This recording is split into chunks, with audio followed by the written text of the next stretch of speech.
here's what's going on. The Opie and Anthony Show in Vegas, the world's largest comedy festival. Just for Laughs, Montreal. Coming up live this morning at 7 a.m. Eastern. This is after Opie and Anthony Live. Before Opie and Anthony. Here's your host, Sam Roberts. Yeah! Woo! Listen to that crowd. Look at that. And the music's already faded out. We were not prepared for a pre-show. No, Montreal was not supposed to be the location. My name's Sam Roberts, but you know that by now.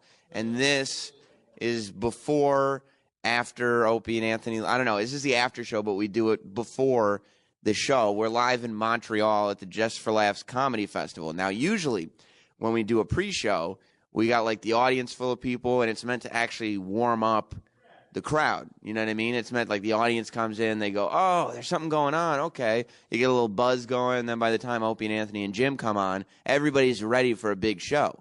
Maybe it's because they've had to sit through me for like half an hour, but I don't know.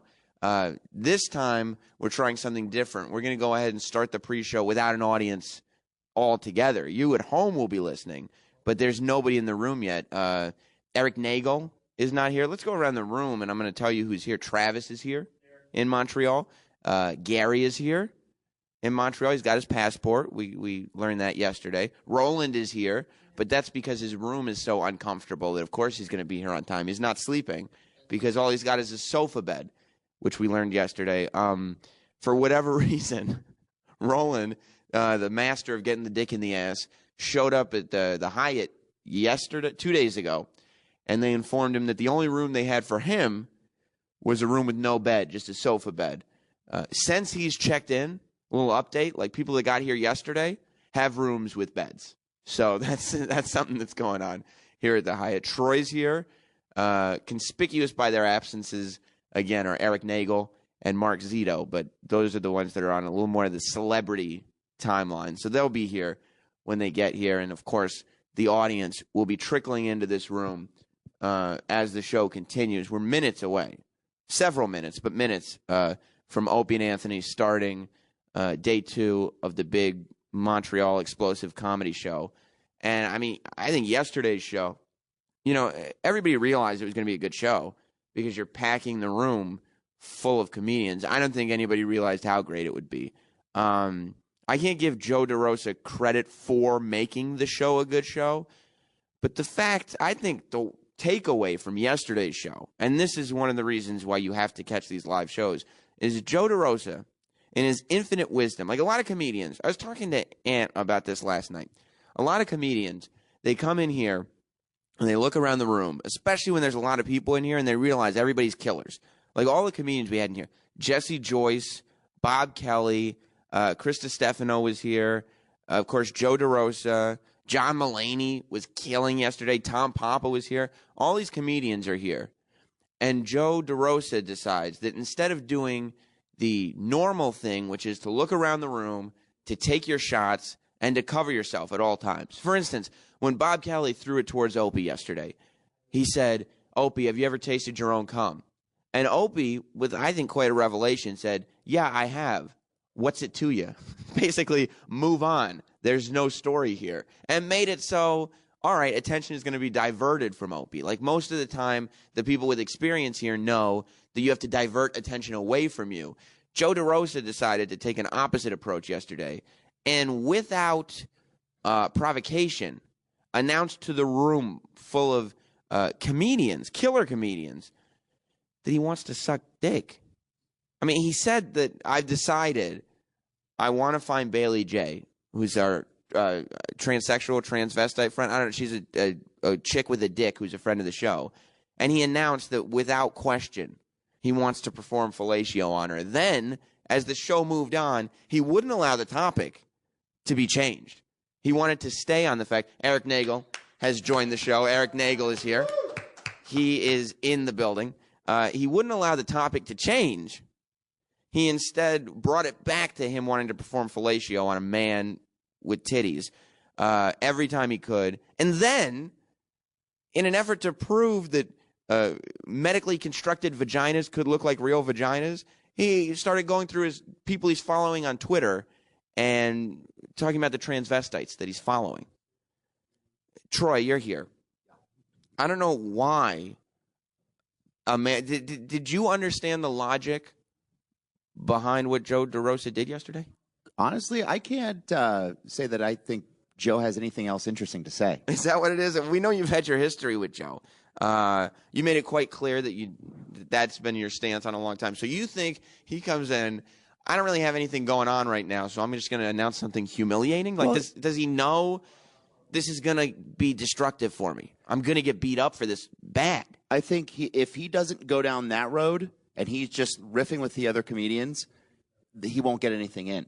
So it's better to have... He'll pull a Chris DeStefano. Yeah. It's better to have negative... attention than because he's not going to get any positive attention. So he's like a little kid who wants attention and hasn't figured out the difference between the positive attention and the negative attention yet. Right. I don't know what it is. And he knows that if he gets at least negative attention, somebody's paying attention to him. And he likes it. And he likes it, and I'm sure his Twitter followers are going like, who's this guy that wants to suck a cock? Let me find out who it is. But it's just like, oh, so he's kind of putting the word out there. He's trying to put the word out there that he's interested in women that have penises, right? And he's interested in sucking their cocks, right? And so he's hoping that a woman on Twitter with a penis will reach out to him and say, "Hey, I got a dick." Yeah, and if nobody's sucking it at the moment, if you know Joe DeRosa and you've listened to him on the show, the only thing he talks about is women with penises wanting to suck their dicks. Yeah. Now it's his shitty tattoo. Right. And 90s alternative rock. and you're not going to get by talking about 90s rock. Here. I mean, people are going to look at you like, you fucking idiot. So what else is he going to talk about? They talked about the two other things that he's only good for talking about. Well, it's nice to know that your beef with Joe DeRosa is kind of settled and squashed. I mean, you don't have any ill feelings anymore. It's not ill feelings. It's just an observation of truth. I guess. I mean, it's hard to argue. Yeah, Why would you come in and do it? I mean, can you tell me? But in Joe's credit, yesterday he did say something funny. I couldn't remember what it was, but I did remember everybody laughed, and you and I looked at each other, and we acknowledged that finally. So all the times that Joe's been on the show, he finally said something funny. He did have a funny joke yesterday, and that's the thing. This environment here breeds, I think, the best out of these comedians. If anybody's listening back there, could I have some water? We started the show so early that the water had not arrived yet, so I'd love to lubricate my throat if that's a possibility. Wet the whistle. Wet the whistle a little bit, but we're doing the show from the Just for Laughs Comedy Festival in Montreal. And for those that don't know, I mean, it's insane how big this thing is. It's not just full of fans of comedy, but every comedian you can think of is just here milling about. Thank you very much. It's just here in this small little compacted area. Like, you have no idea. We got on the plane. We told you yesterday. This is my favorite part about being here is the people that are here. Like, all your favorite comedians are just walking around being like, yeah, I'm staying at this hotel too. It's pretty amazing. Mark Zito's here. He decided to grace us with his presence. Way to go, buddy. So maybe we'll finally get an audience in here. Sal, you're back there? Yes. No, he's not. Hello. Yeah, you're there. Are the phones on? The phone should be up and running. Yeah, people can call in. Can I solicit phone calls? Of course you can. All right, Sam. 866-WOW1-WOW if you want to share your memories of yesterday's show or what you're expecting today or whatever. But everybody that's here in Montreal. So we told you, we get on the plane, and Colin Quinn, the first class cabin of this tiny little Air Canada plane includes Opie Anthony, Jim Norton, Colin Quinn, Amy Schumer. Roland had to wait at the airport, and he ended up taking a flight with Tom Papa. We got here. I don't know if you remember Moshe Kasher. He was on the after show, I guess, a few months ago at this point. He's a very funny comic, but he's just sitting in the lobby of the hotel waiting for his elevator. I heard Dave Chappelle was hanging out a couple nights ago down at the hotel bar. You know what I mean? It's not like you're looking at these obscure spots in Montreal somewhere like, oh, I heard that they're hanging out at the hotel bar. At any point in the day, you don't know who you're going to run into. We went to dinner last night. With the whole show went out, and it was just like, it was Opie Anthony and the show staff. All the comics were out doing their thing and doing shows. But as we're sitting there and the night gets later and later, Amy Schumer, Tom Papa, Jim Norton walk in and get a table. Jeff Ross walks in. We went back to the hotel afterwards, and Bert Kreischer's there, and Mark Maron's there hanging out with him. It's amazing. And then you look at the lineup for today's show. You thought yesterday's show. Like today, every comedian is just destructive who's coming in today. Like Colin Quinn is finally coming in today. So Colin Quinn's going to be on the show. Bob Kelly's coming back. Mark Maron's going to be on the show today. Joe DeRosa is coming back. No. Yeah, who said no? Me, Sal. That was you, Sal. Jesus fucking Christ. I don't even remember anything from yesterday except for Joe, again, the same fucking tattoo shit. And he wants to suck a dick. He did officially announce that. Oh, I'm pretty sure I isolated that. Yeah, Does that surprise you, Sal? No. Why would it? Takes one to know one, am I right? No, it's just obvious how much he's fucking talking about that sort of thing all the time. Maybe, you know what? That's true, too. But, yeah, Joe DeRosa is going to be here. Jimmy Carr is going to be on the show. He's never been on the show before. He's a super funny comedian. I'm really excited to see how Jimmy Carr does. Chris DeStefano is coming back because Chris DeStefano was the guy who was on the show yesterday and probably in the 2 hours that he was in here filled up about 3 minutes of airtime. He didn't have a lot to say, and I understand that because he's a young comic. A lot of you, if you watch anything on MTV, you've seen him because he's on Guy Code and Girl Code, and they promo those shows 24 hours a day. So he's on. That's what he's kind of blown up for. And he was just on Letterman. I was talking to Opie about him last night, and I'm like, you don't understand. This guy that didn't say anything, he went on Letterman like 2 weeks ago and crushed. Chris DeStefano did. It's online if you look for it, but he's coming back. He's a funny dude. Yeah. I think he was just nervous trying to get in his chop, his punches. But I could see where he'd be nervous because he's doing Opie and Anthony, which is a notorious radio show. It's not the after show. He's been on the after show before, and he's been funny. But he's doing Opie and Anthony. It's a notorious radio show. All these comedians are surrounding him. They've all been in the game significantly longer than he has. So, he doesn't want to say the wrong thing. I think today Troy and me are going to have to sit down with him before he gets on the air and let him know, you got to be a shark in these waters. I'm going to let you know who your weak targets are. We'll tell him to sneak in an E-Rock joke. Yeah. We'll tell him to sneak in, take a shot at Joe DeRosa. You know what I mean? Like just the targets that kind of work for the show. Yeah, the easy ones. Right. That's how you start. Yeah. That's how you get there. And then eventually you can move on and build up your confidence that way. But also Judah Friedlander is going to be on the show as well. Judah, it's been a while since he was on O&A. But that's 1, 2, 3, 4, 5, 6, 7 big comedians. We just installed another row for the crowd. And wait till you hear this. I don't know if you were listening closely yesterday, but we were standing room only by the end of the show. And some assholes just kept leaning up against the wall and turning the lights off in the middle of the show.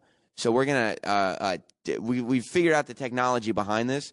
We're going to affix what appears to be a plate to the wall, like a serving plate, like a dinner, a small little, like a bread plate, maybe a butter plate even, and just affix it over the light switch. Problem solved. Let me see if the phones are working here. We'll start the first caller on the pre-show. Again, Opie and Anthony will start this thing live from Montreal in minutes. And this is like the opposite. You know how when O&A do like a massive show and then everybody leaves the room and they start the after show and it's just me by myself?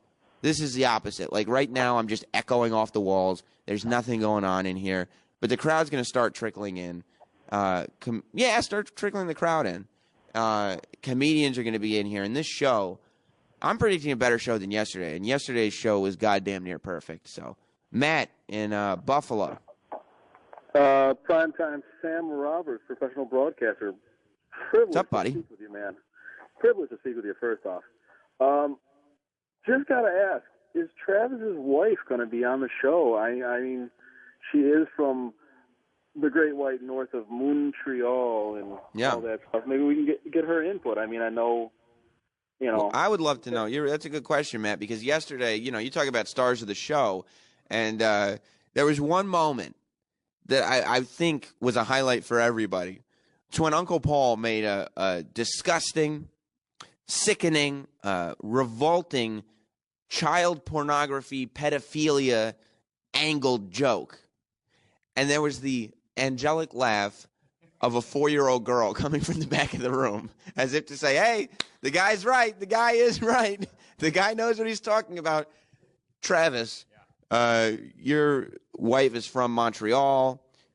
She was here. Her dad was here yesterday. You guys brought your daughter into town. She was very adorable 4-year-old daughter.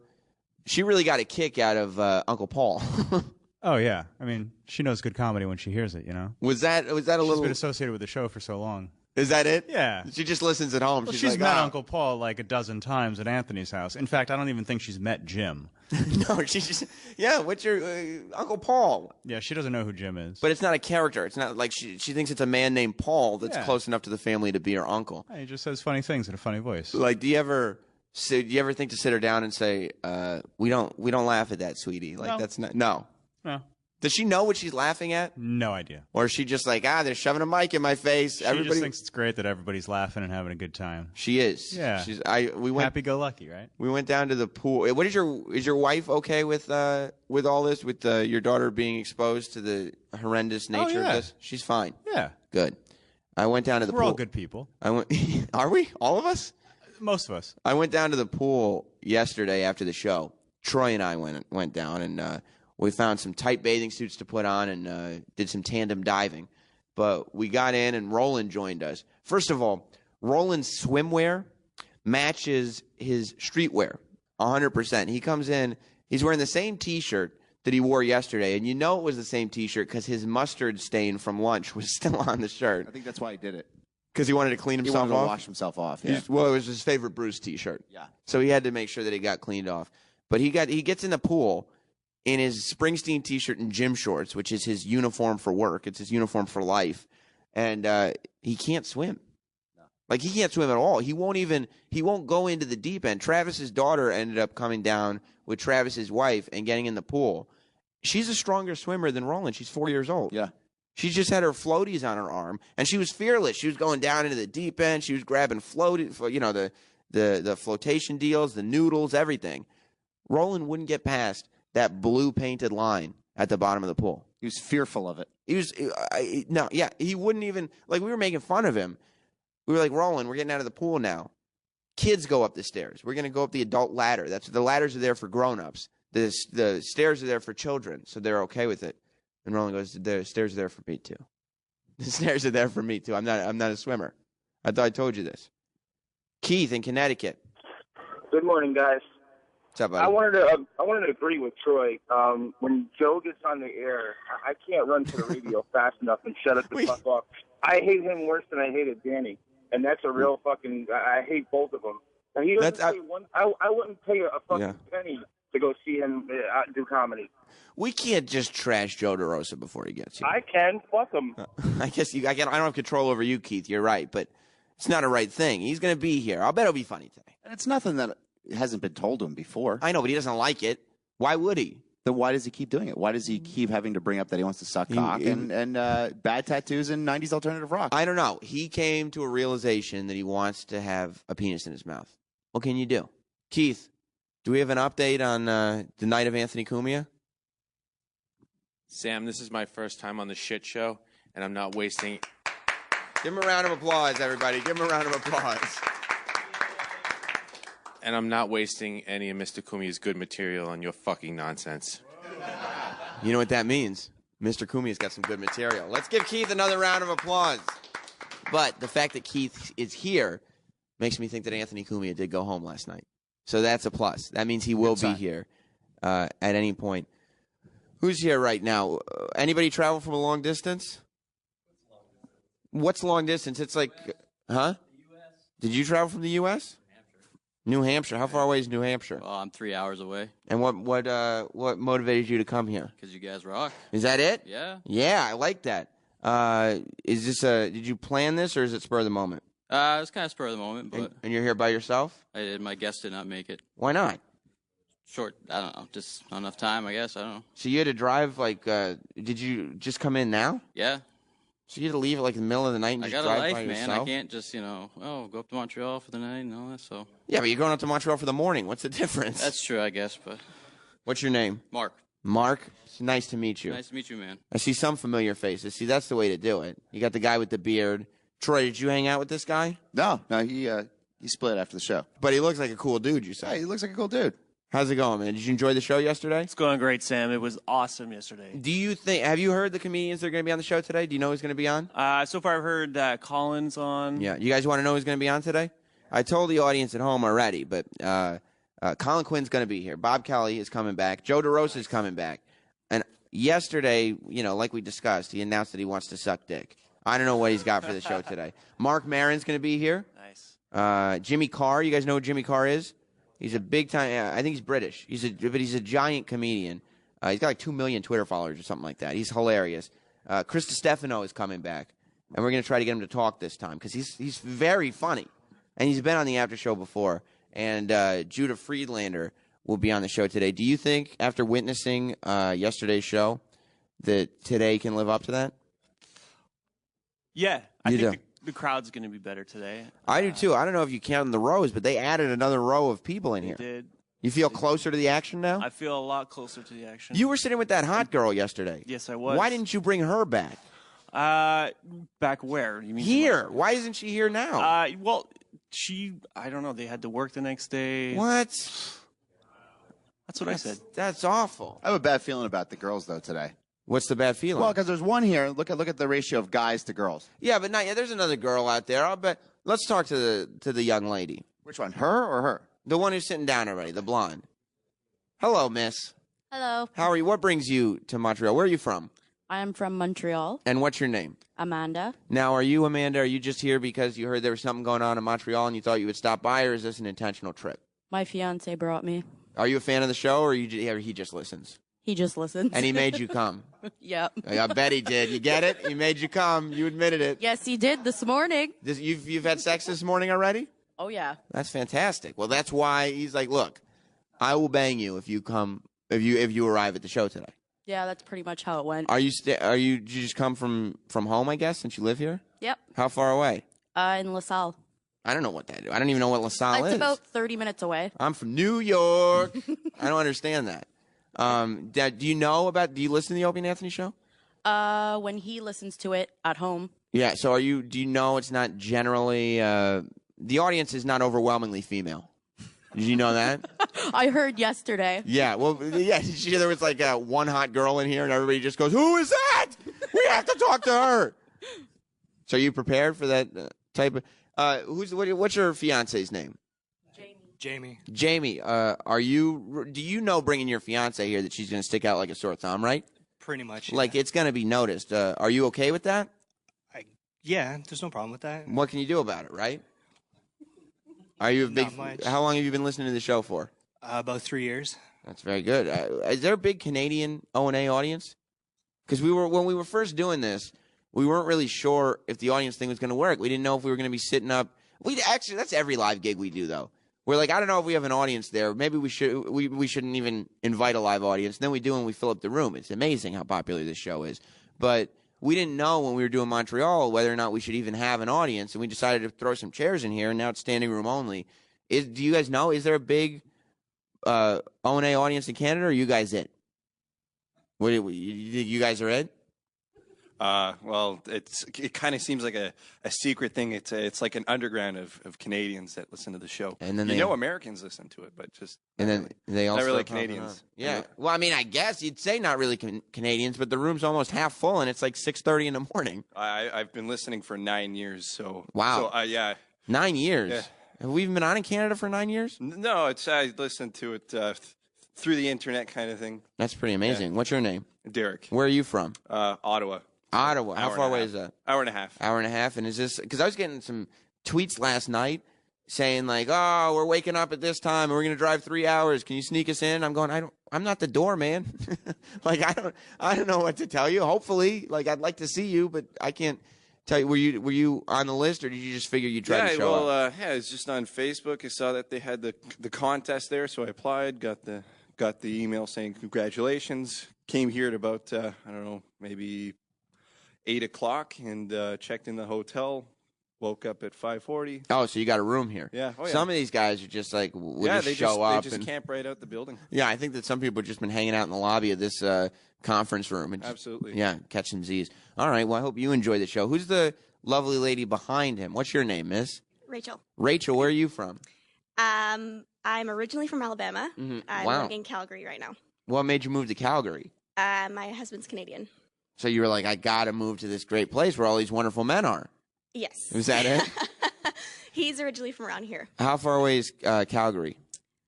On a plane or driving? I don't know. I could. Like a 3.5-hour flight. Like if you could have said 15 minutes walking, and I wouldn't have known the difference. I guess it's a 3-hour drive.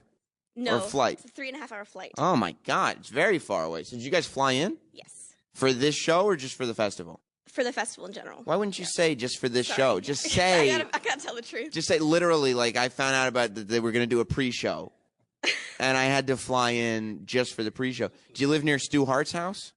Sorry? No, I'm sure you probably don't know about that. So are you a fan of the show, or is it more your I the listen man to you're it, with? yeah. You do? Yep. But that doesn't make you a fan. It's just on in the house. I kind of dodged that question. Who's the man that you're with? My name is Hugues. What? You're in Montreal. There's bound to be some French names. My name is Hugues. Yeah. That's a real name? That is. I like 6 letters, 4 silent letters. What are the letters? Hugues, but it's more like UG. That sounds like Hugh to me. I don't know if I'm. Well, it is, the, but in French. All right. Well, see, you just had the first and second attempt than most people that I work with. Well, I don't blame them. It's not a real name. It doesn't sound like it. What's your relationship with this lady? We've been married for 7 years now. Oh, well, congratulations. Let's give them a round of applause. You're a big fan of the show? Yep, since 2006. Wow, you make your wife listen? Yeah, when we take my car. Yeah, so that's where she's heard the show. Does she know? Do you think, is she prepared for what goes on here? Yeah. She understands the humor? Yeah. Does she was listening yesterday at the airport when I was sitting over there. Does she know she's going to be singled out? Yeah. Like she knows that there'll be attention drawn to her? I told her. What's it like for you guys? And I guess you don't know. Maybe I'll have to ask you after the show. Who know that you come here with your wife, you're a big fan of the show, but you know that they're going to go right to you two and put you on the pay no mind list. Like all they're going to be concentrating on is your wife. Yeah. You're okay with that? I that? got to chat with them yesterday, so I'm ready to, Who'd you get to chat with? Anthony mostly. Oh, he just kind of goes in the back. Isn't it amazing? Are you staying here? Have you been here for a couple days? Well, my family's from city, a couple-hour drive from here, so I've been here all week, but I drove back to Montreal here yesterday, and driving back. So because you're talking about chatting with the guys, and I was saying I don't know how many of you are in town for the festival and hanging out at the hotel and everything, but it's amazing how many people you just see walking around, all your favorite comedians, they're just walking around chilling. I walked right by you yesterday. That's what I'm talking about. People like me, Sam Roberts, and well, I saw you and Jeremy Hotz, so I don't know who's Jeremy Hotz. Exactly. Exactly. Who's Sam Roberts too? That's the other question. Who else? You guys are the guys who were tweeting me this morning. I appreciate the tweets. Thanks for the help, by the way. I appreciate it. I'm not the door guy. I'm hosting this show. We got in without you. Zito helped us. Zito didn't help anybody. He didn't even get here on time. I was sitting there, in my head, going, "Okay, what am I going to talk about on the pre-show tomorrow?" And then I get tweets like, "Hey, can you let me in?" No, You're 7 hours. Come on, man. I don't care how far you drove. I'm not the jack of all trades. I'm here to do a pre-show. Where are you from? Toronto. Are you? So you drove 7 hours, not sure if you'd even get in. No. We literally showed up to this hotel, just assumed it was the right one. We're to the door guy downstairs, "Yeah, man, we're here to see O&A. I'm pretty sure they're here, right?" And he's like, "Yeah. Floor 4, soprano room." We're "Thanks, man. We're supposed to be here." So see ya. Canadians are just a friendly people. They're just helpful people. They assume there couldn't be any wrongdoing. No chance. You're just going hotel to hotel. O&A up here, eh? Yeah. We just pretended we knew they were here, and he's like, "Yeah, man, go upstairs." They send you up. You weren't sure. You did not have a lot going on. How could you just say "Hey, you want to drive 7 hours and just see"? Nothing going on. Nothing. What do you do for a living? Nothing. How old are you? 24. I do freelance work. Well, 24 is still young. You live at home with your folks? Oh yeah, bud. And how do they feel about that?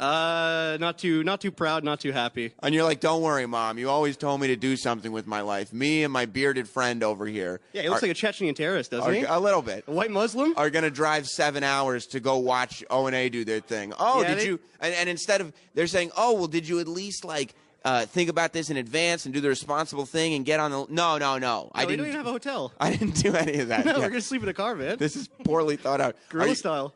So you're not leaving today? You're going to sleep in a car? Oh, yeah, for sure. Are you going to stay up here for a couple days? Or? We got some friends doing, some comedian friends are doing some shows, so we're just going to hang out, shoot the shit. Yeah, and then sleep in your car for a while? Oh, yeah. With this lovely gentleman. Who's your date? What's his name? What's your name? Man, hey, Sam. He's going to warm me up. He is. There's a lot of body heat. I had to force him out. He literally had $0. $0. I was like, "I'll pay for gas, man. Let's just try and get there." So you're just sitting there mooching off your parents. He has $0, like nothing. Not even Canadian. American, Canadian, zero. Nothing. Not one loony to his name. So, yeah, he asked his dad for some money to buy clothes. He didn't even tell him he was coming here. He just said, yeah, I need some money to buy clothes. Dad's 24 years old. Yeah, I know. Living the dream, man. It is the dream. Living the dream. Did your dad give you money for clothes? Yeah. Was he resentful when he gave it to you? He gave me $40. And he's like, he gave me $60. He's like, that's 40, right? And I was like, yeah, totally, man. See ya, thanks. Just robbing your parents. I'm a bad person. You know? Yeah. Did you go to college? Oh, yeah, I did. I dropped out. Oh, good. Yeah. Well, that worked out. I'm just full of surprises, aren't I? You figured college is not for you. You're more along the lines of just staying at your parents' house for as long as humanly possible. Pretty much. Smoking weed, playing video games. Right. And did you pitch that to your parents when you're like, look, guys, I know you want me to go to college, but there's weed to be smoked, and there's all these video games coming out. I can't do both. Like NHL, you know, I'm Canadian. What am I going to do? Right. It's got a hold on me. Every year there's a new NHL Exactly. game. I don't have time for There's these one new one in classes. 2 months. What am I going to do? What about Mr. What's your name, the bearded guy? Hey, man, I'm Dave. Yeah. Dave, do you have a job? Yeah, I work at a podcast studio. That's not a job. Podcasts don't make any money. Great. We make a little bit. Not only you're not even on the podcast, so you have to get money from the podcast that don't make any money. There's 2 degrees of no money. It's just a lot of no money. Yeah. Yeah. I do. What? I make a little bit. You do? Yeah. It's kind of a startup, but we have some shows coming on Sirius now. So now you have shows on Sirius Canada or Sirius? Yeah, on Sirius Canada. Canada so Laughs and Canada Talks. That's pretty great. Yeah. That's pretty impressive. So is your method of business that you trick these people that think they're going to do a podcast and stuff and you rent out studio time? I just don't have a comment on that. So you try to get guys like this who live at home with their parents and are going to ask their dad for clothes, but instead are going to pay you for studio time instead of just buying like a mic that you can plug into a computer via USB and podcasting that way. It's just bad for business. Okay. That people don't realize that the last thing you need to podcast is a studio. Well, they should check out the Sam Roberts podcast. Look at this room. This isn't even a studio, and it's a professional broadcast with a professional broadcaster. That's right. That's right.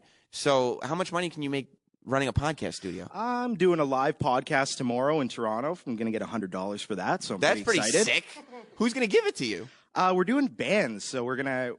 Oh, there's some man, so bands you are just crushing dreams. Not only are you taking money, your first line of defense is finding people that want a podcast and taking their money, thinking that they have these dreams of becoming, broadcasters. Then you find bands that also are not going to make it and take their money. You really, the way you talk about it, it sounds like a Ponzi scheme. Almost. It is a little bit. Like you're a bad person.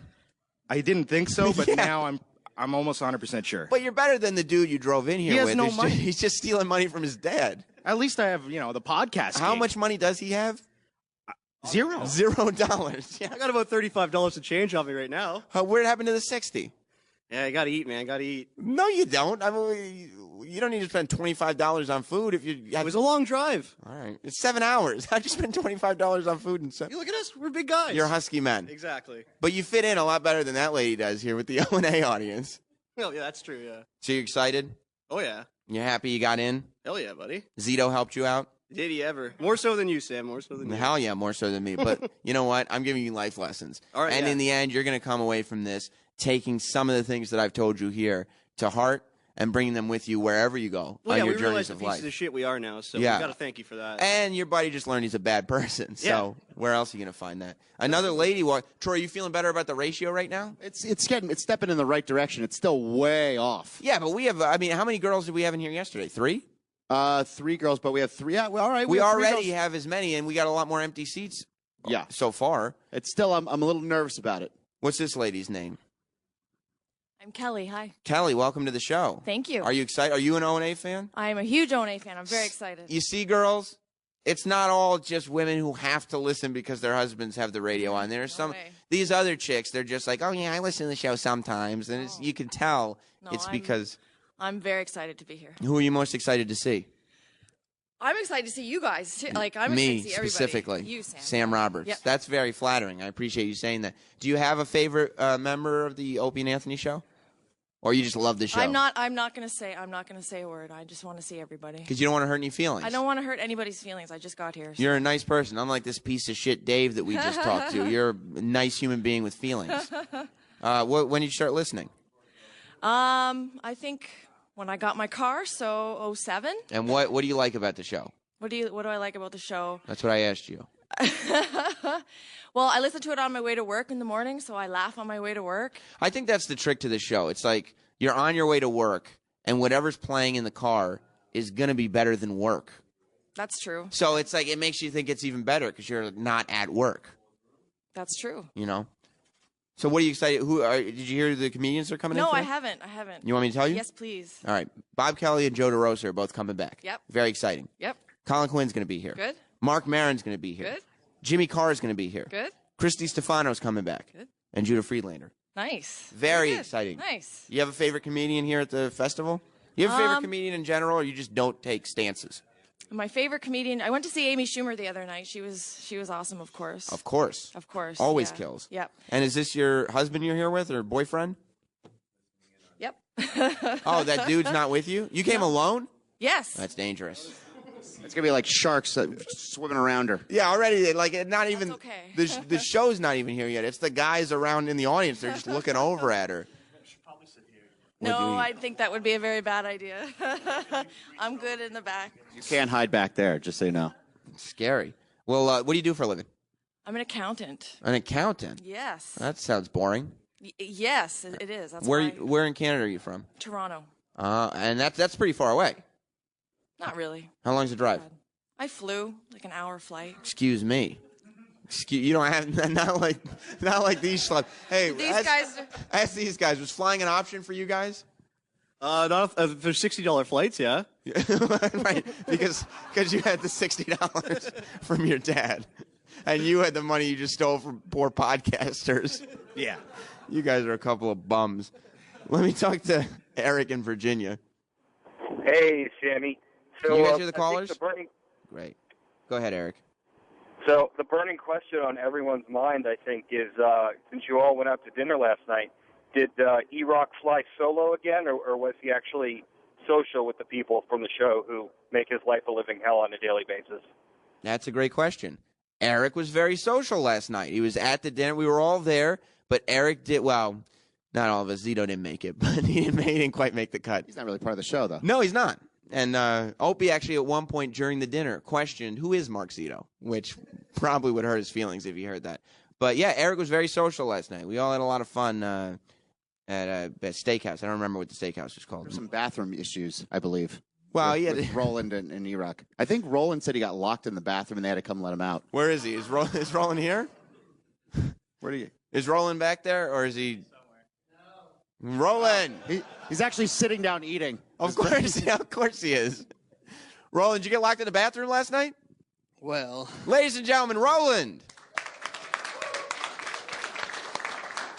Well, I locked the bathroom door as you do when you go poo poo. Is that what you did? Yeah. And is that the French word for it? Is that what you're working on? That's le poo poo. Okay. And I tried. I love the maturity of this audience. That got a laugh. Lay poo poo. And I tried to open the door, and it would not open. It would not open. You've done nothing but be humiliated here in Canada. Yeah, and the maitre d' heard the noise. He goes, "What's going on?" I go, "I'm stuck." And he went, "Ugh." And he kicked the door twice and opened it. I'm like, "Thank you." You got yourself stuck in a stall. I had to take another shit, but I had to wait for here because I was afraid I would get stuck again. So you go to the steakhouse, you get stuck. You go to the hotel, you end up with a sofa bed. Yeah. You go to the airport, they're not letting you on the plane. Correct. What have you gotten dicks in the ass anywhere else? So far, I think. Well, yeah, you get in the pool, and Travis's 4-year-old daughter outswims you. Well, she had floaties on, to be fair. To be fair, she's a 4-year-old girl. Well, Roland, you've got a hell of a lineup here for us today. But I did a splasher though. You wave. Yeah, well, she's 4. Yes, you beat her in a splashing contest. That's right. Roland and this 4-year-old are in a splashing contest, and Roland's going full force at her because he has to win. Like the little girl is splashing him, and like little driplets of water are getting on Roland's cheeks. Roland comes over with his what is a tidal wave to this 4-year-old person, waves going over her head, and then Roland going, "Yay, I win!" You proud of yourself? A little bit, yeah. That's You pretty are. awesome. All right. Well, thank you very much, Roland. You're welcome. I want to talk to this other girl that just walked in. I see you. You. Right over there, Troy. Troy, you're feeling good about the ratio now. It's getting better. We're stepping in the right direction. We're stepping in the right direction. What's wrong? I just woke up. It's a little. Well, yeah. Well, so did I, and I got to do a whole show. You got to talk to me. If you're not going to talk to me, what am I going to do here? Hello. What's your name? Katerina. It's Katerina. Katerina. Yeah. Where are you from? I'm originally from Saskatchewan, but I live in Montreal. Okay, so you're from here, so you didn't have to drive. Like, these idiots drove 7 hours without even being on a list. That's dedication. Yeah, but he doesn't have any money. He stole $60 from his dad. They're not good people. That's rock and roll. I guess it's not really rock and roll because he's not in a band. He's not doing anything. Like, to be rock and roll, you got to be doing something. Like, at least staying out late or doing something cool. They're doing nothing. But I embrace it. I like you. I like that you guys own it. You guys are probably my favorite people here. So tell me, are you here with? Is this man you're with? Is he your husband, your boyfriend, or? We're friends. Just friends. Yes. So are you a fan of the show? Unfortunately, this is the first time I'm hearing your show. You've never heard the Opie and Anthony show before. I know. I was really hoping you wouldn't talk to me. So then you probably won't understand this at all. Nate in Philly. Hey, Roland, how much water is left in the... I hate callers. He's just supposed to say Slavo. Eric, the people, this is why you can't stand these people, because they can't even make fun of you right. Eric Nagel, everybody. That's the sex bagel himself, E-Rock. He's been alive. So you've never heard, what did you say? I said I feel really bad. Why? Why do you feel bad? I don't know. I mean, if anything, we are all in the same camp. You're the one who's being singled out. I should feel bad. I don't, but so you've never heard the show before? Nope. Are you what brought you here? Your buddy is just like, hey, come check out this. My friend Alex is a really big fan. Are you a fan of comedy? Myself? Yeah. Yes. Okay. Who are some of your favorite comedians? I don't know. So you're not really that big. You're just I conceptually you're a fan of comedy. Sure. Like the idea of somebody making you laugh is a good thing. I don't know. I like Hal Williams. I don't. Before he went crazy. Hal Williams won't be here, unfortunately. That sucks. You like Colin Quinn? Sure, yeah. That doesn't the sound guy convincing. from SNL? Yes, Colin Quinn, the guy from SNL. He'll be here. Cool. You may get talked to on the main show, too. If you look around, there's literally 3 times as many girls here as there were yesterday. Awesome. And there's not a lot of girls here. I see one in the back there. Yeah, I mean, there are other girls here. I said not a lot. Not you're the only one. And she's also, that's not her dude. Exactly. You came, do you have a boyfriend? No. Oh, boy. Well, she's in for trouble. Enjoy the show, lady. I appreciate you being here. Should have a lot of fun. Where is Eric? Bring him out here. People want to hear from Eric Nagel before we hand the reins over to Opie and Anthony. Are Opie and Anthony here, Eric? I was just talking to Opie in the back. No, I said Opie and Anthony. Anthony's not here yet. Okay, that's the question. That's the question, because we were talking earlier. Casinos was open last night. Yes. And Anthony made a trip over there. As soon as we were done with dinner, he was out. After dinner. But he said he wasn't going to stay long. And he's a man of his word, right? Or no, not at all? It depends on how big a role he was on. Uh-huh. Or how much he lost. He said yesterday he was just going to check out the tables. That's a lie. That's a lie. Okay. No. Well, that's good to know. Are you happy? You think the show's gone well so far? This one? No. No, I'm not going to ask you. I'm not going to ask you that question. These guys saved me, I think. These are the schlubs that came in for 7 hours with nothing going on. I like how some of the audience came back from yesterday. Well, yeah, they found out there was a pre-show. They're leaving after my part. Oh, you kicking them out? No. This is all they're here for. Oh. Like this excitement. But you think yesterday's show went well? Yesterday's show was great. I mean, you're a guy who knows the show inside and out. Mm-hmm. You think yesterday's show was great? You think today's show could beat it? With the lineup, I think it could, yeah. Yeah, I mean, I don't know. What did you think of Joe DeRosa's revelations yesterday? That was all right, hold on. I saw him last night. Yeah. When we all split up. I came back to the hotel. They had the big bar that's in the center of the hotel here. Oh, I thought he was on a big bar.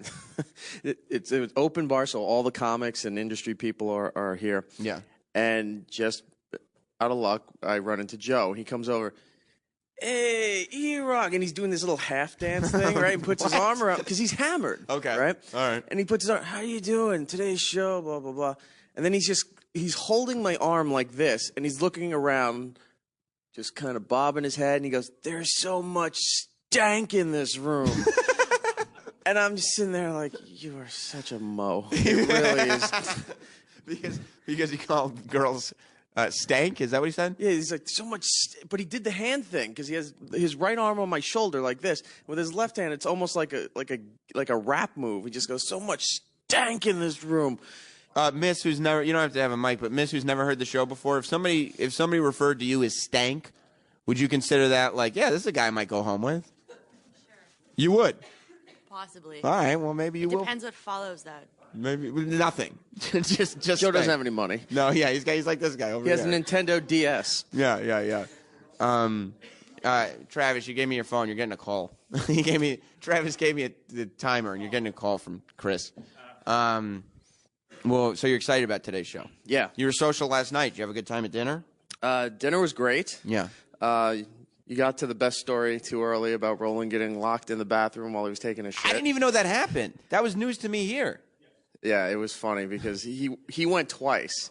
The first time is when he got locked in there, and that the one of the staff members, because he's shaking and like hitting the door and it's not opening, they had to come in there and kind of like ram into the door just to get him out of the toilet. How angry must Roland's body get at him? It hates him. You know what I mean? Like, just hates him. the things and the amounts that he puts in there. Half the time it doesn't even digest. He'll just eat the steak and then it goes, oh my God, I gotta go shit, and he runs off. There's a filet mignon sitting there in the toilet. Well, Roland lived it up too. I mean, we had a great meal, but Roland was really treating himself. Of course he was. I mean, Roland treats himself no matter what food establishment he's at. No, but he found something up here in Montreal that he loves. Whatever they're doing to lattes up here, he loved. He had 5 of them. 5. He's like, I love the lattes here. Yesterday, he's like, we went to that sandwich place, Schwartz, and he's like pouring vinegar and like mustard, everything. He's sopping it up. He's going crazy. You live it up, Roland.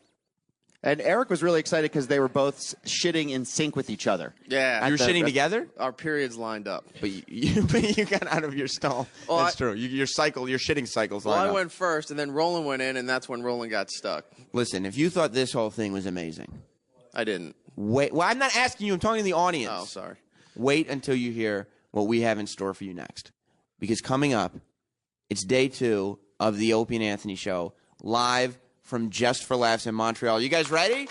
You guys excited? We'll see you in a few minutes when the Opie and Anthony show officially begins. More of the Opie and Anthony show. More of the Opie and Anthony show. Live from Just for Laughs Montreal. Coming up next.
Continental dominance has been achieved.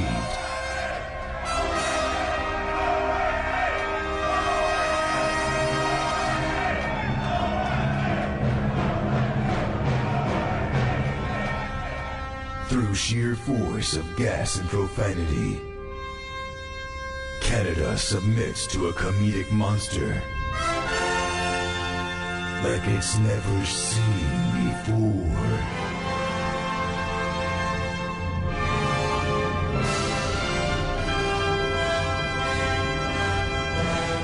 Jizz and shit jokes from a different location than usual. You guys having a good time or what?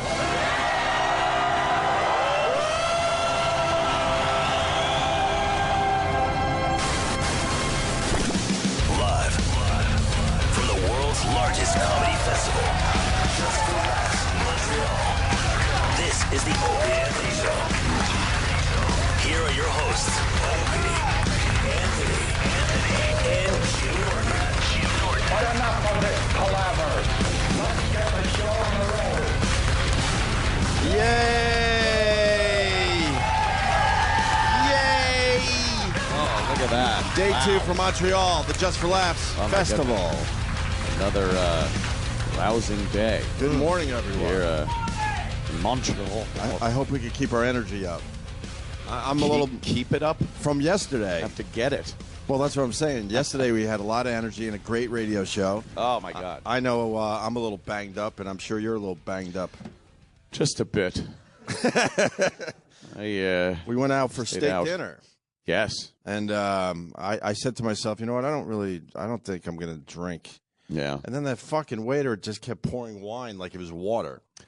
Yes, he did. So it was. So I'm kind of hurting a little bit. It was which is pretty rare good for me. I know the. I woke up in a panic, looked at the clock, and it was about 6:40. Really? Like, I think 20 minutes or so. There's a show to do. And I think I'm a part of that. I better get up and get over there. I don't think I could pull off the sick day. Not all the way up here. Just call up. Yeah, I'm just. I don't know. Something I ate. Food poisoning. Something I ate at the casino at 2 a.m. A tequila worm. Yeah. I took a nice coleslaw shit, though, and I feel way better. The coleslaw at that fucking place was awesome. It was really good. And who eats coleslaw? Who talks about it? But it was so good and went right through me, though. Yeah. Well, I had some grilled asparagus, so I woke up, took a piss, and was like, what is that? It's like fucking potpourri coming out of your pecker. It's funny, guys, but I had a filet mignon light on the butter. I mean, it was really an enchanting evening. Then we walked home, and, I almost got arrested for talking to hookers. Ooh. And it wasn't like when Jimmy talks to hookers. You mean they were actually women? We walked all the way home from the restaurant, and when you get back to St. Catherine, the whole Just for Laughs festival is happening, and at the end of the Just for Laughs, it gets really fucking seedy. And me, Chris, and who else was there? And Billy Mack. Yeah. We decided to talk to some of the horrendous hookers. Not because we were looking for anything. Well, you got to watch what you say.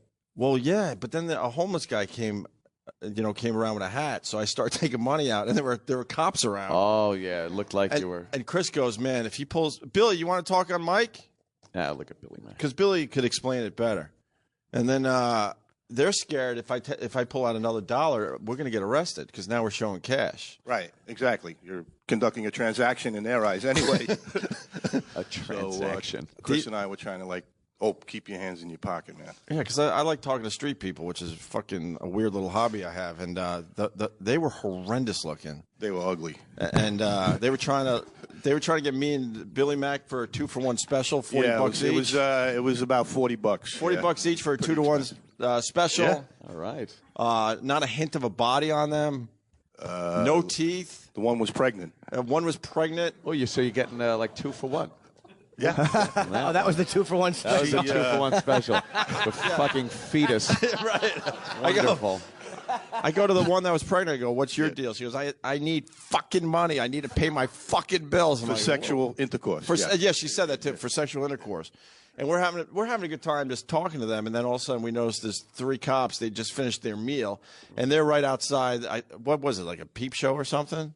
Yeah, actually it was. Or like one of the peep show. And then all the best parts of town you guys going to. Yeah. Huh? It was awesome, and they're telling us it's like the old 42nd Street. Ooh. And I was asking Billy because he's on the job. I'm like, I don't understand. Like the cops are eating, and the hookers are right outside where they're eating, and they just allow it to happen.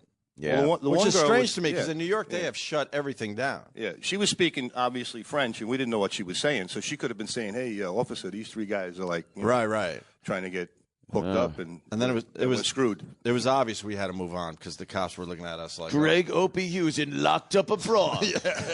That'd be great. Oh God. And then I was just pulling money out for a homeless gentleman. That made you nervous, right, Billy? When I started pulling the money out for the homeless guy? Yeah, because they don't know what you're going to pay for. You were giving the guy like a couple bucks for his travels over the United States. He was an overland truck driver. I think he's a musician or something. I think he's full of shit. Of course. That's what I'm getting at. I'll bet he had a problem with drugs. Oh, you think so, Jimmy? I do. Literal Jim? But the cops started moving in closer and closer because they're like, all right, there's nothing going on here, but you're making us look like assholes. And they were filming a movie too, right? Yeah. It was an actual movie set. Well, yeah, it was a little weird. So they weren't actors or real hookers. No. Oh hell no, man. Pregnant and toothless. That's wonderful. $40. And then some black broad who's saying her daughter is going to be some big YouTube R&B sensation, but I'm not allowed to say her name because then you know that her mommy's a hooker on the side. Didn't she work? She goes, don't tell my family I'm down here. They don't know this. Oh, no. But then did she give you a hint by opening an umbrella? Ella. Oh, I got her name on YouTube, but now I can't fucking Didn't she play work it. in the morgue? Wasn't she a body washer Yeah, or something? she was trying to tell me that one of her jobs, she works in the morgue, and I guess the morgue people are racist because she said that for many, many years they would put like white makeup on dead black people's faces. What is that like a final joke? Why would they do that? Yeah, She why? wouldn't explain, but she's saying that's why I'm proud that I work at the morgue because I've been able to change some things. What? What was her changes? We didn't understand. But smear on the white face, Sam. Right. It's Al Jolson, Sam. She says she cleans out their noses and their mouths, and it was disgusting. So, boy, you really know who to hang out with. Absolutely. Jesus. Because then we're walking the festival, and it was just a bunch of fucking boring assholes, right? Yeah, no, it was pretty boring, actually. Yeah, so. Wait, where were you? Because they used to do the nasty show in a place called Club Soda. Is that where you Yes! Right Oh. The reason we stopped there was because it said Club Soda, so we wanted to take a picture. And then That's my place. Right. And then we saw the girls hanging outside Club Soda. Well, if you could call them, they were horrendous. Yeah, So and behind the club. Right? Oh, yeah, sure. And then we're like, all right, fuck it, let's go talk to these people. Yeah. I've been in that peep show next door. I know exactly where that is. Yeah, Of course you have. It's creepy though. It wasn't even. I couldn't even get one off. I was. That's the one. They have the booth. They have Yeah, all it the was booths. awful. It was awful. Yeah, those hookers are terrible. There's a little park right behind it, like a little hangout area. We didn't wander. We were right out front, and that was it. We didn't go too far back. I was trying to get them on film, and they would not cooperate. That was my whole goal. Now, why aren't you fessing up with who the woman was? Which woman? The one with the R&B singer. Well, because she doesn't know her mom's a hooker. I just fucked it up. But how great would that be to tell her? But why would like? Well, I don't know I don't know officially if she's a hooker. I mean, she's in that area. She did tell me, don't tell my family I'm down here. They don't know that. So she was like going to actually adhere to that? I don't know. Yeah, sure. I'll take it to the grave. Believe it's not and as then have blackface put on me. Yeah. She'll be okay once she finds out. It was hard for me to adjust, but you get used to it. She's my mother. I'll try to find it. Yeah, find out who that is. It was under. Fess up. Really? Yeah, why not? Ah, man. You could be like the TMZ guy. This is her right here. Who's that? This is her right here. The mother? No, this is the broad. Are you sure the mother's a hooker, or are you just saying she I don't appeared know. to be one? She's in the area. She was in the area of hookers. Right. I don't know what she was doing down there. So. Oh, boy, what's this download costing you? Hope you already know. Come go with me and I'll show you all of the stores that you need to be in. Don't bring no friends, it's just you and me. Should we know her? No. Oh, okay. She's going to be Montreal's next singing sensation. Oh, we'll look forward to that. That's what the mom said. Don't deny it, that you're This sucks. Terrible. The whole break sucks. I'm just telling you what I did last night. No, I mean that. All right, it's a little monotonous.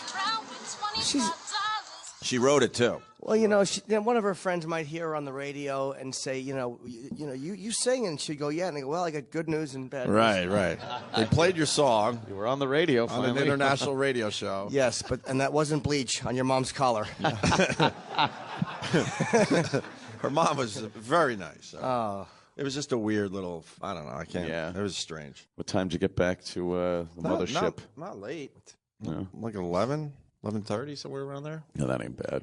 I didn't see you leave. I came in while you guys were at the table. I didn't even Yes, see you came in with the lovely and talented Amy Schumer and Tom Papa. Yeah. You dined with them. Tom Papa walks around like he's a Hollywood star now. I've never seen that, right? such a mediocre man walk around with such confidence. He's wearing like Hollywood clothes now, and he's. Oh, do you notice that? Yeah, Oh, yeah. he's the worst. This dumb Jack. Ever since he did the Liberace role, he's wearing 70. Every night at the cellar, we've been attacking him physically. Okay. He walks in with these stupid patterned shirts. Like, hey, I can get away with it. It's like, no, you can't. Hey, he's a big star now. Yeah, he's a zilch. That was a great dinner. It was wonderful, and Anthony picked up the check, which is well, You hear that, Gary? Anthony picked up the check. I could just write it off.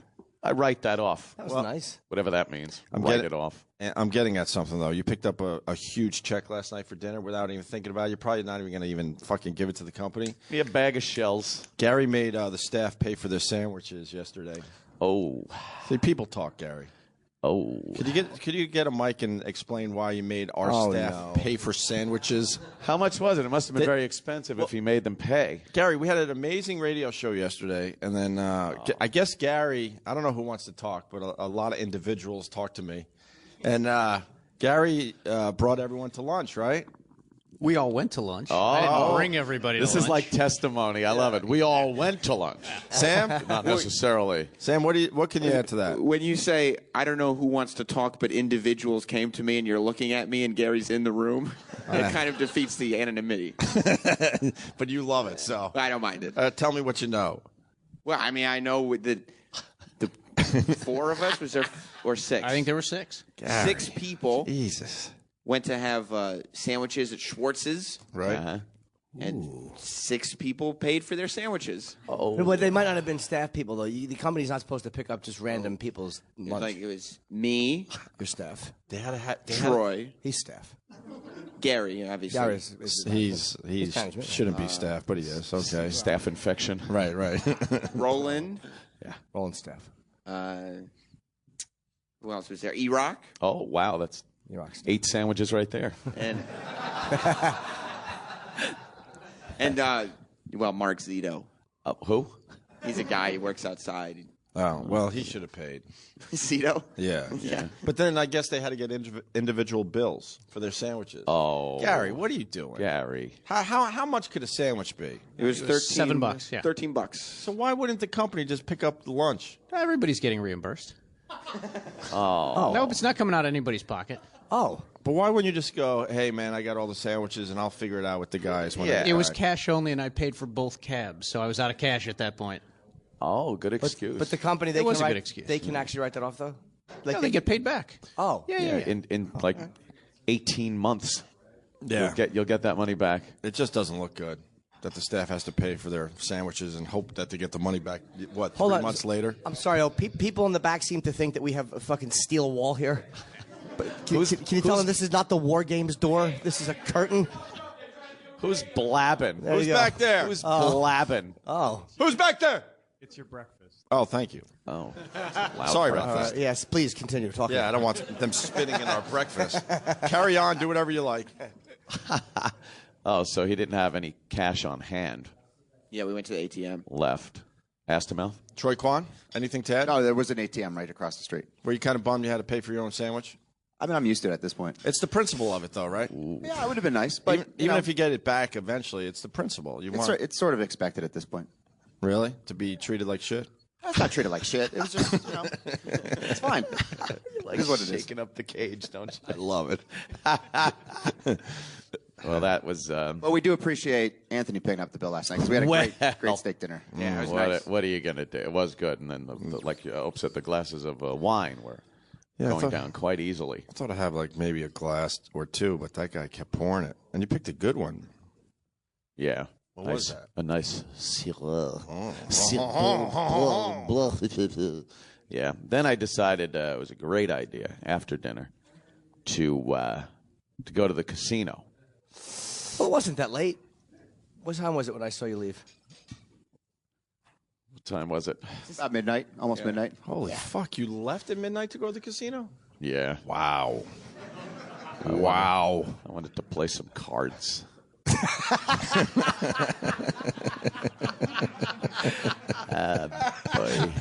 How did that work out? Well, great. Yeah. And then bad. Ooh. Per usual. Yeah. And whoever says they don't serve drinks at the tables was full of shit. Well, they just kept bringing the captains and cokes. Our listeners are full of shit. They give us wrong information all the time. Yeah, here's the phone call. It's like, they don't serve drinks at the tables. And then the next guy calls, the last caller was full of shit. That's every call we ever get on any subject. Apparently everybody is full of shit. So went to the casino. We sat down. Keith, the cop, of course, joining me to take the abuse of every loss that I have. And I started out with 2 G's. Nice. Figured 2 G's is a good starting point. 2 Canadian G's or 2 American G's? The exchange is pretty even. It was even? And I guess American money is just a little more than Canadian money at this point. So if you make change at the table, they just do it at the Canadian rate. So they win right off the bat. Yeah. They win immediately. So I was working it. I was working that $2,000.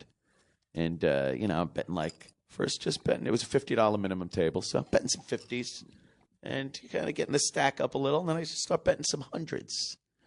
And then, hit a couple of real good ones.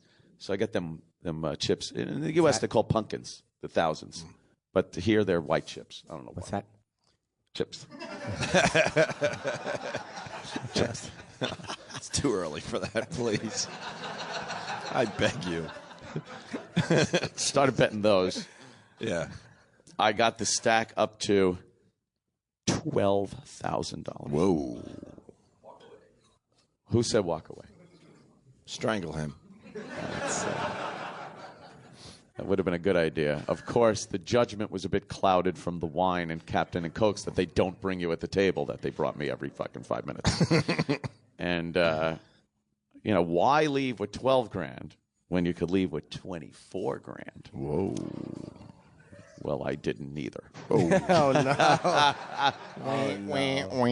Yeah, I noticed the stack start going down and dwindling, and instead of walking away, I just kept betting into the loss, and I left with nothing.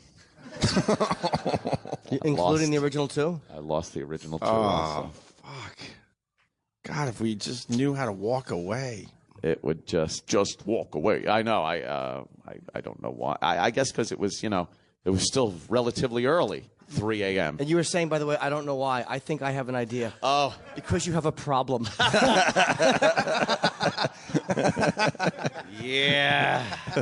But it was. I told Keith it was just a reconnaissance mission, right? To just see the lay of the land over there, what that casino's about. And then we'll go in really hot and heavy on Saturday, I think. Yeah. You always want to go in there and just take a $14,000 look around. It's not real money until you cash out. So I never look at it that way. I looked at it as the original $2,000. Okay. So if I would have built it up to $50,000, I wouldn't have cared that it. I don't know shit. Of course I cared. Jesus Christ. You're reasoning. $12,000. You're reasoning in your own head there.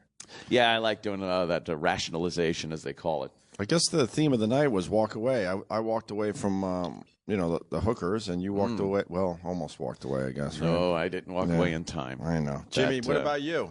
I just I had a set to do, so that's why I couldn't join you guys for dinner because I was getting there later. So I went with Amy and Tom Papa and then Bobby Kelly met us after his set. I saw Jeffrey Ross in the restaurant also. At the end, I saw Jeff, before we left.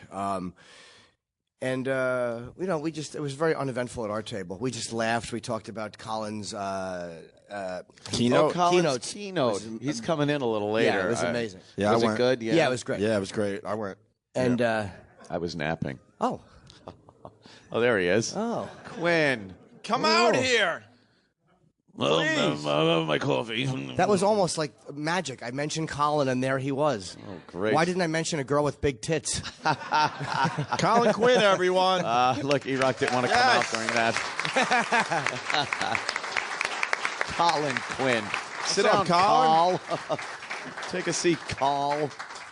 Good morning. Wonderful. Morning, guys. Hi, Carl. How are you, Thank sir? God you mentioned me. Yes. Your awful staff just had me sitting back there for like 20 minutes surrounded by fucking Tim Hortons that you people were supposed to get that you're not going to get, apparently. Jimmy bought donuts yesterday, Colin. What? He bought donuts for the crowd yesterday. Who did, Jimmy? I did, yes. What a sport. It was great. It was a real moment of bonding with the crowd. I knew a guy that he got thrown against the plate glass window by Tim Horton. The Tim Horton. He punched Tim Horton's father, and then Tim Horton came over and beat the shit out of him. That little bit of trivia. I love that little bit of trivia. It's the unknown Larry Gretzky. Because it was, Wayne was famous. Oh, boy. Colin, we got to say it. The keynote was great.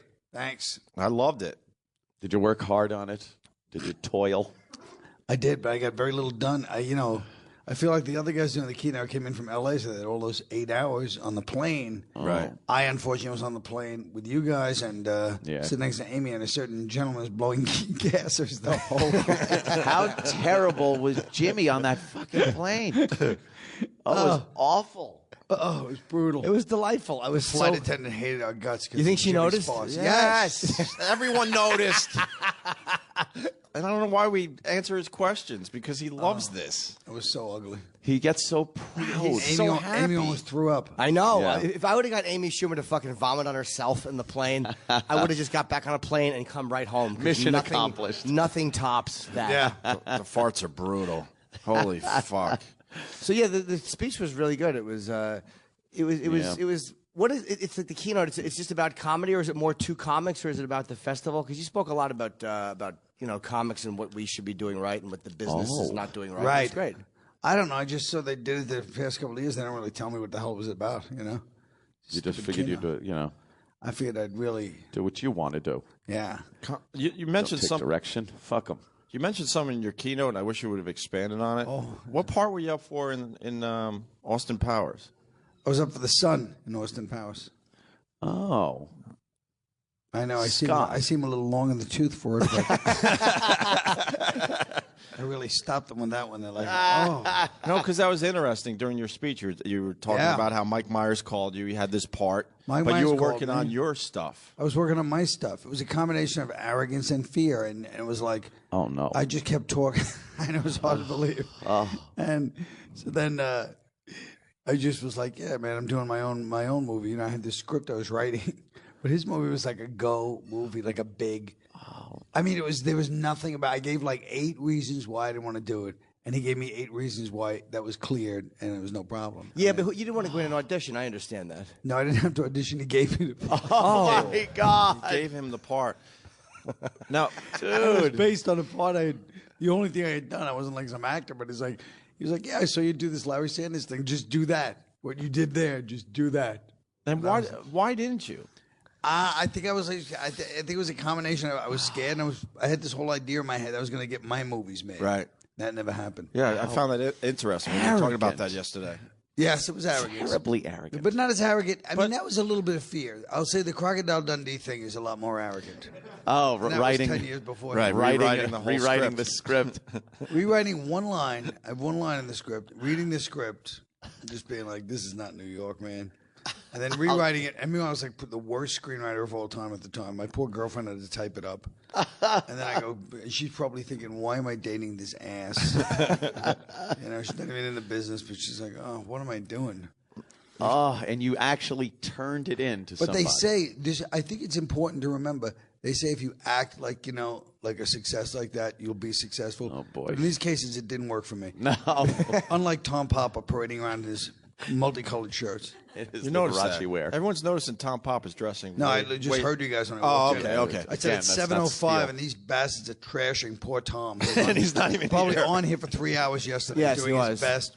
That is a shitty thing to do. Yeah. Oh, we love him though. I don't like the We love pomposity of Tom's outfits. No, it's true. That really irritates That's how me. we show love. We love the Tom's a guy. royal ass. He's a fool. But in all fairness, no one knew the Austin Powers movies were going to be as huge as they became.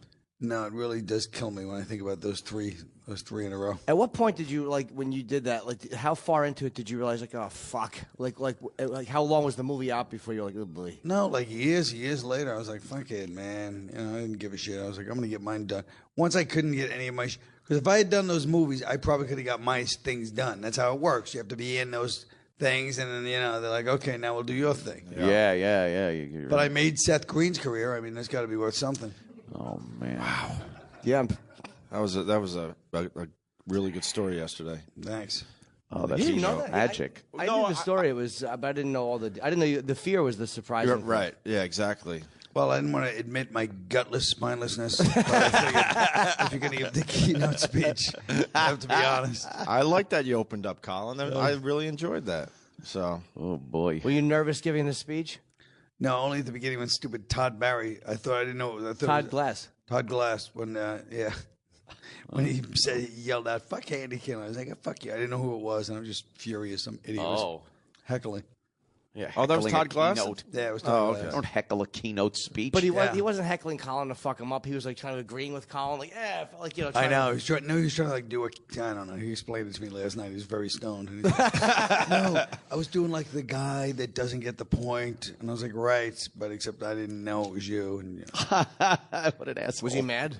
What's that? Was he mad? I was mad. I know, but I'm also asking if he was. I don't give a shit. I know, Fuck, but what would he be mad about? You should be apologizing. You handled it perfectly. You should be on bended knee. You were fine. Why are you yelling at me? I was just wondering if he was mad. Well, I don't understand why you would even give him the leeway to allow him to be mad. He has no right. But I'm not saying he would have been right to be mad. I'm just saying was he? Because sometimes people act irrationally. Well, but couldn't you have said, well, although it would have been wrong, was he mad? I didn't need to preface it with that. We all knew it was wrong.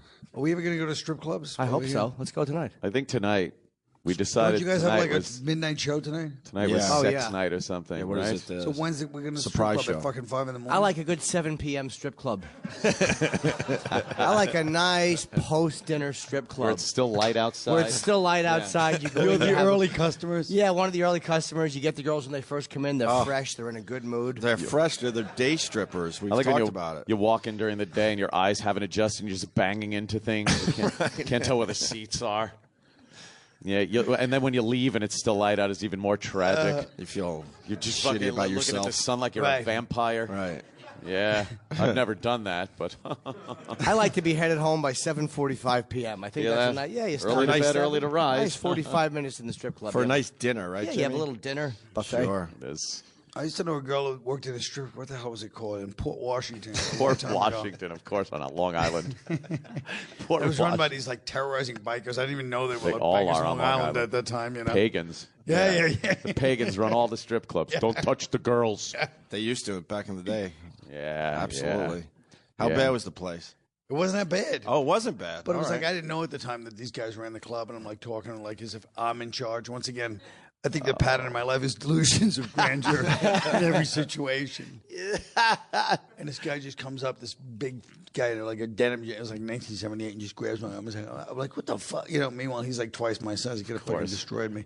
And she goes, he's in the pagans. Oh. Why did he grab you? Because I was like yapping off to her or something. You know? Yeah, you're probably mouthing off to the girls. Yeah. Don't talk to them. Let them do their work.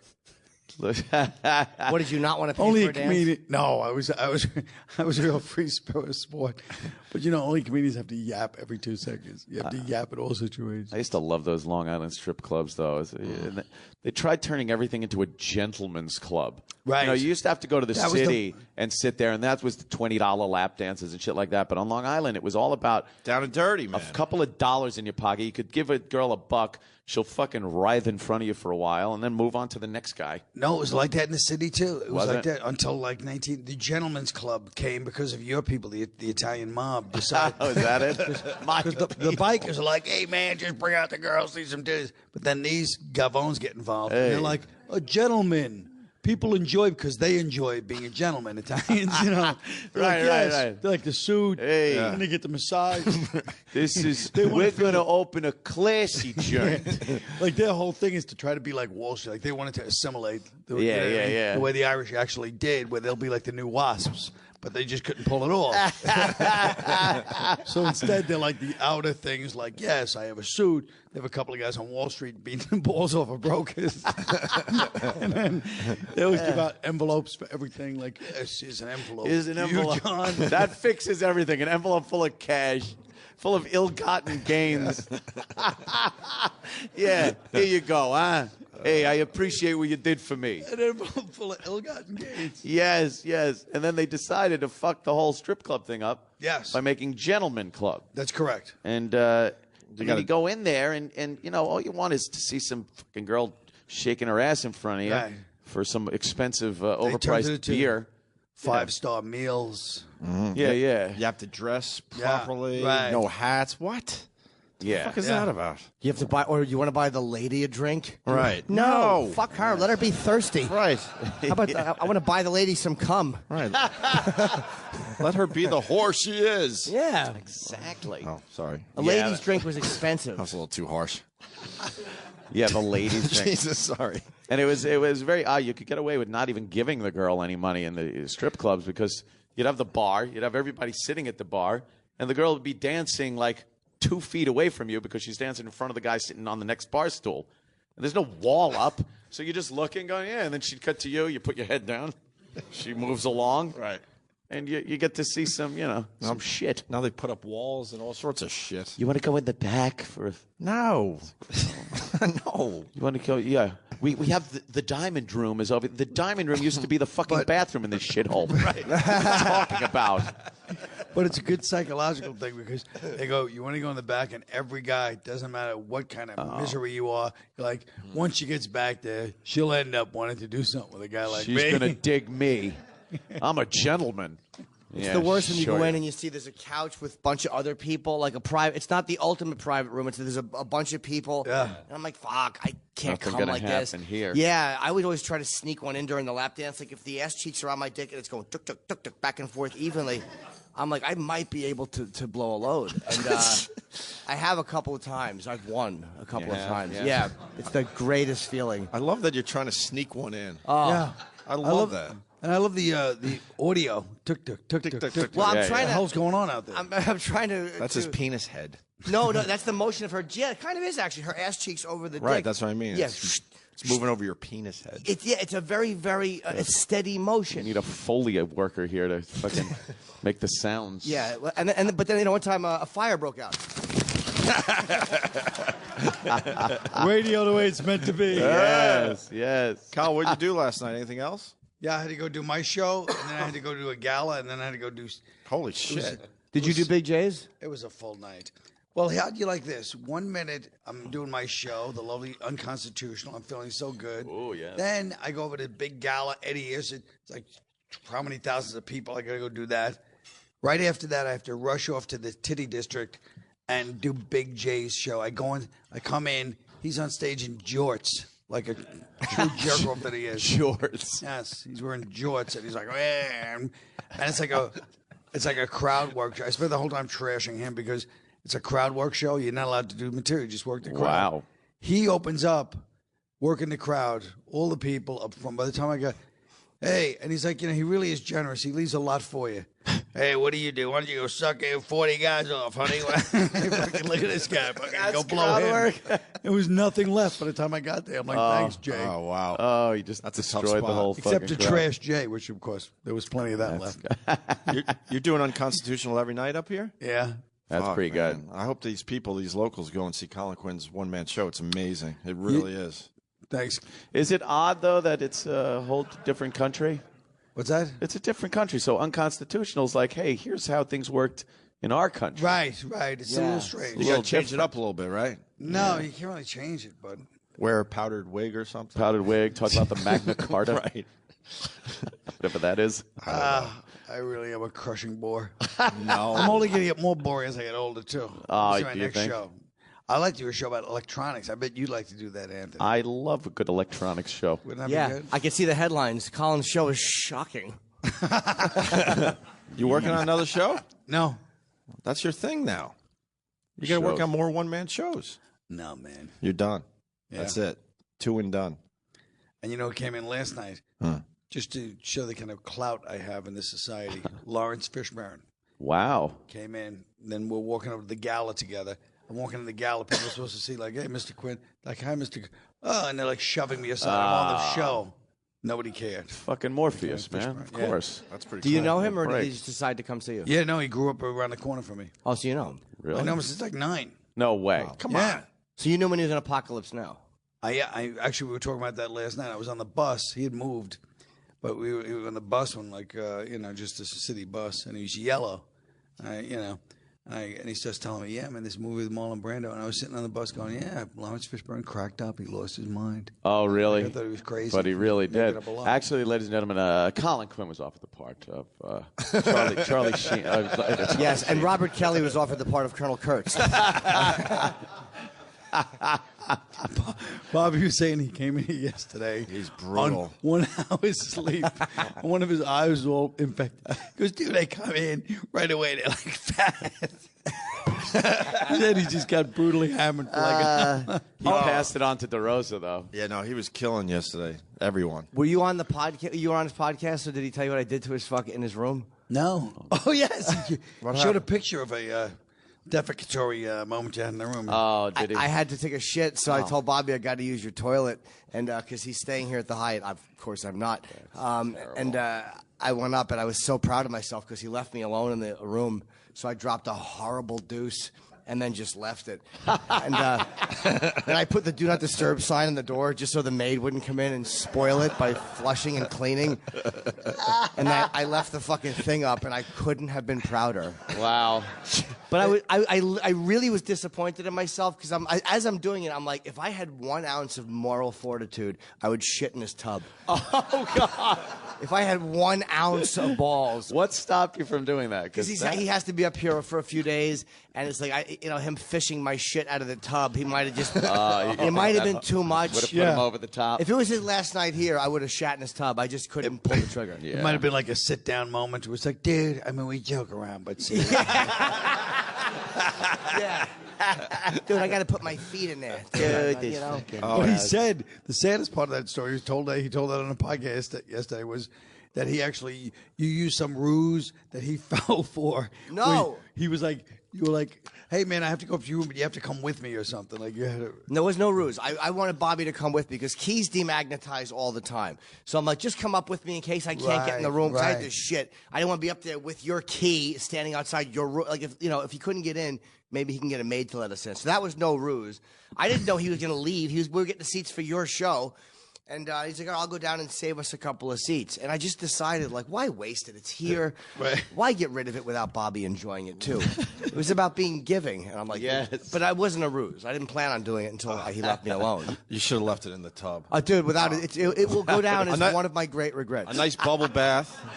Make it a bubble bath with one fucking log just floating around. Fucking disgusting. Just for him to pull his curtain back and see my fucking festering log. It's not too late. I think we could get this done still. That's what a fucking animal does. Yeah. Like marking the territory. Right. That's so... Yeah, but animals don't hide behind the tree and then laugh when the other animal That's true. stumbles upon it. They can't enjoy it like you Yeah, they do. can't. Yeah. They mean it. Oh, it's sickening. Wow. I feel like it wouldn't be so sick if there wasn't toilet paper involved. You know, if it was just like natural shit like animals, it Yeah. wouldn't be that bad. But that Well, toilet paper I really... think toilet paper really ruins the whole thing. it takes the natural out of it. I Yeah. put the toilet paper on the side of the bowl. You have to, for anyone young who wants to try this, you put it around above the water to present properly. You don't want to spoil your work. Present. Yeah. Just use it to frame it, not to hide it. Yeah, you don't hang something in the museum and then throw a cloth on it. Right. Of course, Jimmy. It's all about the presentation. Implying his shit is art. Right, yeah. Absolutely. That's great. Roland! Wonderful. Just want to say hi. Oh, Roland's there, yeah. That was good. He was fun at dinner last night too. We had quite a few laughs at the table. He's Young Sam Roberts. Roland is the best to travel with. He's out of his fucking mind. Yeah, he was a lot of fun. We were laughing at different things we were going to be doing here. I guess tonight was going to be sex night. Sex? What do you mean was? What do you mean? No. I mean we have it a show. is. You have a show tonight, a midnight special. That doesn't matter. We're in. We're hey, out. That could be a good name for it. The midnight special. Oh, that's a good one. Hey, I like Jot it. that down. Yeah, late and naughty. Yeah. Yeah. I'm going on first. I'm claiming first right now. Okay. I'm not going to wait for everybody else Claiming. to do that You're not fucking supposed to dick-ass tell. material. You're not supposed to tell people you're part of the surprise show. Oh. Whoops. If you were, you'd want to go on first. Exactly. Yeah. Yeah. Yeah. Yeah. Has anyone done any recon as far as strip clubs go? Yeah. I saw a place called the Pink Taco. Is that a strip club? I'm assuming it's a strip club. Well, ask these guys. I don't Where should know. we go? Wanda's? Oh, everyone's saying Wanda's. Wanda's, huh? Go to that guy. Is that good? What's up at Wanda's? I'm guessing good pussy or something. I'm like guessing. that. And good steak too. But I'm almost married, so I haven't been in a long time. I don't like a I place imagine that it's still serves pretty food good, though. and pussy. No, that's a gentleman's club thing again. That's a gentleman's club. Yeah, Hey, we we'll, smoke meat. we'll have some food for the people, the patrons, when they come in, our clientele. Hey, here you go. All right, Wanda's. Write it down. Yeah. Wow, is there a place a little below Wanda's?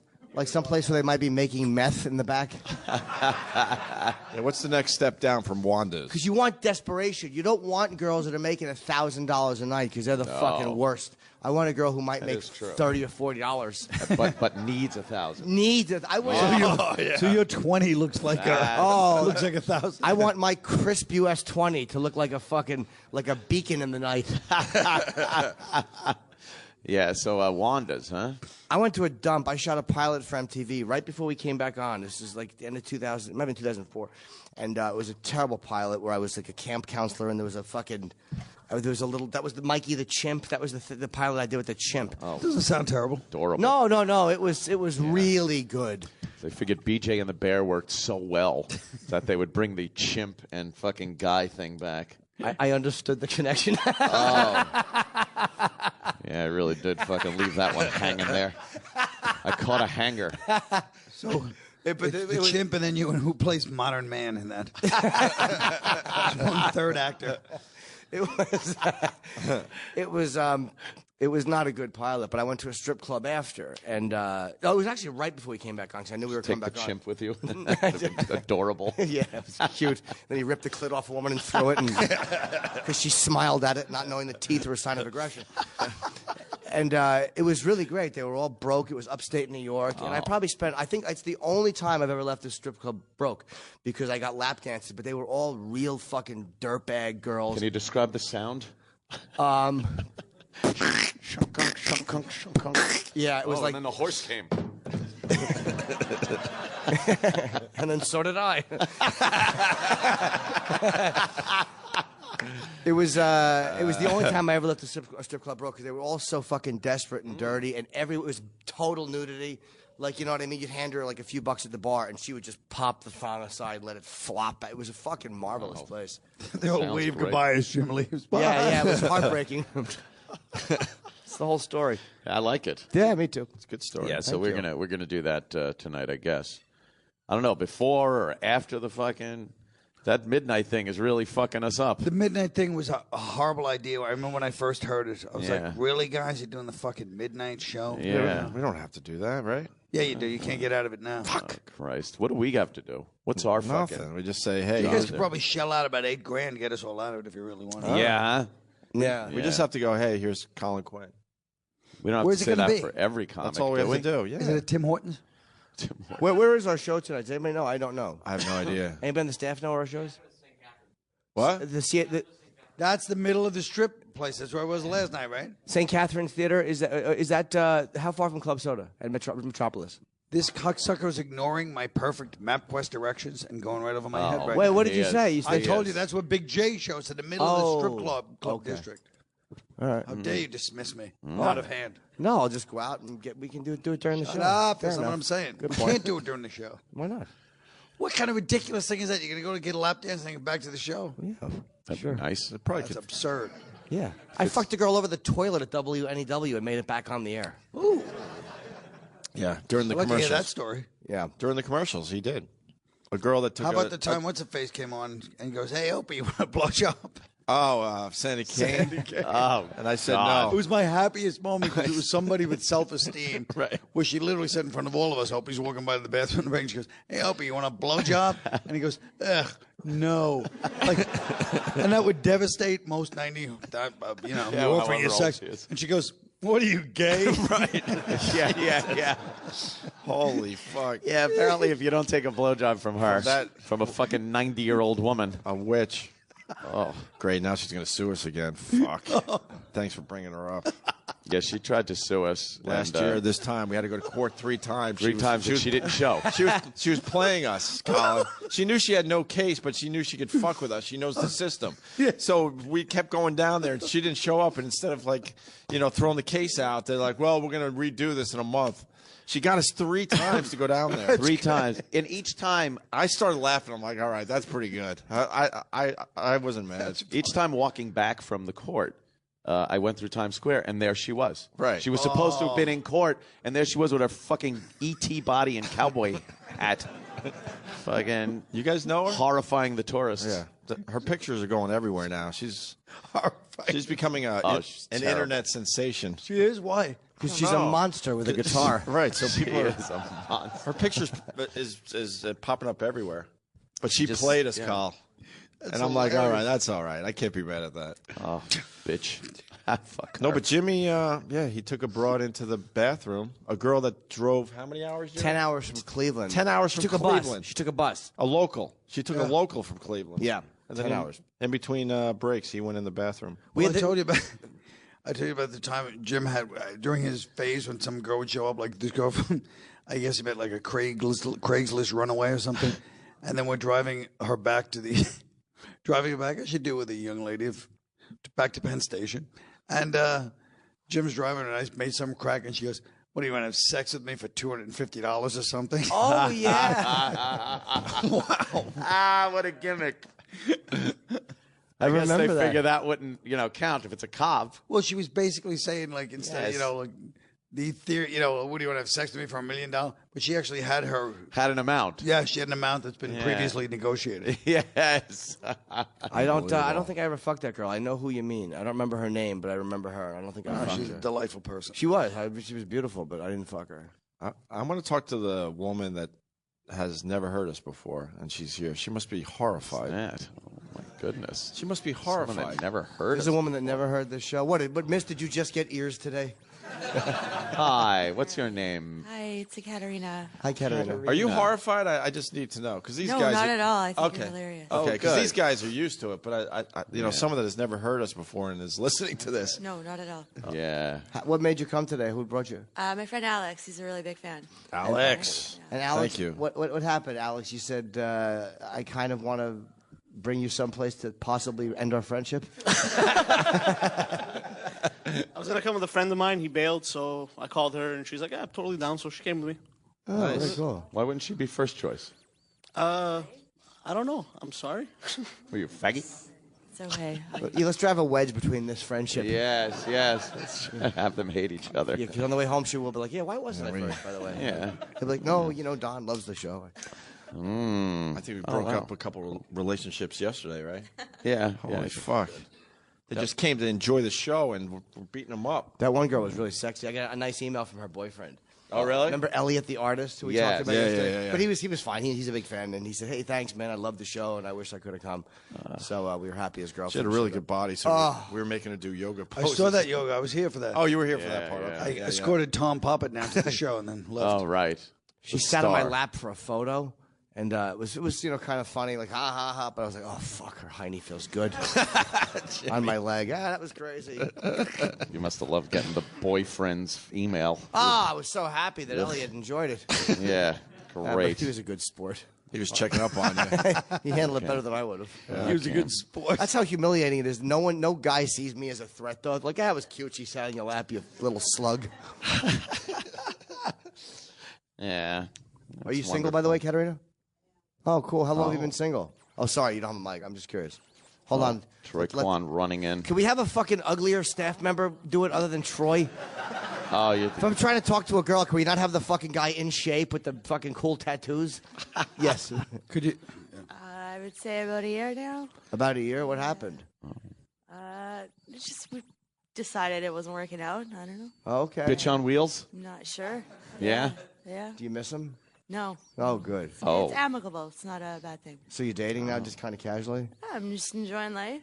Oh. Play in the field? Are you asking me out? Oh. Hold on a minute, sir. Yeah, maybe we can go to perhaps for lunch. Jimmy just yeah. wants lunch. Let's go out for perhaps some beans. Oh, it's random. It's a random food choice. I would like that. Yeah, so we can go hat shopping. Yeah. Hat shopping. Awesome. Yeah. Hat I'll shopping. pop my collar. We can go. Can't wait. So All right, excited. Cool. You're very lovely. Look What at kind of that. work do you do? I'm a makeup artist. A makeup artist. Yes. Oh, good. So she's looking like, all right, I could probably fix him until he's presentable. A little bit. Like, give me 2 hours with that face. I can make him tolerable in public. 45 max. I am 45. Is that what you're saying? Sure. Okay. I might be too old for you. No. How old are you? 31. Oh, you're too old for me. Yeah. Oh. I'm joking. She's very pretty. She's really hot. All right, you cool. are. Yeah, we'll go out. We'll have a nice lunch. Oh, that sounds nice. A little Oh wait, connection. I didn't know if she was saying yes or not. Are you saying yes? I guess I am, yeah. Cool. That's how you want to hear it. I guess I am. Yeah, I guess. Well, All right. I guess if I I'm- have to. I guess on the radio. Yeah. But how's she gonna get home if the guy drove her here? I don't mean to cockblock. No, we didn't drive. You didn't drive? No, we both live around here. Oh, you live? Oh, perfect. We go for Jimmy. lunch right back to the house. Take it to Yeah. the take it to the Hyatt. They have a lovely restaurant here. Yes, the lovely Like bathroom too. Eggs. Yeah, expectations downstairs. Do you like eggs? Do you like egg puns? What a clever name. Expectation. Everything in there is an egg pun. Yeah. The yolk's on you. Yeah. Oh, it's awful. Right. The ovary omelet was a bit much.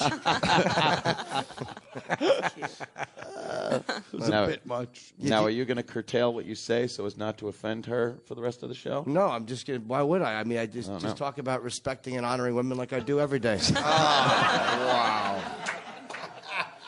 You're a good man. I don't curtail anything. You're a good man. Yeah, absolutely. I don't. Sometimes that's my job here, just to kind of keep the guys. I like. in By the way, Check. Right. I like the fact the show is so ugly that Troy is the pinnacle of good looking. Well, He's mediocre at best. I'm not saying that Troy is a model, but again, let's be honest. The company he's in, he's fucking. Troy's an 11 right now. Sam is the guy you want holding the mic. He's kind of wiry. Sam. I don't know what he is. Yeah. Don't quite know what he is over there. He's just this biracial, androgynous thing. I guess we got a date, Jimmy. Yeah. It's looking real. All right. You didn't just say that for the radio, right? No. All right, cool. I'm noticing more ladies here today than yesterday. That you might have blew the load a little too early there, Jim. Well, what? We have a tentative lunch. A tentative date, just in case something else doesn't pan out. What a scumbag! I think Well, why don't we see if there's any other ladies? We do have a single gal here who came alone. A single gal. Well, let's say hi to her. Just somehow to get to know her. I would have assumed you're with one of the. That's good. They have you sandwiched in between these men. I'm fine with it. Oh, good. all right. You have very nice calves. I can see from here. Thank you. You're very welcome. They always open with a compliment. Jim, you always had good calves too. I have to be honest. Jim Yeah, has nice calves. I've been. People are always surprised. Lovely at hairless how- calves. Yeah, my calves are Little really white. good. Very yeah, pale. bowling pin like. Yeah, but my calves are Look really. like upside down They're like bowling, bowling pins. pins. I wear knickers a lot to showcase the calf. Language. Oh. What's up, Nicker? What's your name? My name is Kelly. Kelly. Yes. And are you from the area? I'm from Toronto. Toronto. What brings you here? You guys, the comedy Really? festival. All alone? You just decided, Yes. I'm going to branch Yes. out, take a little trip by myself? This was a Damn. huge bonus for me, yeah. Ooh. Wow. How would you like a real bonus? Jimmy. Jimmy, I saw you in Toronto in November. Thank you. Did you enjoy the show? I loved it. Oh. Wow. Looks like we have a little cat fight here. She's nodding. What do you do in Toronto? I'm an accountant. That's good. I know. No. Makeup artist would have been better to say. I guess. No. Jobs don't matter because of accountant. It sounds like a boring job and you deal with numbers, but they a lot of times are the biggest perverts. Oh. Because you know what I mean. They have this job all day where it's very I almost said very numerical, but then I realized how I would blow it with you by saying very numerical. Yes. But it's a very kind of stiff job, so you let loose in the sack. Oh. Sure are getting points with her there, Jim. Yeah. Do you have nice feet? I see you wearing a little flip-flop, so you probably have presentable feet. They're okay today. Today? What do they okay change? today. Yeah, what are you okay today? Use a pedicure, but they're that's okay. a good foot. This is horrible Not flirting. Talon-like. You don't think I'm a good flirt? Oh my God, it's horrendous. You have good calves, and let me see your feet. And you're numerical. Holy fuck! Well, I'm working my way up. You can't go right for the clit. Okay, all right. now, if I ask about the clitoris, it was just in the logical progression. Well, You asked about the ankles and feet. Oh my God! Is it 8 o'clock yet? What's your name? Kelly. Kelly. Okay, you said that. Kelly and Kelly. Very nice. It is nice to have women at the. Kelly, single. Yes. Why? Yeah. Why? Yeah. What happened? This is a very good question. No, I haven't. I don't know. Are you I like being damaged single. goods? Hmm? Are you damaged goods or A lot of baggage. Yeah. No, not really. Daddy issues. Maybe. Ah. He likes the daddy issues. What? Anthony, you like daddy issues. Anthony requires them. It's the only way. That has to be on your resume. Yeah, a good daddy issue is very helpful. To swoop in like a predator. How old are you? I'm probably too old for you guys. I'm 34. That's a good age. Oh. I'm 45. You look very young, though. Thank you. You look terrific. You? Oh. Jesus, Jimmy. Would you go to lunch with Jimmy? I would love to go to lunch. Oh, my God. Now Jimmy we got and a situation. Jimmy and his heroin.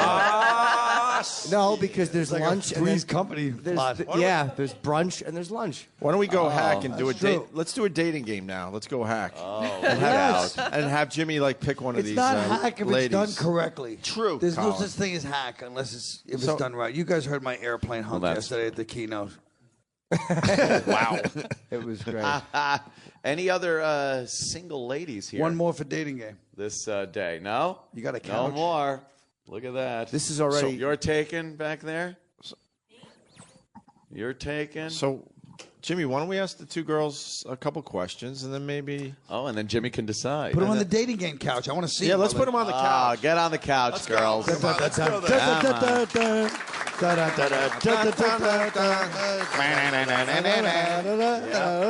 Yes. Here they come.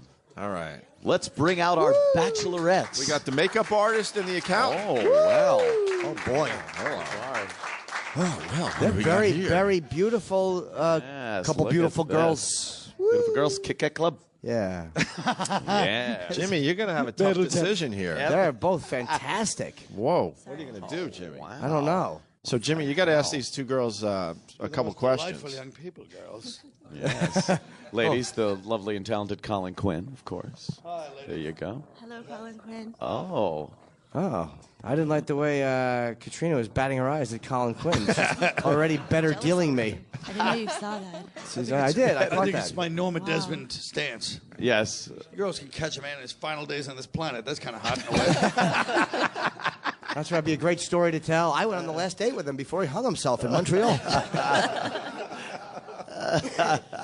Well, this is good. We got them on the couch. We could get to see them a little better. Yeah, they're both very beautiful. They both have... Sorry, I'm just bunching up because I had some milk product. Oh, he is a bad flirt. That's what he calls It's horrible. Jimmy, maybe a question. Yeah. You can answer. What do you got? Let's see. What kind of question? I didn't really watch the dating game. Well, we don't. Ask something like, all right, Bachelorette number 1. Okay. Over there. What would the perfect first date with me be? Yeah. Are you asking you as Anthony? Why not? Very cool. It's funny. All right. Well, hopefully you have a keg of beer and a Klan hood.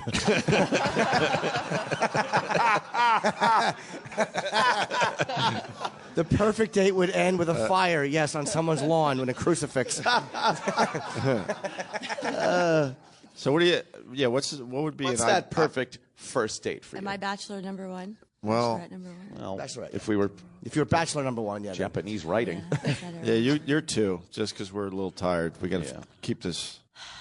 I was going to say, if this is Anthony asking, if you're dropping 12 grand on a hand of blackjack and you're getting served at the Montreal casino, that would be a perfect date for me. A little gambling, a little casino and, action. Yep. Us like laughing it up because we're winning. That's good. Yes. You're cock blocking Jimmy. No, he's not, because the end of the date is her comforting him on the ride home. That it was okay. It wasn't real money. He didn't blow it. As he's asking her for cab fare.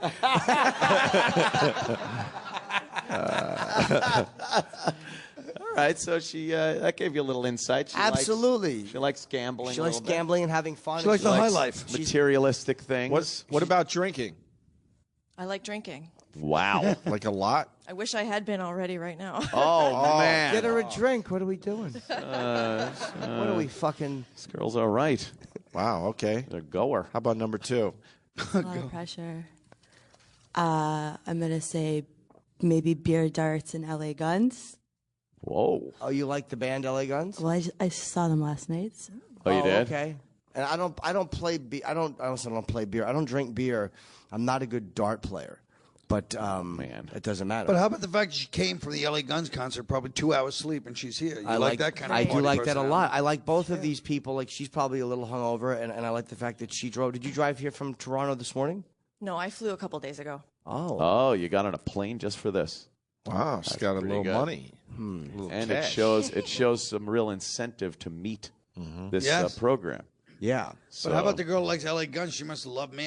When LA Guns was big, I was a fucking legend in this business, miss. Fucking MTV. I met LA Guns like 8 times. Like, hey, Colin, what's up, guys? How you doing? You're the MTV. You're on MTV. That's fucking bad. I've never met LA Guns. Faster Pussycat, the whole thing. Oh, of course.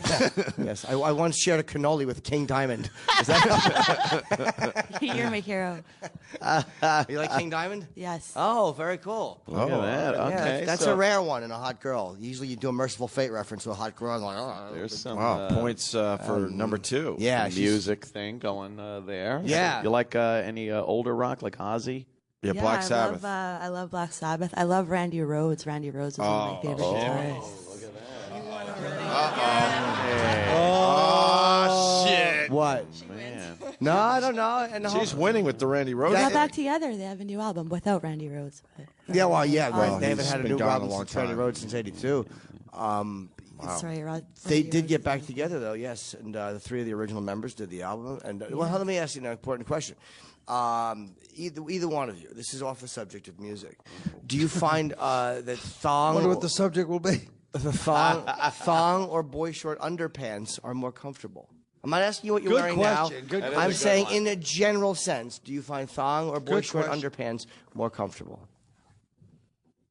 I think I'd go with the boy shorts. Oh, those are Good nice. answer. Good answer. I like those. I agree. You would agree as well. Yes. Do you find today's culture of everybody shaving all their pubic hair off to be a silly fad that everybody's going through? Or do you think that it's a good direction and it's kind of a streamlining, sexy thing? Incisive. Yes. Makes it I think sound he's- very official. He's Yeah. leading. He's leading the witness, though. Definitely leading the witness. Well, no, I'm saying, do you? No, I'm saying, is her opinion that it's a passing fade and it's just something kind of silly that people are doing, or that it's a good thing and it's probably here to stay? I don't know. I feel like every decade had their own thing, right? Like in the 70s, it was one thing. And it's time to, maybe that it comes back the other way. We going retro? A little I bit think of. it might go backwards, just kind of like the mustache came back, you know? Yeah, Yeah, it took a real hit after Ironic. 1945 in Germany. The mustache took a real fucking hit. It's going to be ironic hipster pubic hair. Yes, ironic. Yeah, because well, I know what Jimmy's getting at. What do you sport? Really? What? She goes, really? What? That's where we need the alcohol. Oh my God, dude! I am not. I mean, you want to answer that? I mean, I'll listen, but I don't know how it works. Do I show you what it yes. Whoa. No, No, I didn't think you would, but when you said that, I had to jump on it with a yes for That the was radio. very, audience. very good. No, you could tell what kind of, what you do. Is it wood floor? I would say I take care of things. You take care of But do you things. take care of it, like she says, all the way? Keep it tight? No, not all the way. That's a little extreme for me. Yeah, you like to leave a little something. Sure. Yeah. A little Now, mystery. is Mystery is good. Is what's left natural shape, or is it shaved into like a landing strip, a Hitler mustache? Yeah, well, I'd go to a place, so they usually do it for me. Oh, you go to a place. A maple leaf once in a while, you know. Yeah. Mix it up. Exactly. Some national It's pride. the Habs logo, yeah. LA Guns album cover. Randy Rhoads V guitar. Yeah. Nice. What about hip poster from '88? What about Kelly over there? I got greedy. Kelly, what do you do? I go to a place. Nice. Oh, you go to a place also? I go to a place, yeah. Yeah. Yeah. And do they? Is it complete, or do they leave a little something? It's almost complete, yeah. Almost. Almost complete. Almost complete. Like that. Okay. I can imagine that. When you're on the beach, say you're going beaching. When beaching, do you enjoy wearing white bikinis? Oh. Would you wear a white bikini? Or What a would you- disturbing question. No. It's a very nice question. Like, would you wear a white bikini on the beach, or would you say I can't because my vagina's bulging is going to really bother people? Oh, great question. Jimmy likes a particular type. Right. Infatuation with vaginas that look like a sideways chimp's mouth. I feel like Yeah. I feel like this is one of those questions on the list. The guy that had those women tied up in Cleveland for 10 years. Just to ask them. Jimmy likes a sloppy sandwich. Yeah. To be honest with you. It's not necessarily true. It wouldn't matter to me. It's about who the people are. Right. Jimmy likes a vagina that looks like an explosion at the Steakums factory. Yeah. It's been described many ways by Yes. Jim Norton. Many ways. Yeah.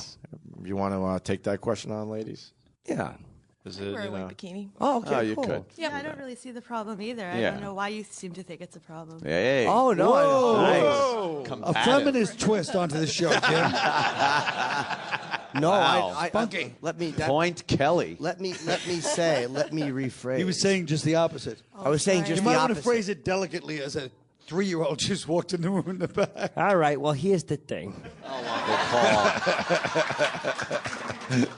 Now, no, I was saying because I think society a lot of times gives the protruding big vagina a bad name.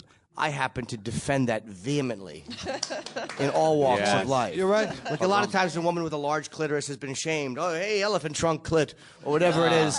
Oh, look at you and your giant lips. And The she's like, nerve. oh, gee, she's hurt. And I defend that. So I think the white bikini on a larger vagina is appropriate. You're So- quite a guy. yeah, I'm good like Yeah, that. So I was wondering yeah. if either one of you would be ashamed to wear a white bikini. He was hoping you know. He was hoping you'd be We ashamed. would be ashamed. Yeah. Yeah, I was hoping you'd be Sorry. like, no, I had to put it in Sorry. the locker when I changed my Nice clothes. tight, like a cherry stone clam.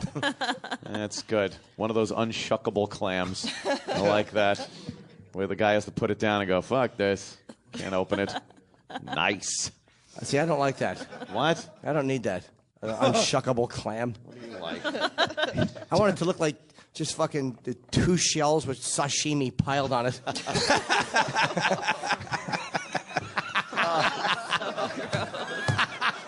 He's a romantic, isn't he, Colin? Oh, my God. God, I love him. Sure conjures up an image. Yeah, I mean, Exactly why I came here. Yeah. if we're going the delicious treat route, I mean, Yes. I might as well go all in. Yeah. Am I Wow. asking sexy questions? This is quite.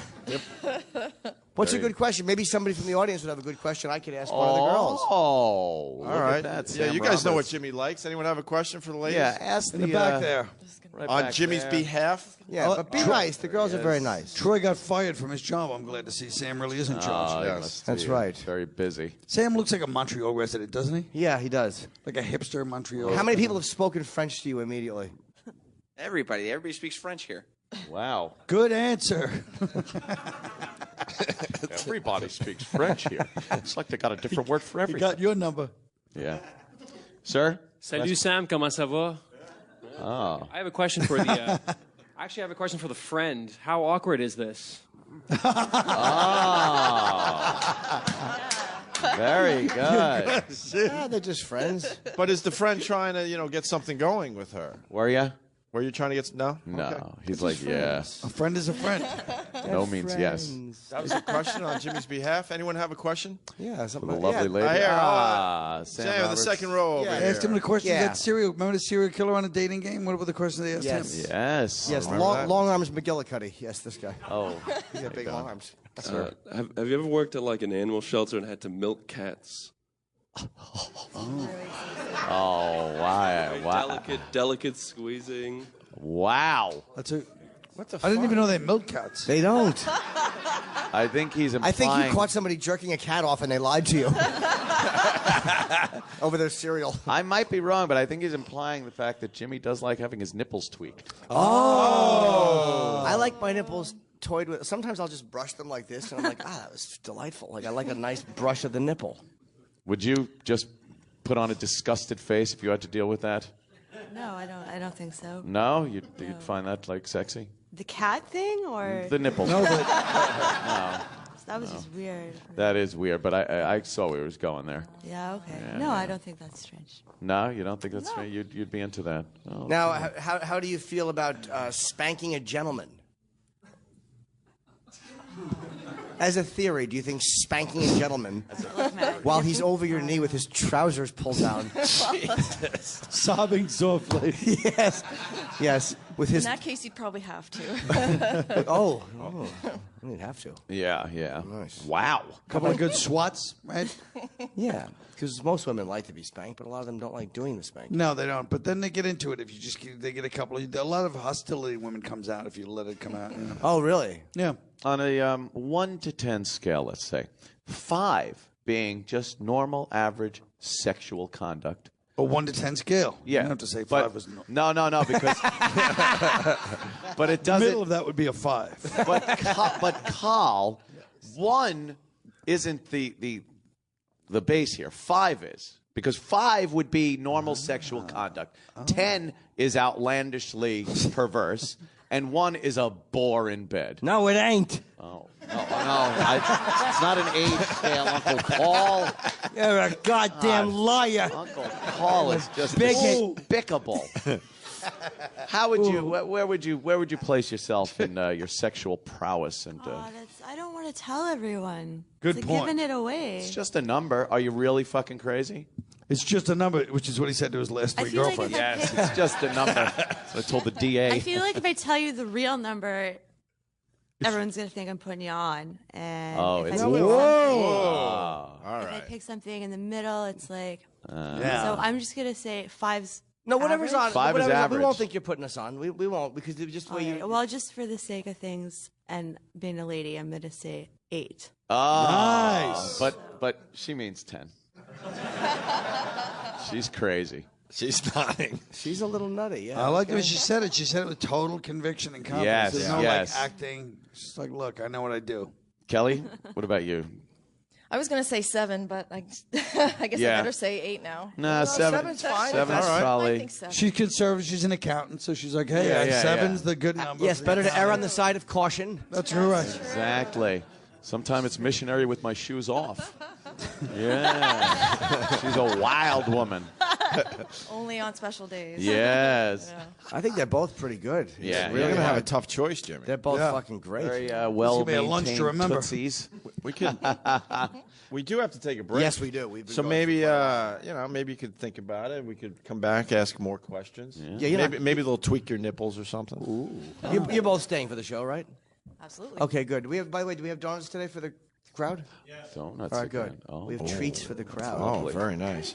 All right, we'll take a break. We'll Yes. hand out the donuts. And thank you to the gals who are very good sports. Yeah, we'll And- figure out. Yes. Yeah, we'll bring them back up on the couch. Yes. Colin Quinn, you're sticking Dun, around. dun, dun, dun, dun, dun, dun, dun. Yeah. Yes. All right, we'll be back at the Just for Laughs Festival here in Montreal, Canada. The Opie and Anthony Show on Sirius XM. More from Just for Laughs Montreal coming up. This is the Opie and Anthony Show. Live from Just for Laughs Montreal.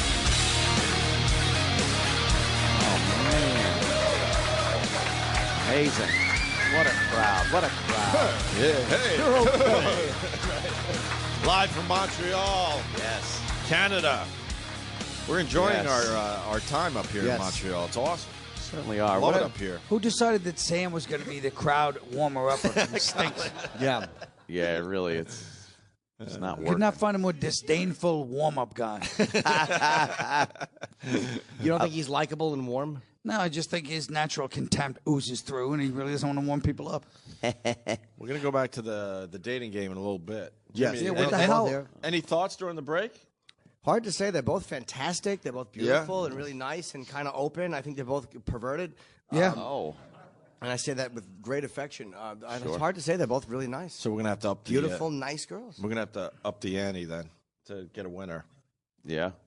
We'll figure it out. The winner is the one that doesn't have to She's go on the date. wincing.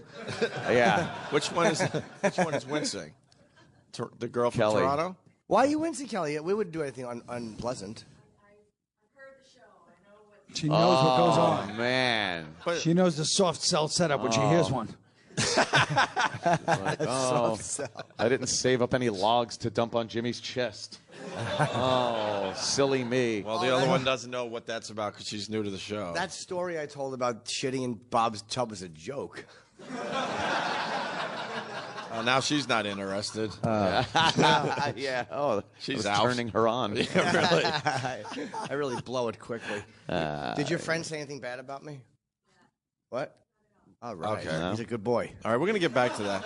We Yeah. got Chris DeStefano back stage. Where is he? We want to give him another shot because he didn't talk yesterday. What happened? He was a little nervous, Colin. Was he? Yeah, Was he nervous? He was a lot of guys. He was a little nervous. There he is. Come on. You were a little nervous, Chris, right? Take a seat. How you doing, buddy? He was busy lifting the couch full of comics. Were you nervous yesterday? No, you know what? It wasn't that I was nervous. It was I just, all the guys on the couch have done the show a bunch before. It's my first time. I kind of felt like, and Bobby was really just aggressive. So I kind of felt like Spider from Goodfellas. Like if I fucking say anything, he's gonna rip my face. Shoot me. You get shot in the foot. I felt like Michael Imperioli. Yeah, And but it was good. Yeah. Fucking. I'm got to glad make you're fun bringing of up that DeRosa's Bobby. tattoo. I'm glad you're bringing up that Bobby was aggressive. Yeah, he was uncomfortably aggressive yesterday. I don't know what the fuck. That's because he's heading off all the insults. I think he's at the had it pass. with the fat joke, so he's like, "Fuck you Yeah. all. I'm gonna beat the shit out of all of you." He comes out of the gate like a maniac just to take away from that. We said hi, and he was ripping our faces off. You know how you know Bob's mad about something? If you say something, if you joke with him, and he goes, "Really, dude?" And you're like, "Oh fuck, I pissed him off." Yeah, with that look in his eyes. Yeah. He's seen some things, that guy. Yeah, Bob's had it with all No, us. he figures he'll head it off at the pass and fucking attack you first. But the story he told, the narrative of Bob yesterday when I saw him was like, I come there 1 hour sleep, everybody just starts attacking me. I couldn't say anything. They're calling me fat. They're making fun of my eye. I don't He think told just the opposite story. I don't think that happened. No, it didn't. I think that's what he thinks is happening in his head. How would you feel if he was just sitting We there said with hi. those dumb sunglasses on? I know he had the sunglasses on the whole time. How do we not fucking talk about that? Dolt. Yeah. Scratch my corner, you do what? And then fucking. Ow. Fucking Joe DeRosa just talking about. We couldn't stop him talking about how much he wants to suck dick. That was That's Joe all he was was talking fucking talking like, about. Jesus Christ, it's okay to think it. Colin, we were trying to move on, and he kept going back to the point that he wants to suck a dick. Bailey J. Oh. Not like it's a guy, it's a girl. It was the conversation at the steak. Compromise. It was the conversation at the steak dinner. A dick and balls. We think Joe might, Yeah, Joe's ready to make the move. He's ready to make the move. And it's great because That's why you're having like the hyper masculine kid like this big whop over here on the show, right? Just fucking Hey, came in. he's an enforcer. This kid looks like an ass kicker, right, Chris? Yeah, he looks like a problem. Yeah. He could be a problem. I think people think that about me, but I don't get into many fights, man. I always try to talk it out, but like I said yesterday, there was a couple of times, one time in my life where I really snapped. And but that was about The it. baseball bat time. Baseball bat to the back of the head. That was Right, the only thing that I right. did. Oh, okay. But it wasn't, That's a snap. and it's Was it a racial incident? Exactly. With some slurs thrown. Yeah. What was he doing? Waiting for a bus in Howard Beach and he took care of it? You're in the wrong neighborhood, guy. How many times has he said that? Yeah, guy. It's a bad thing. Oh, what's up, guy? I all right, calm down. It's fucking. We were Yeah. playing basketball, and boy. kid fouled me, And I fucking just went home and got a baseball bat. I happen to have a bat on me at the basketball game. No, he went home and got What? the bat, which is worse. All right, you're a psycho. Plenty of time to you think had plenty about of time to calm down, but you still went back with the baseball bat and gave him a shot. It was a time in my life where I was really like exercising a lot. And I was taking this thing called NO Explode. Which just fucking makes you lose your mind. I almost had like 3 heart attacks when I was 19 from it. This kid fouled me, and I just fucking went nuts. Yeah. And I fucking lost it. And my mother was like, "What are you doing? What are you doing?" And I was like, "Fucking kid fouled me, Mom." Wow. I want pancakes. How long was the walk home? It's about a 5-minute walk. Holy shit. Plenty of time to cool off. Yeah, no, I fucking my heart. I had to go to. I honestly had to go to the hospital twice taking that shit. Wow. And the doctor's like, "You got to stop." I was like, "But I got to get fucking ripped." So I'd rather have my heart explode. Yeah. Did he apologize after he fouled you? Or after he got hit with the bat? Well, no, it was a whole big thing. His father was going to press charges on me, and then my father paid his father a visit and was like, I don't know what happened. Give him an envelope full of money. Yeah. No charges were ever pressed, What did your father say, you think? I don't know. I have no idea what my dad said. He would handle situations like that and never tell me what happened. We could work this out like gentlemen. Yeah. The problem always went away, though. Kids, kids, they lose their heads. Tempers happen. What are you going to do? Yeah. What can we do? That's all you do. What are you going to do? And then everything's cool. There actually is another situation where I snapped. I remember shit. this. I'm Okay. sorry. It's fun. Honestly, it's just all coming back. You were on a date and she said no. Yes.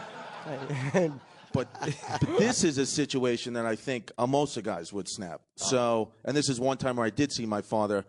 It happened in front of me. So 9/11 happened, right? My mother worked in the building. She was okay, but I thought she worked on like the fucking 95th floor. Holy shit. I didn't speak to her. I didn't know where she was, whatever. I went to all-boy Catholic high school. I start I lose my emotions. I start hysterical crying, just going crazy. This kid, Frank, starts laughing at me. Uh-oh. So I took a chair and I broke it over his head. Wow. Like over his shoulder, though. And, that was a big issue. Yeah, sure. Catholic high school. And so they were going to throw me out of school. They were going to expel me from school. Till it was all put in perspective of 9/11. Yeah. Well, so I call my dad right away, and I'm like, "Dad, I'm going to get thrown out of school." He goes, "No, you're not. Nothing's going to happen. Don't worry about it." So we get off. We had off the next day, off Wednesday. We go back Thursday. I go back to school Thursday. I just tried to show up like Larry David when he said he got fired. Yeah. And then he just showed up. Like, that's what happened. I just showed up, and they were like, DeStefano, you're expelled. Just call my dad again. I said, Dad, they're going to throw me out. He goes, I'm going to be there in 10 minutes. I was like, you live on Staten Island. We're in Queens. He goes, I'll fucking be there in 10 minutes. Wow. He shows up in like 12 minutes with New York Yankees batting practice jacket, a coffee, and flip-flops. And he goes, I need a meeting with the principal. And I need to sit down with the principal. Listen, Brother Alphonse, we got to talk about this.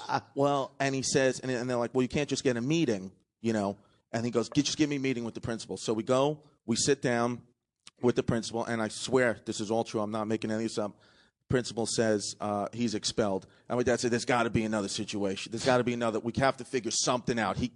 Kid thought his mother was dead. He was getting laughed at. Come on, wouldn't you do what he did? And the brother was like, well, no, I'm a man of faith, and he said to my dad, aren't you a man of faith? And my dad was very specific. He goes, I lost my faith September 6, 1979. Oh, Jesus. And he was in prison at the time, so I think something might have happened. Oh, no.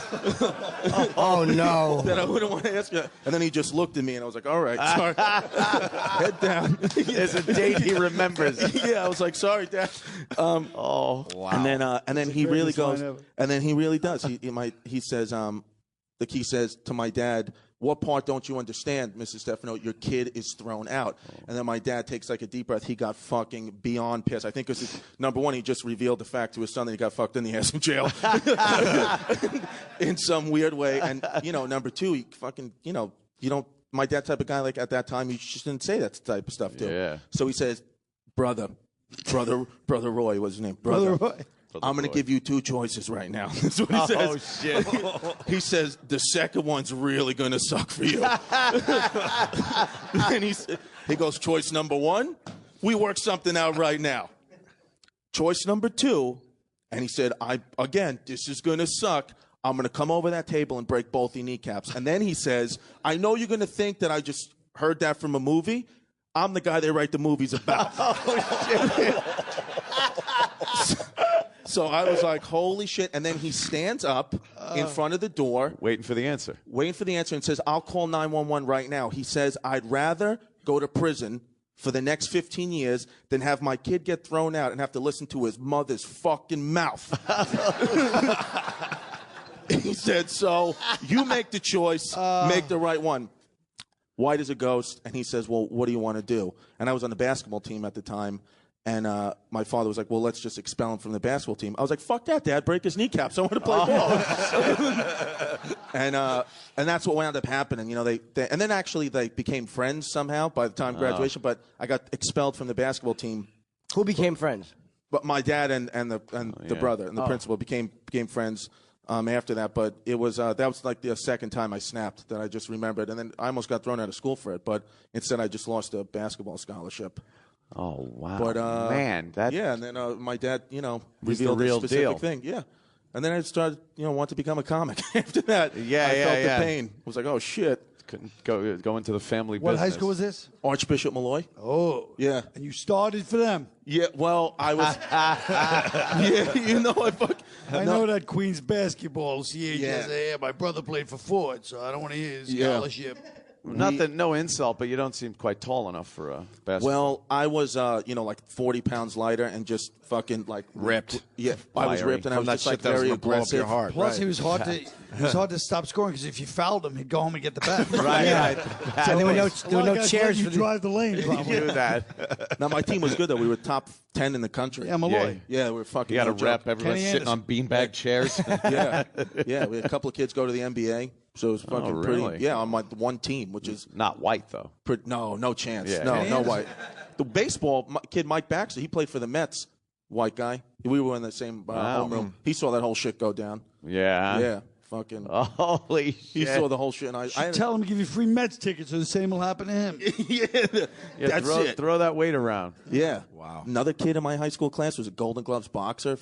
Then also in my class was the cannibal cop. That guy a couple of years. We were also. Is his name Gabriel something? Gilberto Val. Oh, Gilberto, right. Another true thing. We took Christian. The cannibal cop. Was the guy who in New York City? What was it? Maybe 6 months ago. He got busted because he wanted to eat. He wanted to cook and eat women. His wife, yeah. It was his wife and a whole bunch of other ones, which I found out actually a couple of weeks ago. That number 3 on his list, I actually used to hook up with her. She was pretty hot. But he was fucking. I was like, yo, you were number 3. You were close to getting fucked. I was like, but I was in Christian marriage class with this kid, and I would always remember we had to have that egg. It's supposed to be a boy and a girl, but all-boy Catholic high schools was just fucking me and him, two husbands, and we had this egg, and he always would say, let's just fucking crack the egg and eat it. You want to crack the egg? Oh, wow. 10 years later, it turns out he fucking wants to boil women in a pot. I was like, you psycho. Wow. I knew that from Christian marriage. And if anyone doesn't remember the case, he's a New York City cop, and he was online with some guy in England, and they were talking about like cannibalism as a sexual thing, but he was actually like giving details of his wife's jogging route, and I don't know how he got convicted because they said it went way beyond fantasy and very deeply because he never did it. No, he didn't really ate anybody, and he talked about it online, like Jimmy said, and they convicted him of some kind of fucking crime. He was plotting to do it. I don't know what details that came out that they said he was for real. Well, I know a couple of guys who know his family. So one of the guys I know was in the courtroom. Came in the courtroom with them and said that the prosecution said what they think swayed the jury is the prosecution said if we found, because they found this guy at the last second with fucking shovels and pots ready to go, knives. They were like, if we found a terrorist with all the fucking bombs about to press the button and we caught him, is that not attempted murder? True. Is that not attempted terrorism? And the jury was like, I guess it is. So now this kid's going to get life. Although with the same age, he's going to get life in prison. It could, again, I'm not defending him, but he could be like just a weird ritualistic sexual thing for him to buy, knowing deep down he's never going to do it. Yeah. I know him. Why'd you say you're not defending him? Yeah, because that could be it. I don't know. Articulate defense he's ever had in his life. He was like a sex nut, in high school. I mean, with the egg, he always, an old boy Catholic high school, if you walked with your book bag in front, you're like, fucking boner, you have a boner. 24/7, this kid had a boner. Always with his book bag in front. Wow. And it was a weird thing. It's like maybe it's just, and he wasn't gay or nothing. It just fucking kids can't stop thinking about sex. I like that he passed the psych for the police department very handily. Yeah, that's odd. Apparently, he was right close there. to making detective. Wow. I'm friends with one of the girls. She's a porn girl, and she was in one of the videos that was found on his computer. We talked about him when I saw her. Small world. It really is. And she does weird, lesbian fetish porn. And she goes, that cannibal, that cop? And she's like, I was in one of the, because she was like, did one where they cooked her and ate her or whatever. And she's like, it was so silly on the set. We were all joking about it. It wasn't sexy to us. Crazy ass fetish. That's crazy. And you want to eat somebody? Yeah, and so he came up. She was lovely. I got nowhere with her, by the way. Nowhere. Hey, you know Sammy from Queens? He wants to back you up about the neighborhood.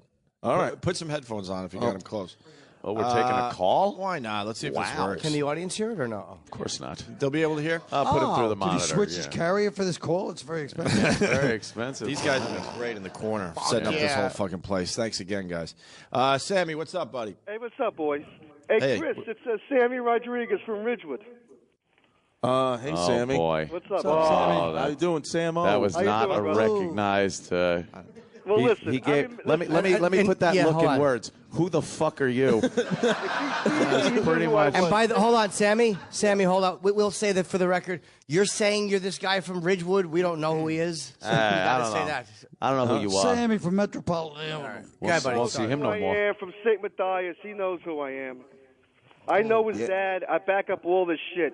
His dad's a nice, sweet guy, but you can't cross him. Don't cross his father. But I know his dad for a long time. Now I know. Now I'm recognizing your voice. I think you're one of the guys that may have crossed my father. No. I was on his side. Nah, I'm joking. Nah, I know. You're good. I remember you now, How's Sam. that wheelchair? It's from the candy store. I need some N.O. Explode, Sammy. I'm getting fucking weak. Okay. That's all I wanted to say, Chris. I wanted to back you up. I've been following your comedy, and you're doing pretty good. Oh, thanks, man. I appreciate it. Pretty good. He's blowing up. It's always my father and his friends are always fucking just a jab at the end. Yeah. It's always, hey, you doing? Pretty good. I was on Letterman 3 weeks ago. And my dad comes to me. He was like, it was fucking good, but you're not hosting the show. But it was good. It was good because I'm not Letterman. Did you talk to him at the end when he came over to you? Letterman, yeah, That's cool. I did. Yeah, it was cool. We talked for a couple of minutes. John Travolta was on the show with me, so that was the fucking thing. Wow. Oh, nice. Gee, my mother was going crazy 2 days, and my father was like, "You better clench your ass cheeks, kid." You know what I'm saying? Johnny T. Did you meet him? Oh my God, boy, did I meet him! Really? Oh yeah, he was. He was the first guest, and I was do my stand up next, and he came back and he said, "You have on a beautiful suit." And I said, thanks. Oh. And he said, are you nervous? I was like, well, now I am. Jesus Christ. Holy shit. And then I'm telling you, man, it's not. I fucking looked into his eyes, and that guy's eyes are fucking piercing. Yeah. Light crystal blue, like the ocean. It was amazing. Let me ask you something. Are you going to remember a date like your father did? That's what all comes out. That Letterman date. Oh Jesus! Yeah. It was in your mind. Wow. Yeah, and he just fucking, and he was weird. That Scientology shit. Like he put his hand on my chest. He was like, "Just go out there and come from a place of strength." And I was like, do you want to fuck? What's going on? Yeah. Are you trying to fuck me? Scientology. Yeah. And then it really did calm me down. I was fucking nervous. It was my first time doing it. What does that mean, come from a place of strength? That's great advice, but I wouldn't know how to do that. As I wallow in weakness. Well, what he said was, come from a place of strength, and he said, all the work is done. Now just go out and have fun. And I think what he meant by that is like, I went through the fucking audition process and strenuous waiting for the call. And he's like, now just go have fun. I think Chris is a Scientologist. Yeah. Yeah, that's. I don't know if Chris is a Scientologist or recently was sodomized into being one. Yeah. Piercing blue eyes of John Travolta. He was like touching you though, like Jesus. Yeah. What the fuck? And I swear this is true. I got that advice, and then like a classic. Guy, I felt on top of the world, and then I wanted to go downtown and feel like a piece of shit 2 hours after I do Letterman. I did comedy for 7 people from Sweden who don't speak English. Man. Fucking Village Lantern. And Tracy Morgan was there, and he said to me, I swear this is, and I don't know what the fuck he meant. And then he walked away. That's Tracy. That's My Tracy. girlfriend was like, Tracy, Chris just did Letterman. He goes, oh, that's, for real, take a walk with me. So we're walking down the block. And then he said 2 things. He said, number 1, your girl's toes look mad good, painted like Skittles. I like that shit.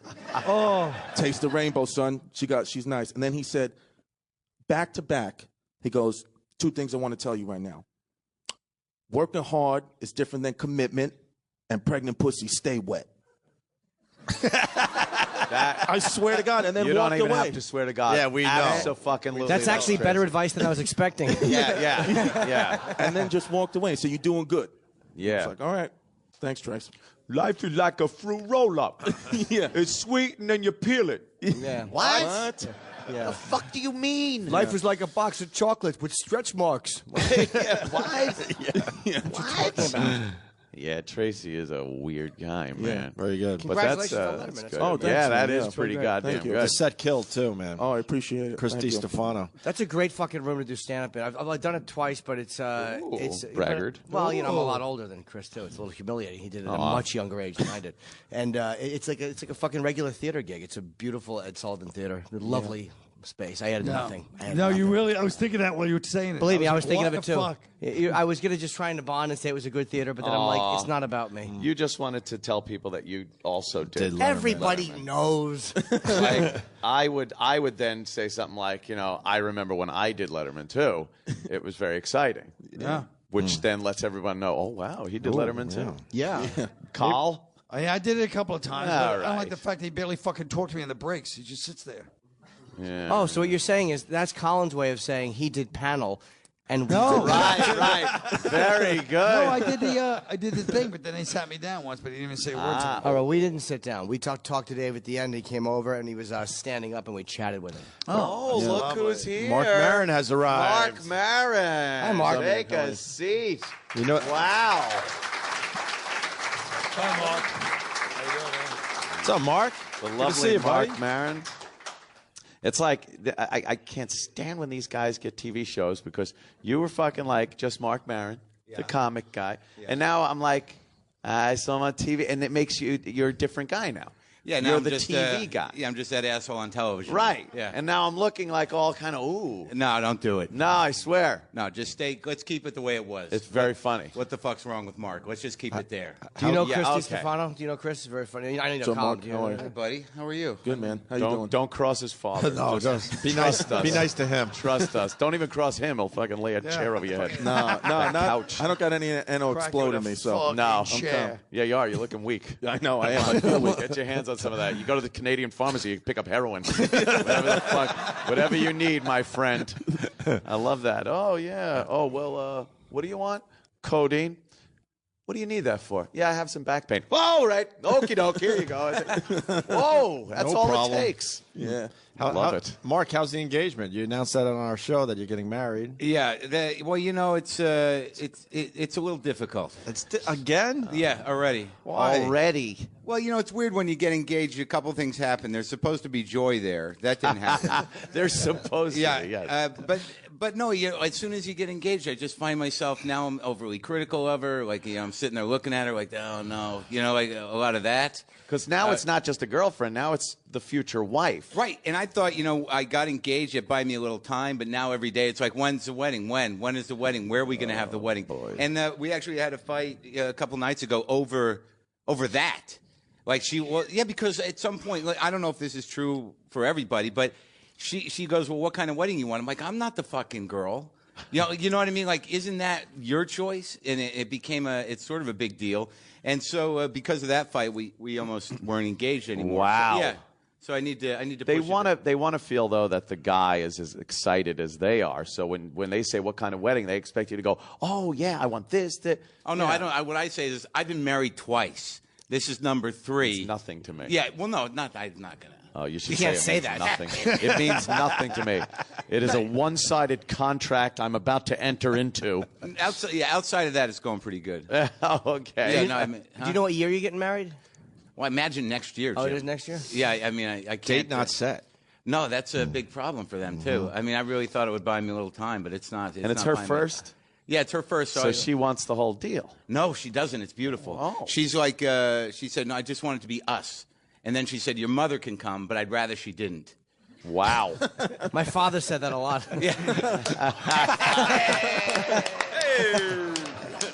So what she wants to do is just get married, the two of us, so it's our day, and then she wants to take a trip and then maybe have a party for other people. No, it's great. Let me tell you how that won't work out. Because you don't invite people, they get mad. You invite one or two people, now you have to invite other people because they'll get mad that you invited somebody. Yeah. And you can't invite nobody because there's people that are very close to you. So it's going to be quite a few people. It's going to be 400 people. Yeah, it's just... This leads to a 400 people wedding. I tried that. I was like, I don't want... At my lovely wedding that I had at a place that later became a strip club in Comac. In honor of your failed wedding? Yes, they became a strip club in honor of my failed wedding. It became a strip club, and the accountant that used to do mine and Opie's taxes did it in the basement of the same strip club that I got married in. It's all one whole big melange of shit. We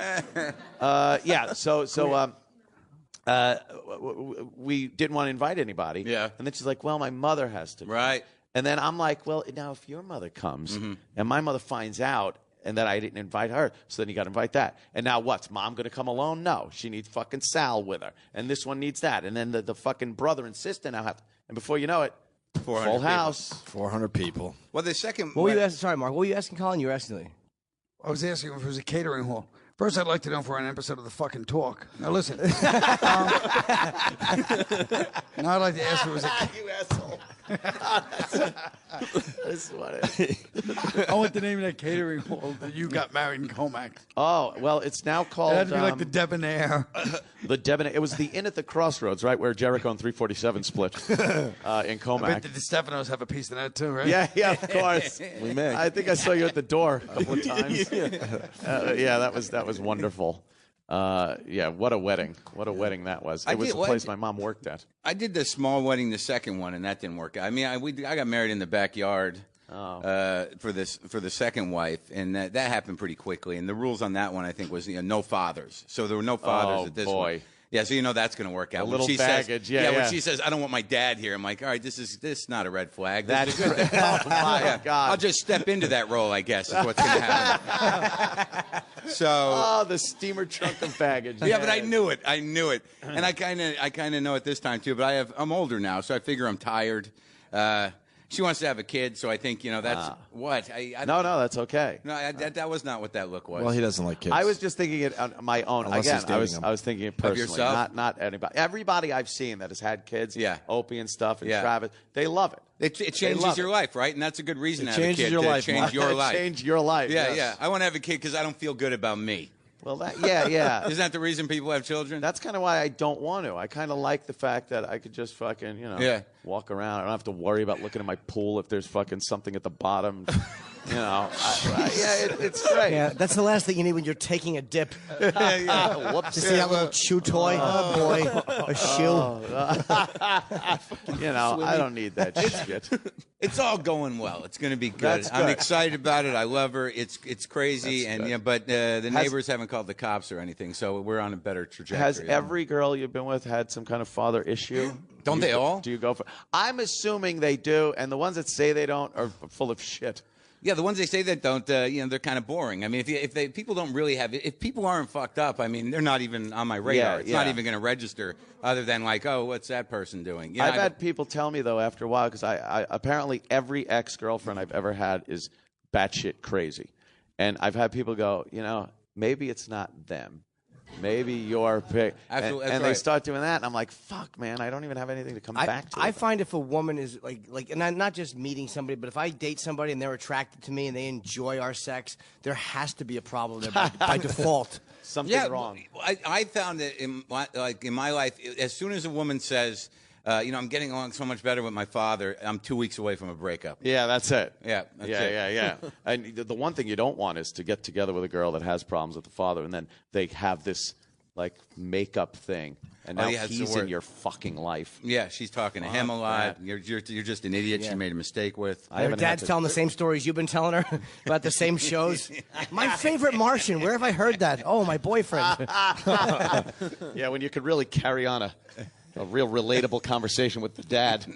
You know, hey, I remember graduating that same year. It gets a little uncomfortable. Yeah, that's the boat I'm in. Yeah. Why don't we ask the Why don't we ask the future possible lunch dates if they have father issues? That's a good question. Yeah. Go ahead. We Sam got a Roberts. We got a yeah. All right. You fucking twink.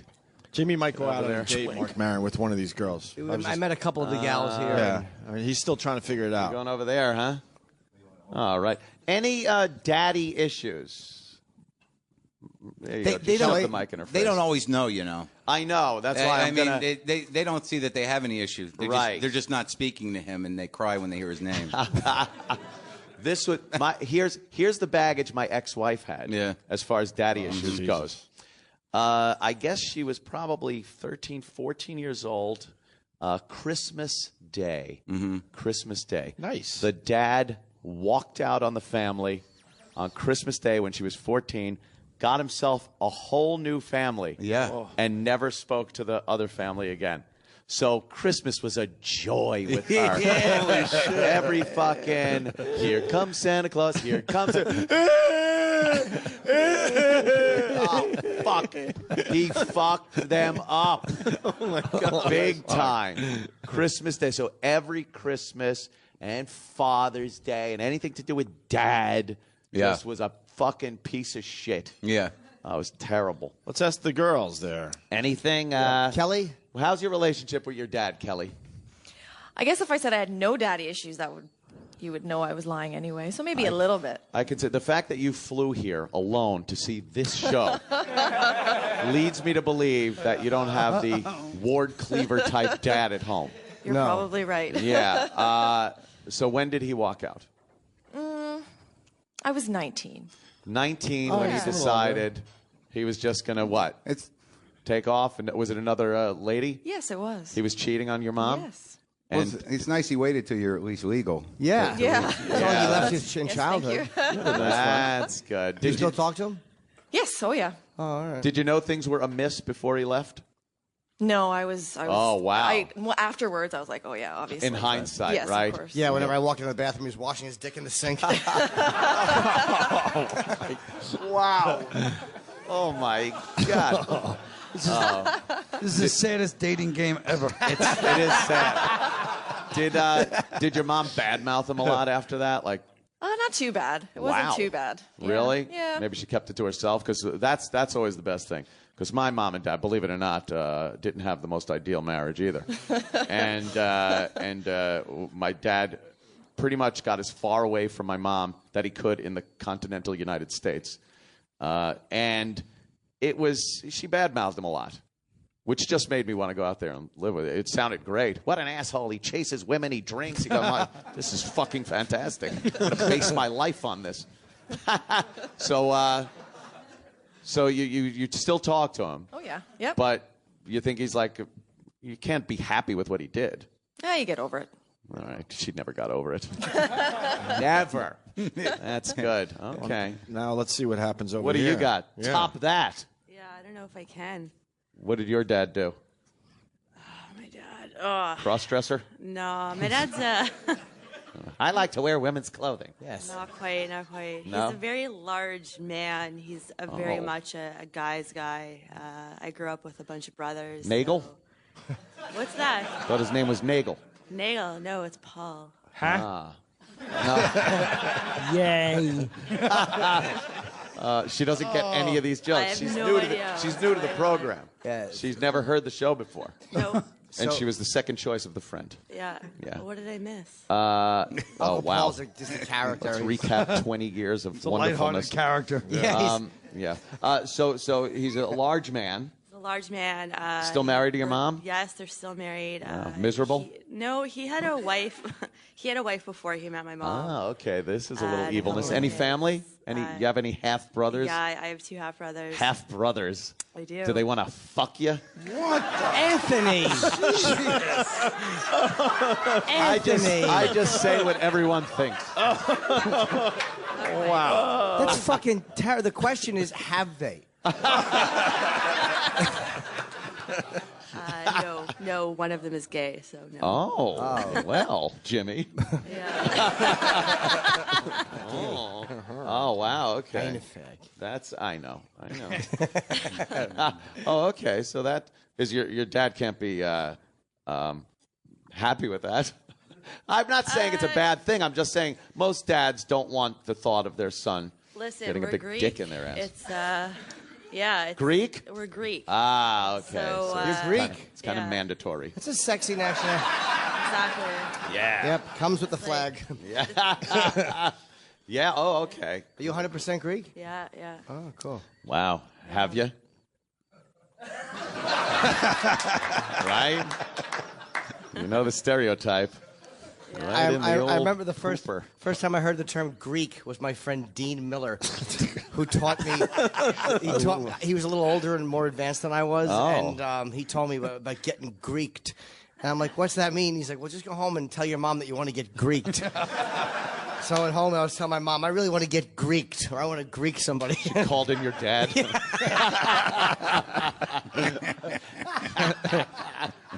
Wow. Did she know what you meant?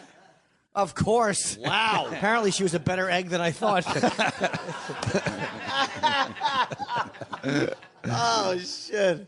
All right, so... is she answering that question? Or? Yeah, she doesn't have Big The Daddy. second family Oh, is thing. she answering the Greek question? There's something going on there. Before he met my mom, and then they ran away and got eloped, and they've been pretty happy ever since. Did you ever have the feeling that he feels more strongly for the first family than you? Oh. No, we actually all get along pretty well, but he's got a pretty nasty, angry Greek temper, which can be pretty funny sometimes. Oh, really? Funny. Oh, Funny. she says it's funny. Yeah, that's funny as she's in tears. Yeah. As he's throwing people out of the diner. Yeah. Exactly. Too early. Too early. She likes You want that. the peas, carrots? Yeah. She's very good. Oh.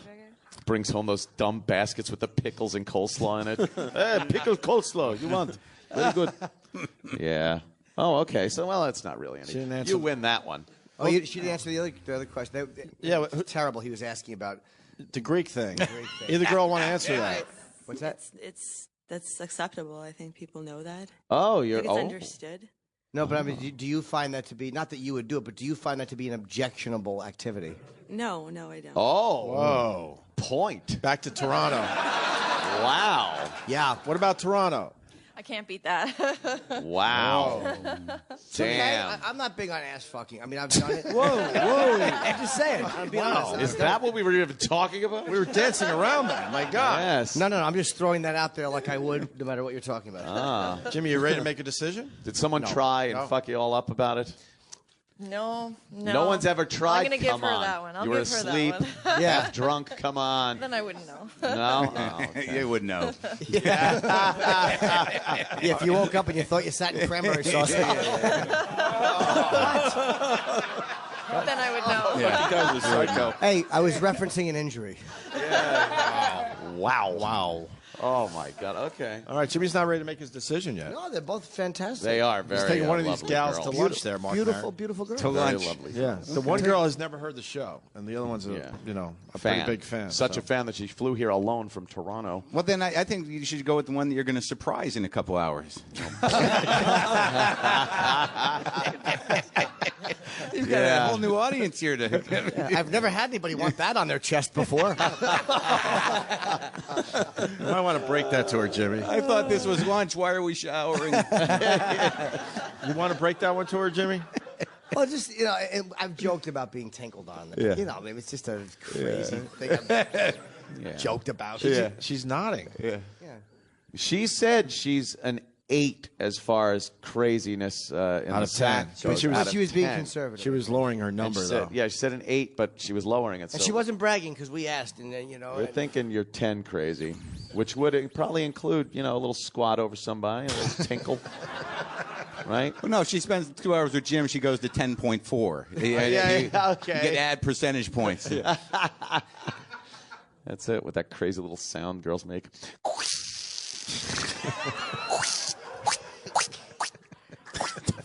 Nothing bad. That's a girl pissing. Oh, that's what that is? Yeah. That's an amazing impression of a You've girl never been pissing. in the bathroom when a girl's taking a leak? No, It's I hilarious. have, but it didn't sound like a balloon. It does, no, it's like... Yeah? Yeah, it makes like a fucking wacky Sounds like sound. a dentist drill. It does. Yeah. Now, did you work on that impression over time in the bathroom? Yes, I was like, piss again. I got to get this straight. No, that's not quite it. Piss, more water. Drink. I got it. Yeah, I got this. I'm the fucking Rich Little of vaginas. I'd buy that CD.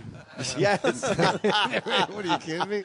The Rich Little of vaginas on sale now. Just a pair of pussy lips doing Carson. I'll take Monday off. I think he was actually here. Wasn't he here the first week of the festival? Rich Little? No, the Rich Little of Vaginas. I Yes, think the was Rich it. Little of vaginas was here. He's a French act. Club Soda. Yeah. All right. Well, I guess a good answer. Are we any other questions, Jimmy, or we'll get back to the We'll ladies? get back to them because All right. that was a good answer by both. They're both very honest. I prefer honesty over anything. Those guys are really close to you over there. I actually thought that hand was your leg. Was on your leg. Did you almost do that? Lean over and you're trying. Are you working it a little Are bit? you trying to bump the knuckles against the back of the thigh? That's what I do. Just on the bus. feel a little bit, right? I was thinking about it. I was hoping you guys wouldn't talk to her. I was working her before the show. I told her I was going to bring her to lovely Ronkonkoma, Long Island. Is that where you're from? The conch. The conch. We love the conch. From Long Island. I worked in Ronkonkoma. Where Birds? You ever go to Birds? No, Forbidden Fruit though. You ever hear of that one? That's a gem. That's a newer place. I love the Ronkonkoma strip clubs. Girls with the fucking bullet wound scars. Oh, my God. You go in for lunch, and they're vacuuming the stage, and have to shuffle away and get back on the stage. It's fantastic. Perfect. Fucking lubing up the pole. They do that clean. I like when the stripper has to, like, get the Windex out. Clean the mirror. And she's cleaning the mirror. It's like, yeah. You don't just see dance, that. Jesus. Yeah, who gives a shit? Exactly. Stop trying to class up the joint. Yeah. Wow, the conch. Nice. You came up just for this show, or you got business up here? Well, I moved to Boston, and was going to be up here for a bachelor party anyway. So I figured I'd leave at midnight, party. get up here a little early. Did you go to the bachelor party yet, or you gonna? No, after this. After this? It starts. Wow. Yeah. What is it going to entail? A little strip club action? Probably. Yeah. Most likely. Blowjobs? Everything. For each other? Yeah. Yeah. Little 10-man Greek session. all right. Nice. Nothing wrong with that. Yeah. How many? knew How you'd many? like that one, Jim. How many guys? How many guys in this? 10 guys. 10 guys, all fucking sexed up, just walking around Montreal. Suffolk County dirtbags. Yeah. Fucking Long Island and Boston assholes. Just ready to rip it. Landscape fucking pricks. Yeah, what the fuck? This cunt don't want to do nothing. You don't even fucking answer me. Speaking Exactly. fucking English. I'll touch the fucking girls. This mook ain't gonna stop me. Yeah, you guys are destined for some fights. Yeah. Obviously. Yeah. Oh, good luck. Nothing like Mr. DeStefano over there, though. Yeah. No, why'd you move to Boston? Went to school up there. Liked it up there. I feel like a lot of Family. Not a cool story. It is a traitorous thing to do as a Yeah, New like, Yorker what the fuck? to kind of move Yeah, to it was Boston. tough. Were you a Yankees fan or a Mets fan? Yeah, Yankees, Jets. And you moved to fucking Boston? That's Yeah. good. That's not good, right, Chris? My Tough. dad would not approve of that. shit. At all. Oh, shit. That's like all he cares about is, what are you, the Sox? Are you with the fucking Sox? Are you a Red Sox fan, you pussy? No It's way. like this guy's an MMA fighter, Dad. He'll beat the shit out of you. They start the Yankees suck chants like in church. Yeah, exactly. Anywhere they got 2 or more people. Yeah. Yankees suck. Yankee. Yeah, sure they do. I had that at the DMV actually. 2 days ago. Yankees suck. Getting a lot of shit. I got the new license plate with a little New York flair to it. What does it say? I'd rather not. Oh, you don't want to give it Is out? it Yankee related? Yes. In Boston, you're nuts. Gotta. What's left for You're license crazy. plates that you could possibly get that's Yankee related that hasn't been taken? It was The clever. Yankees are great. Massachusetts. Wow, you're looking for trouble. That's crazy. Drive around Boston and fucking with that? It'll be all right. It's a little. It's got to be an old. It's not as obvious. They're not that smart up there. So. Now you tell them they're not smart. Nice. It's got to be an old car, though. You don't give a fuck if they take a bat to it. It's from Long Island. It's probably a Camaro. Hey, Angela, get in a fucking car, you fucking piece of shit. You talking to him, you fucking bitch. Yeah. An IROC, is that what they were called? An IROC. Yeah. IROC. Italian retards out cruising. So. Well, it's better than the one they had for Pontiac. Wow. That was the first joke my father ever told me was that one. Of course It's true.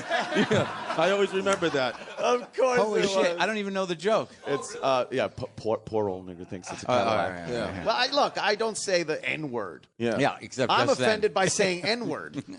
Right.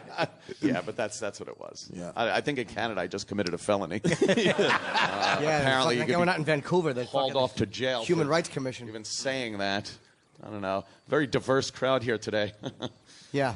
See, I was being sarcastic. Yeah. As always. As always. As always. I was very surprised. The streets of Montreal, so quiet, so peaceful. Really? No crazy people screaming on the corners. No one.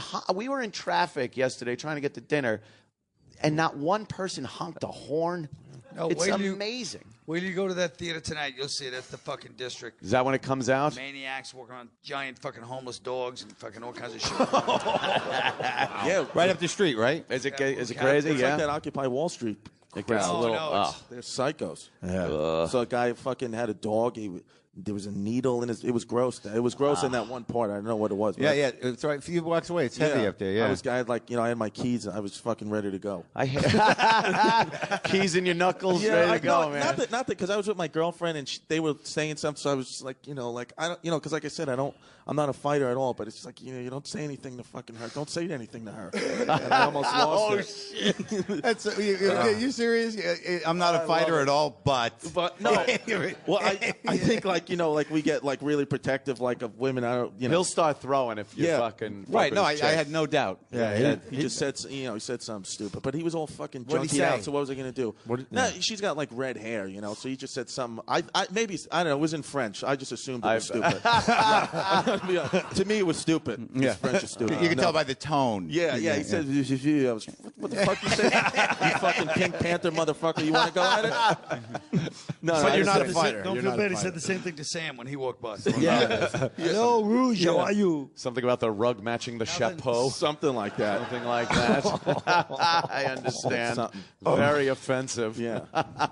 Yeah. Do you jump in if your chick starts some shit, though? Like, chicks will do that. They'll fucking, fuck you, asshole, and then they expect. And if it's you, that's fucking great. If it's me, ooh. Chicks. No, definitely. Chicks. I definitely try to diffuse it. Yeah?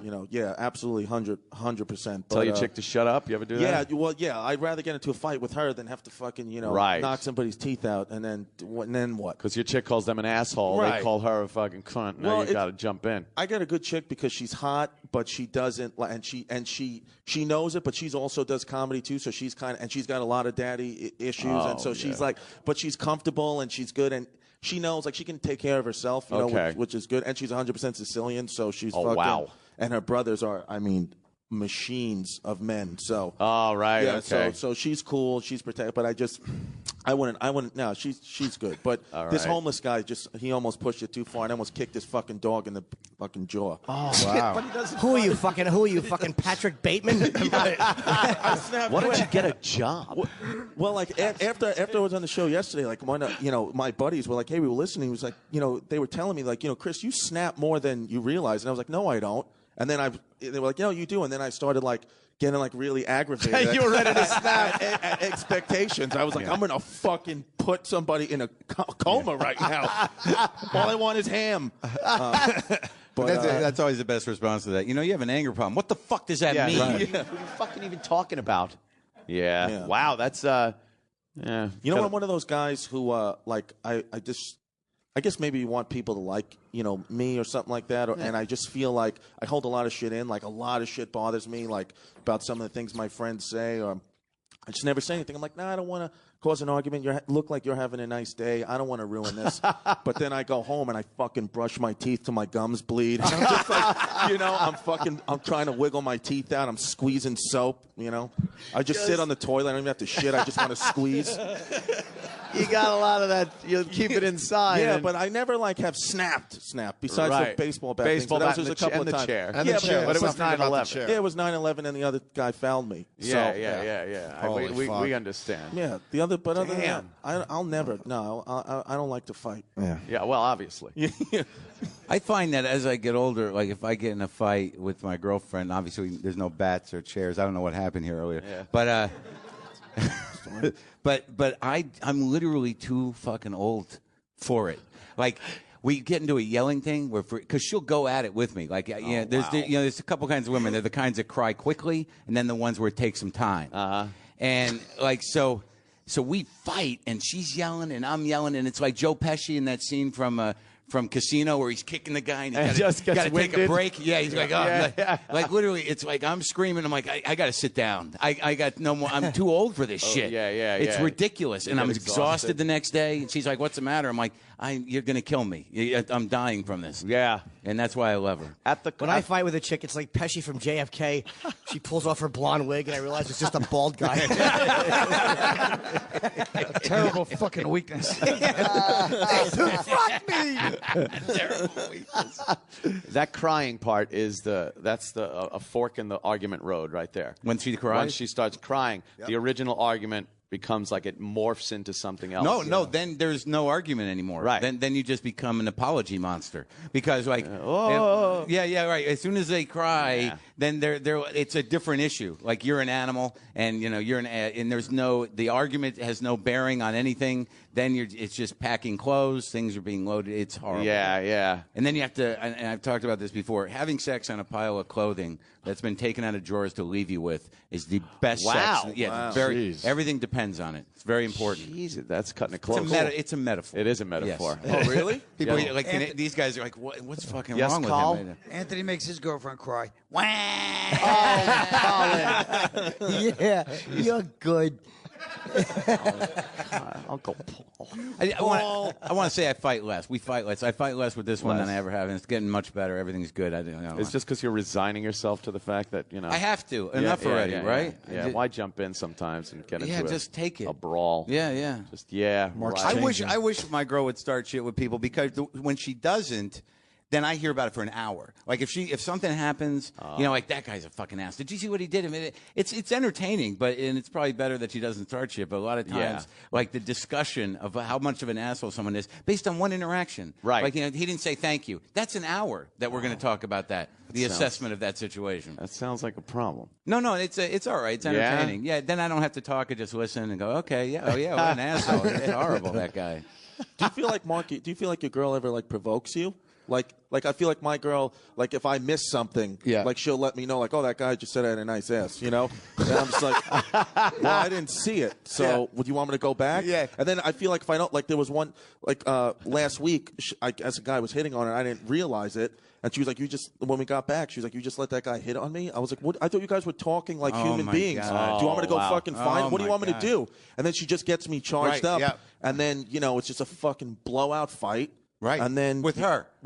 Yeah. Well, the provoking jealousy thing, that's a nightmare. Because that doesn't happen a lot. But it's when you don't give them enough attention. They're like, then they say something like, guys, they hit on me too. They do all the time. And you're like, what do you mean all the time? Well, you just don't notice it. What are you fucking talking about? Yeah. And then all of a sudden you're in it, and then and then I'm. Maybe they're delusional. I don't know what this comes from. Yeah. But every time that happens with us, when we fight like that and we have make-up sex, I never pull out. Yeah. You want to have an anger baby? Yeah, it's something like I just want to fucking it's like a weird thing, and she's brought it up to me because she's not on the pill, and we just pull out, and every time this happens, I'm just fucking, I'm just like, I'm going to come inside of you. She's like, no, don't. I'm like, I'm going to fucking do it. And then I do it. Yeah. And then we're fucking, plan B or fingers crossed. Or, right. Well, it's a good story for a kid. The night you were conceived, I wanted to kill your mother. I was killing her with my cock when you happened.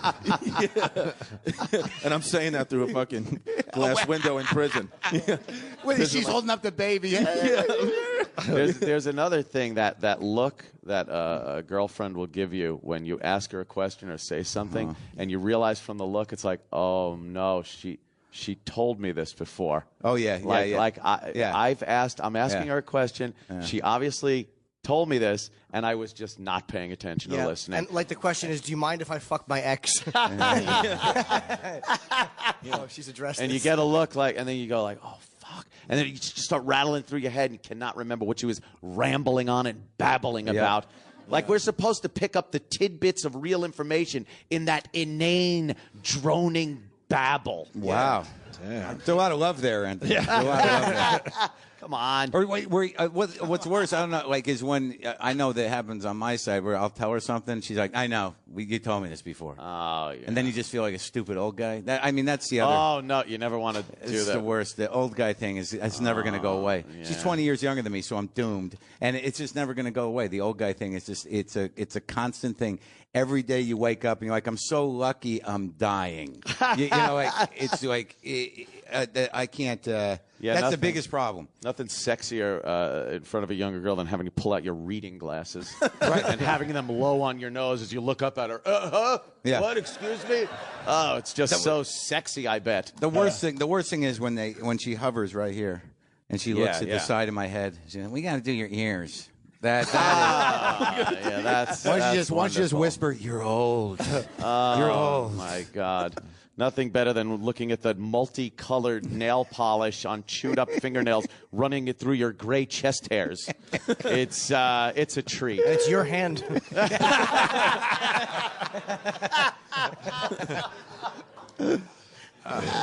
Sam handed a note. We got a fucking break, unfortunately. What? Just because of live Sam's reads. a killjoy. No kidding. So we'll take a break and we'll hang out. Yeah, we'll take a break. Mark Maron's here. You sticking around, Mark? You got a place to go? Not for 20 minutes. All right. We'll talk about the second season of the TV show. Congrats on that. Yeah. Very happy for you. Thank you very much. Of course, Colin Quinn is here, and Chris DeStefano. You sticking around? Sure. And we got another comic in the audience wants to say hi that Jay Moore turned me on to. Oh, the little fella. What? That's not a nice way to respond. respond. Jesus Christ. What? The fuck? I don't know. It just doesn't seem He's right. a little guy. Oh, I thought you meant me. Oh, Jimmy. All right, we'll be back live in Montreal at the Just for Laughs Festival. Live from the world's largest comedy festival, Just for Laughs Montreal. This is the Opie and Anthony Show. More next. The Opie and Anthony Show continues. Live from Just for Laughs Montreal. Oh, yeah. We are back live from Montreal, Just for Laughs Festival. Woo! We got Mark Maron on the couch. Yes. We got Colin Quinn. Yes. We got Chris DeStefano.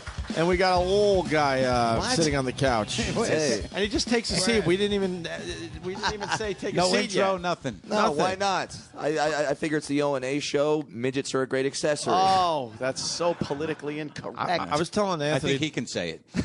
No, it's called burdens. Teasing, of course. I was telling Anthony during the commercial that midgets are just fun. Right? Just talking to you was kind of just fun. Right. When is a midget ever around where you're like, fuck my life, I hate this? No, never. You see a midget, you're happy. Doesn't matter. You get fired from your job, find out your wife is cheating on you, you walk down the street, you see me, you're like, Are you okay with the M word? Are you all right with the M word? I've been protested because I say the M word, because I say the midget Really? word. Oh, really? I was doing a comedy club. By the way, my name's Brad Williams. Hi. Brad Williams. Hi, yes. Brad. Hi. What's up? Jay Moore turned me on to you. Jay Moore tweets me one day and says, you got to follow him. He's really funny. I'm like, all right, if Jay says so, I guess I have to do that. Well, follow me on Twitter at FunnyBrad. Thanks. Funny Brad. Yeah, Brad Williams was taken. I was drunk. I was like, well, I'm funny. I'll work out. It's stupid, but whatever.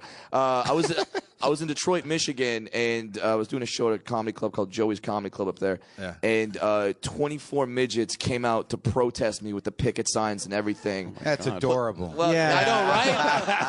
I'm like, Did you? is it really a protest? Well, did you know what was happening when one parking spot got taken up?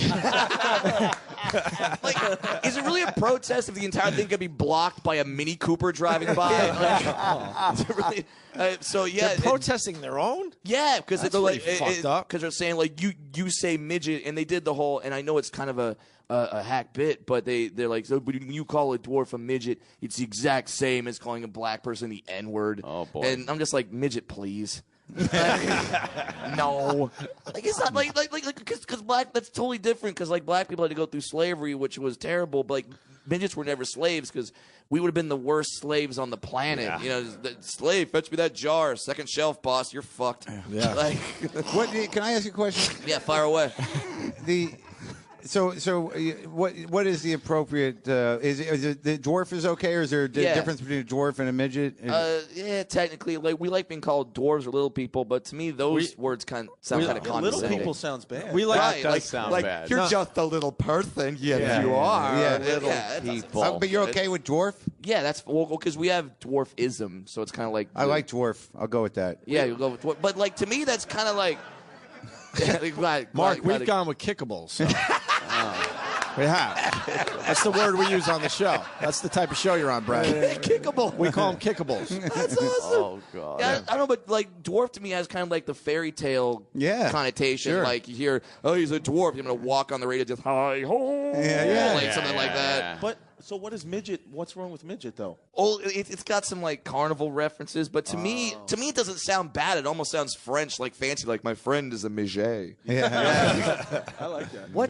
Midget. Now, when you walk on stage, you're, you know, obviously visually everybody knows, okay, he's small. So, Sure. what point when you're doing material does it become like, okay, I got to talk about it because you have to address it, You or have you can to. just talk about other things and not at all reference that? Well, because when I first started doing stand-up, I was just doing like observational, what's going on in the news, and I didn't mention it at all. And I noticed the audience was just looking at me like, does he know? But so then I have to address it at first. But yeah, then we move on to other topics. But yeah, you do have to satisfy that part of the crowd's desire of knowledge. And it's funny. I did a gig one time where literally I haven't even said anything into the microphone yet, and this woman was terrified of little people. She has something called microphobia, which is a real. My brother has that for real. Yeah, he gets freaked out when he sees midgets. Yeah, and like people are like, that's not real. No, because it's real. Her friends were all fans of mine, and they thought it would be an absolute hoot if they brought her to my show, sat her in the front row, and did not tell her who the comedian was that night. So I walk on stage before I even grab the microphone. This woman just stands up and goes, Jesus Christ! And you said he obviously doesn't exist. See him move his arms? That was really weird. Anyone else notice how weird that arm movement was? Jim did a dwarf arm movement. Yeah, like, I liked how, Jim, I loved how you tucked in your arms, like, let's do a little added T-Rex. I didn't even mean to do that. That was not intentional. It's just I become the character. Wait, so what is that phobia about? Do you know? Have you researched it? Well, here's the deal: is I think it changes from person to person. But I asked this woman at the show, "Why are you afraid of little people?" And this was her honest to God response. I said, "Why are you afraid?" She goes, "Every time I see a little person, I just know they're gonna rape me." Now look at her like. And then you raped her. Why would they? Well, out of spite. Right. How dare her for being right? I can see if they said, "How come you every time you see a little person with a ladder?" Yeah. But yeah, it's like I can't. It's impossible. There's no like really. You're afraid of this? Like it's not contagious. I can't walk up to you, scratch you in the knee, and you go, "I'm melting." That doesn't happen. I gotta ask about the hog. The what? The hog. Right there. Midgets have regular yeah. pieces. What's going on? Yeah. Well, here's the best part is that it's regular. It's average size, but on me it looks fucking huge. Yeah, my cock hangs down on my knees. Yeah, so literally. Yeah, I can legitimately say knee. Yeah. It's a nice little feather in the cap. I think with dwarves, which I enjoy.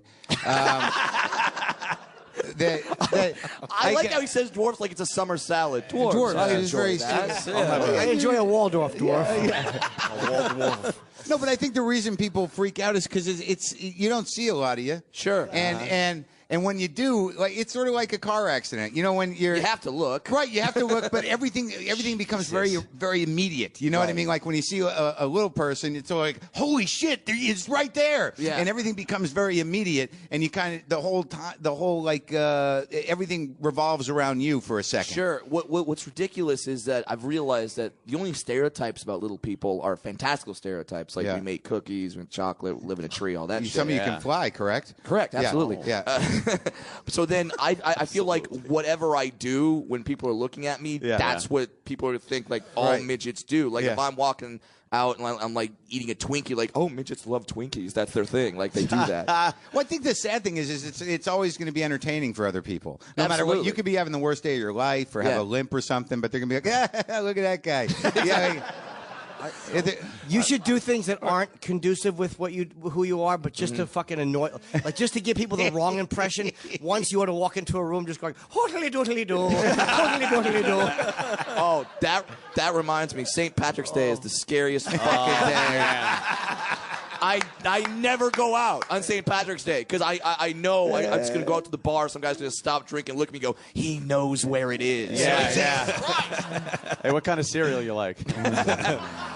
I can't buy Lucky Charms without people like going, oh, that's funny. Like, no, it's delicious cereal, asshole. Say it right. Say it right. Magically delicious. The magically delicious. Hey, bucket list. Cross that off. Brad, you go to the conventions? I do go to the conventions. It looks like it's a fuck fest. It really is. Wait, dwarf conventions? Yeah, I watched. You guys didn't know about this? I watched Little People Big World. I love the fucking show. Sure. You've never been on it though. No. They should have you. Well, yeah, they don't really like me too much either. Why? A bunch of midgets don't like me because I say midgets a lot. Midgets. Well, stop saying midgets and get some more work. People McNugget. Oh Let's no, go. the conventions they get together. You try to find wives and shit because there's not other little people in their hometown. Oh, but they now, mostly go to try to find So husbands and wives. your brother's terrified of midgets and you're obsessed with them? Yeah. Is that fucked up? He had a midget terrify him in an old Volkswagen bus when we were really young. Wait, how does what? The midget just started circling the car because he knew my brother was freaked out. And he was walking around the car? That's all he did. And a VW bus, just walking around? All he did, and my brother was completely freaked out That's by awesome. the experience. I love that midget for doing that. Yeah. So, tell us about the conventions. Sorry, Chris. It is a damn orgy. Like, you go there, and everyone's just like, and it's great because we could fit more of us in a bed. It's fucking awesome. But really, like, you're going there just to hook up because, like you say, we're not around a lot. So then we all gather in one hotel. By the way, shitty hotels. Is there a name for it? When LPA, Little People of America. No, for when midgets fuck.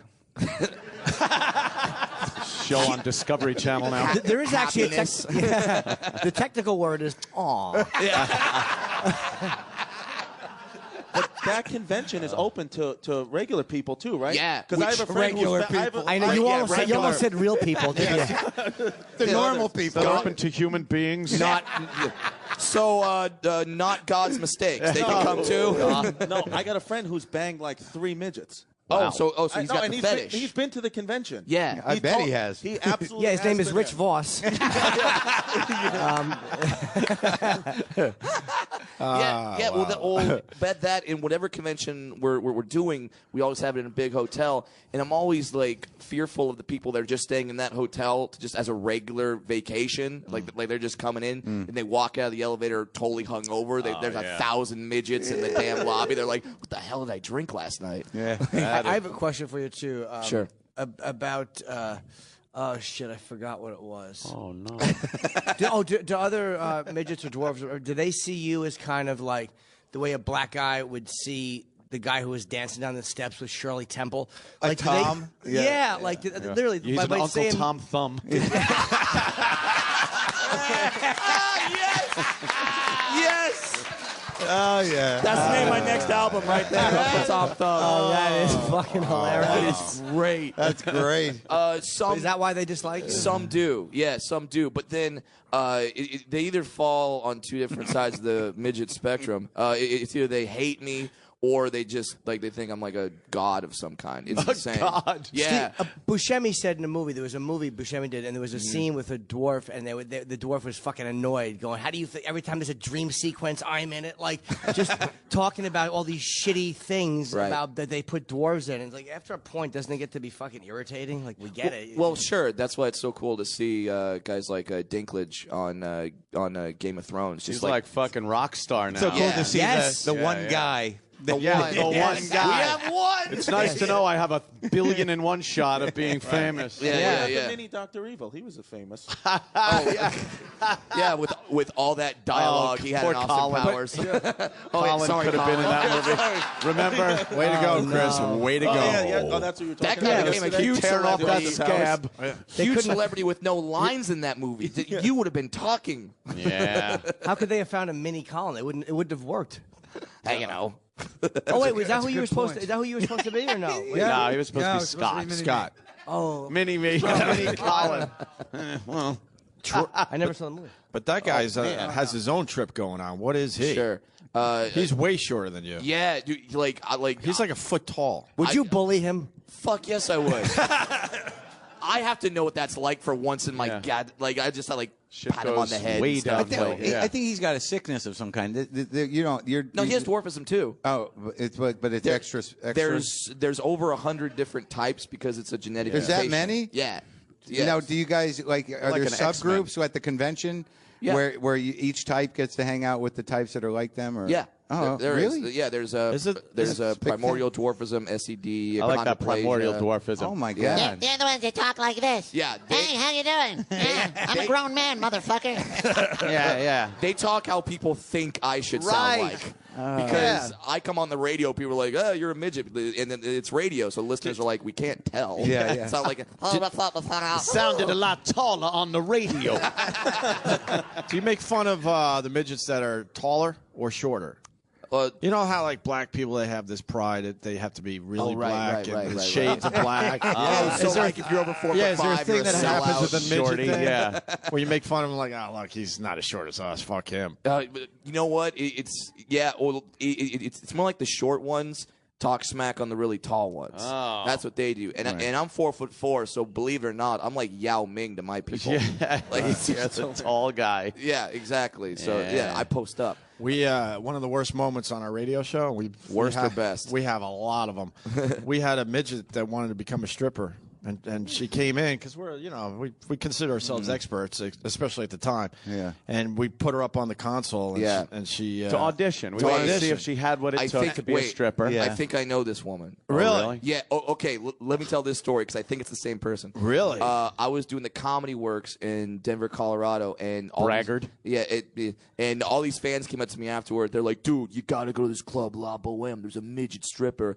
And me, I'm like, "I'm down. Let's go." So of course you're down. You're way down. Choice of words on that one, right? So I go to the club, and there she's not that much taller than Mini Me, if that. Wow. And she's climbing the pole, but not shimmying up. Like her legs are fully extended. Oh, and she's fucking walking hilarious. up the pole like it's Rise of the Planet of the Apes, going up the Golden Gate Bridge. It's like a koala bear. It really is. It's adorable. That one burlesque midget that tours with Margaret Cho. Do you know who I'm talking about? Oh, yeah. And she does stand up too. Yeah. Yeah. She's good, right? Very funny. Well, she's cool. Well, what happened with us? So here, I go to the strip club and everyone's going nuts. And then I see her face and I go, "Holy crap! I used to babysit this girl." Oh boy! Like back in the Uncle day. Paul. Yeah, and then she runs up to me. She's like, "Brad, oh my god!" And it's like, I love how I give her the midget voice. What if? Did you say? Did I'm you fine, but she's like, Did you say I remember you when you were this? Oh, forget it. When you were this tall, yeah. So, was the dancer's name Little Sassy Cassie? I really don't know. Remember that? Ooh. She tried it out, and we were giving her some pointers, and it ended with her Some pointers. It ended with her crying hysterically. And, and yelling, "I can't afford stilts." I think she just decided it was the wrong thing to do. That was a low point. The crying dwarf stripper. Oh, it's trying to cover up. She was trying to cover up her little tiny body that she thought was a good idea only 5 minutes earlier. That was one of those they drove home. Tom Hanks. Wow. Yeah. Tom Hanks' brother. What are we doing? But now I want to understand, how the hell did you babysit another midget? I mean, how does that happen? Was there a midget babysitting thing? Yes, there's a website.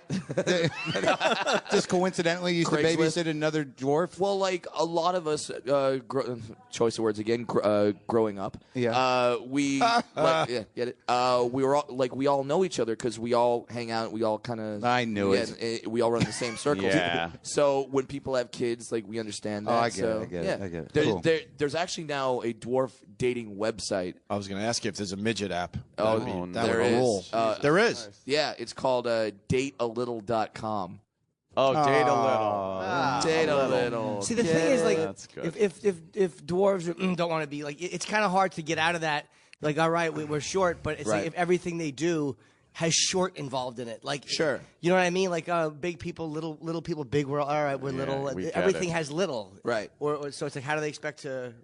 I mean, maybe that's. I think Jim is trying to blame you for people's dumb fucking plays on words throughout the history of dwarfism. Hey, you guys are building your own thing. You build your website and call it Little B. No. But made your tiny little bed, now lay in it. No, I don't mean you that. take fucking sociology 101. You're blaming the victim. No, I'm not saying it's a bad. I'm saying what is the plan to kind of get beyond that? Because it's got to be, Whenever it stops being funny, which so far, thankfully, it's man. not. Thousands of years of humor. Yeah, exactly. Curly shoes, the whole deal. Little bells on them. All that jazz.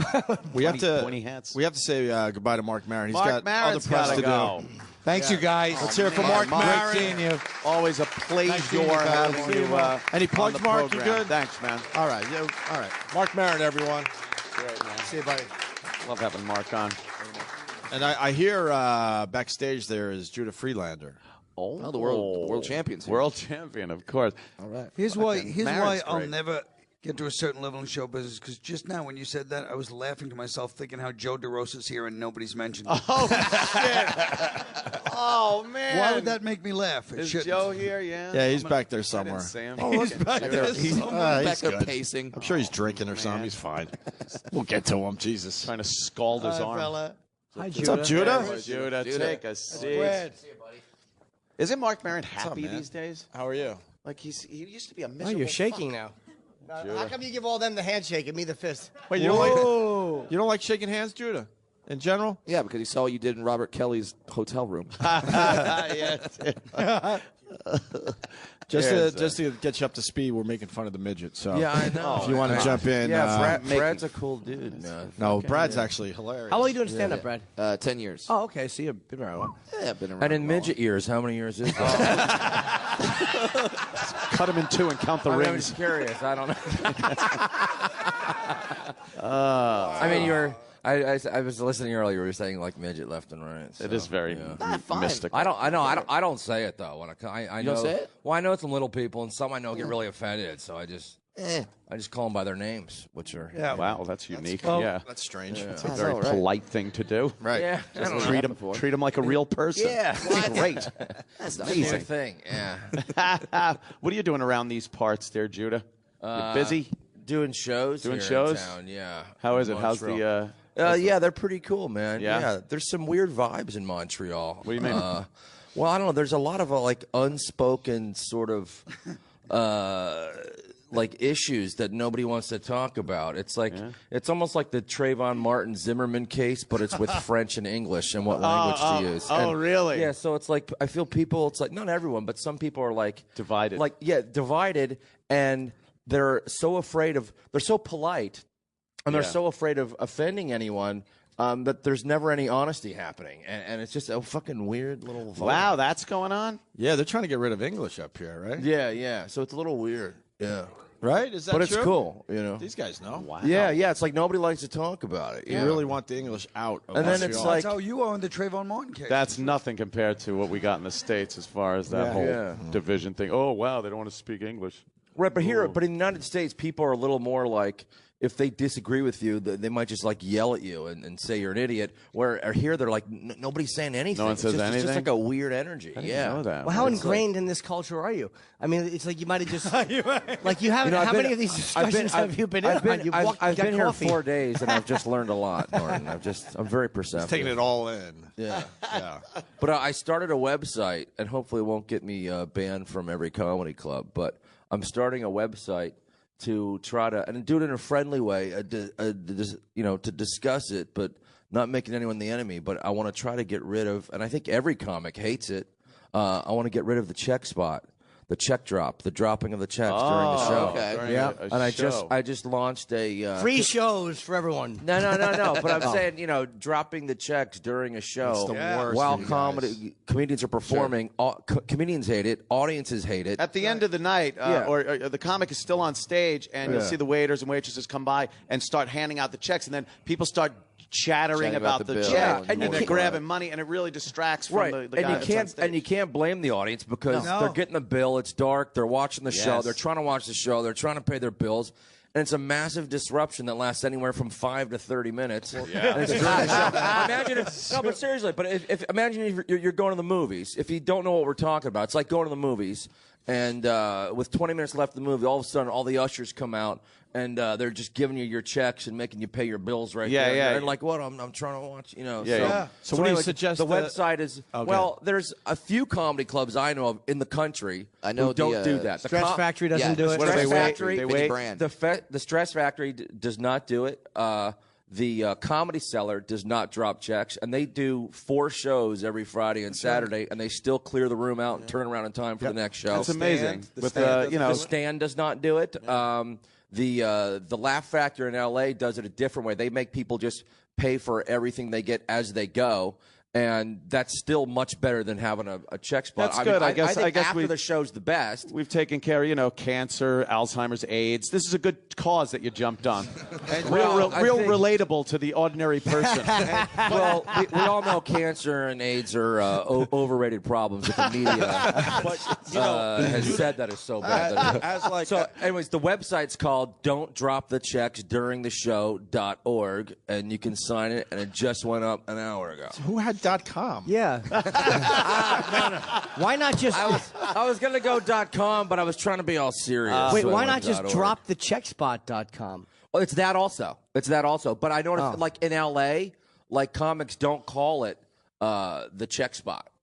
They call it the check drop. So drop. And on the road, a lot of comics who just do the road because like in New York City, there's often one comic who only gets the spot while the checks are dropped, and that's called the spot. And that's called the check spot. But on the road, when most guys are headlining, they don't call it the check spot. They call it getting the checks dropped or whatever. It stinks. Right. So that's why. But it's dropthecheckspot.org also. It's the same website. Other than the Comedy Cellar, every other club, that's the only way to break into the club is you're a new comic, and they say, well, you know what, you're new. We don't know who you are. Write some jokes about the checks. Yeah, go up. It's going to be hilarious. Go up and do hey, your what are best. you people paying that? Yeah. Go up and do your best Good five start. while nobody's paying attention to you, and you won't get in the club. So, you don't have to worry about it. And my thought is like it reminds me of this whole Canadian French English thing where nobody's talking about it, and comics don't talk about it to club owners because they fear they might get banned from it, and club owners, they don't want to look like the bad guy. I'm not calling anyone the bad guy. I'm like, hey, look, let's just look at it, and there are some there's some great comedy clubs that don't drop the checks, and they're doing fine, and their business is great, and I think it's something that can It's work. like the muscular dystrophy telethon. Let's give it a shot. Let's go to the tote board. Yeah. So wow. Do you guys ever write material like for the check drop spot? Like I have of course. Yeah, and I'm tired of fucking doing them. Yeah, like I have long story jokes that people don't really have to pay attention to. Right. They can tune in every now and then. Right. But it's annoying that you have to like any input on this call? Well, I agree because it ruins the show for the. I mean, there's so many things comedy clubs do to ruin the show for the fucking crowd. Never mind just for the comedian. Right. And it's like the person you actually came to see. Yeah. 30 minutes into their 45-minute hour set, that's when they fucking change the whole show every time. It's bizarre. It makes no sense. Because they don't care about what the show. They just care about. I mean, I understand them getting the money, but Vinny does it at the Stress Factory, fine. And again, you're right. The Cellar 4 shows a fucking weekend, and they pull it off. Yeah. And the other thing is, I think, not dropping checks during the show will make it the comedian be able to do an even better show. Yeah, the by audience far. will be happier, By far. and a happier audience is going to lead to more money. Wow. Repeat business. That's why he's the world champion, everybody. More money. There it is. And it's easier for a wait staff to get the bills paid if they're not trying to whisper to people during the show, and then they can, when the show's over, the lights are up. It's easier to pay bills. I like stuff. yelling, "This check's outlandish." Yeah. No, but you got to get jokes for it. Like I'll say I'll say something like, "Look at this guy's going. Who ordered the tax? I didn't have the tax." That's a good one. Oh yeah, every time gets Did a you big write laugh. that one? Oh boy. Where was that guy from? What was that dialect? That was Who ordered the tax? Yeah, that's kind of Was like that an attack on the French Canadians? Yeah. No, I was kind of a French Jewish old man in New York. Jack of all trades guy.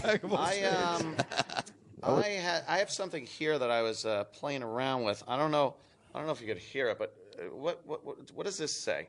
Let me see. Ou puis-je utiliser une toilette sur votre visage?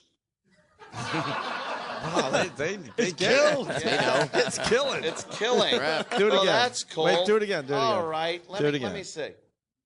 Ou puis-je utiliser une toilette sur votre visage?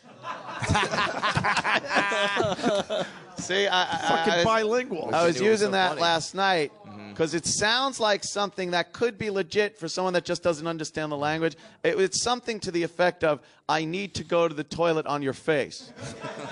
So if What I app was is going to that? ask somebody the bathroom, what? What app is that? It's Jimmy. It's you need to go to the toilet on your face. Yeah, it's kind of a fun thing to just make. You put little quotes down there that sound like, "I need directions in your asshole." So it's like, wait a minute, he might need directions. He's not trying to be offensive. Is there a wrong turn there? You got any more? No, That was it. That was my 'cause favorite. The bit's killing. I mean, That was my favorite. We need one. 10 of those. Yeah. We need 10. I'll tell you what you want to Do do. it now. I play it when the checks are dropping. Apparently, Judah's all behind that one. No, I like this. We app get that it, you Judah. got. Yeah, No, I you- like your app. I like. Why Yeah, are you it's not? fun. Two questions. Why did you not finish the dating game? Yeah, we should. Oh yeah. We Colin's do have right, the, man. The girls. Colin's are producing the still show out there. today. And my wha- other and- production. Yeah. Take the second kid there that looks like a Marine Yeah. and put him here with Joe DeRosa and make them fight. I love the idea. Knives or fists? Fists. Just do plastic knives. It'd be a fun little fight. Crack. Plastic knives you hurt. win. Plastic knife fight would hurt. Many a backyard barbecue. Yeah, me and my brothers had some knife fights. You tie your wrists together with paper napkins. Yeah. Have a plastic knife fight. It's great. Use Jimmy, a paper plate as a shield. There he is. Come on out, DeRosa. Come on, man. DeRosa, everybody. Joe DeRosa, everyone. Where are you going, Carl? You going up here? Nice. Carl's coming on the dais. Yeah, there it is. Take a seat there, Joe DeRosa. Hi, Joe. How you guys You're doing? back. Did you get a little banged up last night, Joe? Oh, sometimes you fucking go after it a little hard on a I hear you. Thursday. Fuck. All I remember is, I don't know. Sam was making rough. fun of you. What was he? Where's Sam? I heard the pre-show. Sam doesn't fucking drink. Sam ran into Pussy. Joe, though. That's why it makes it good. You guys should make DeRosa, speaking of check spot, tell the story. He was telling us about the bar mitzvah gig he did. Oh, Wow, what's that? the bar mitzvah You had a gig. check spot at a bar mitzvah? Dude, that's terrible. I performed at a bar mitzvah once. I didn't order the soup. A comedy club in New York emailed me and they go, this lady's throwing a bar mitzvah for her kid. We showed him a bunch of comics. The kid really likes you. Oh, wow. The best. So come do it. Self-hating. He picks the Arab. Jesus. I know. By the way, I know what you're all thinking. The money must have been great for you to accept this gig, Joe, and it was. It was $200. Wow. Hey, now. Oh, God. And so I go in to do the gig. There's something like this nightclub that they rented out for the day, and all these kids are like dancing to club music. They're like 13. They got like their first hard-ons, and then they stop that. They're like, "Hey guys, we know you feel like you're about to come for the first time." And then they bring Joe DeRosa Bring out. it to a halt, and bring Slouchy up on fucking stage. And I go on stage. I'm bombing I'm trying to do crowd work with these kids, and I'm just fucking eating my ass. I don't know what to talk about. Exactly. I swear this is totally true. The kid whose party it was cuts through the crowd and walks up to me, right? And he walks right to the front of the stage, and he goes, he does that, and I lean down, and he leans in, and he goes, stick to your material, like that. Oh. Holy fuck! Wow. Yeah. And then I keep bombing some more, and then I walk off stage. I'm muttering under my breath like that bad show, these fucking assholes thing. And again, I swear, this other 12-year-old kid walks up to me and he goes, "Hey, buddy, you were funny. These kids are a bunch of fucking assholes." Holy shit! He's 12.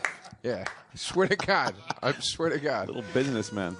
And I had my first, not my first, I had a girlfriend with me on like one of our first dates.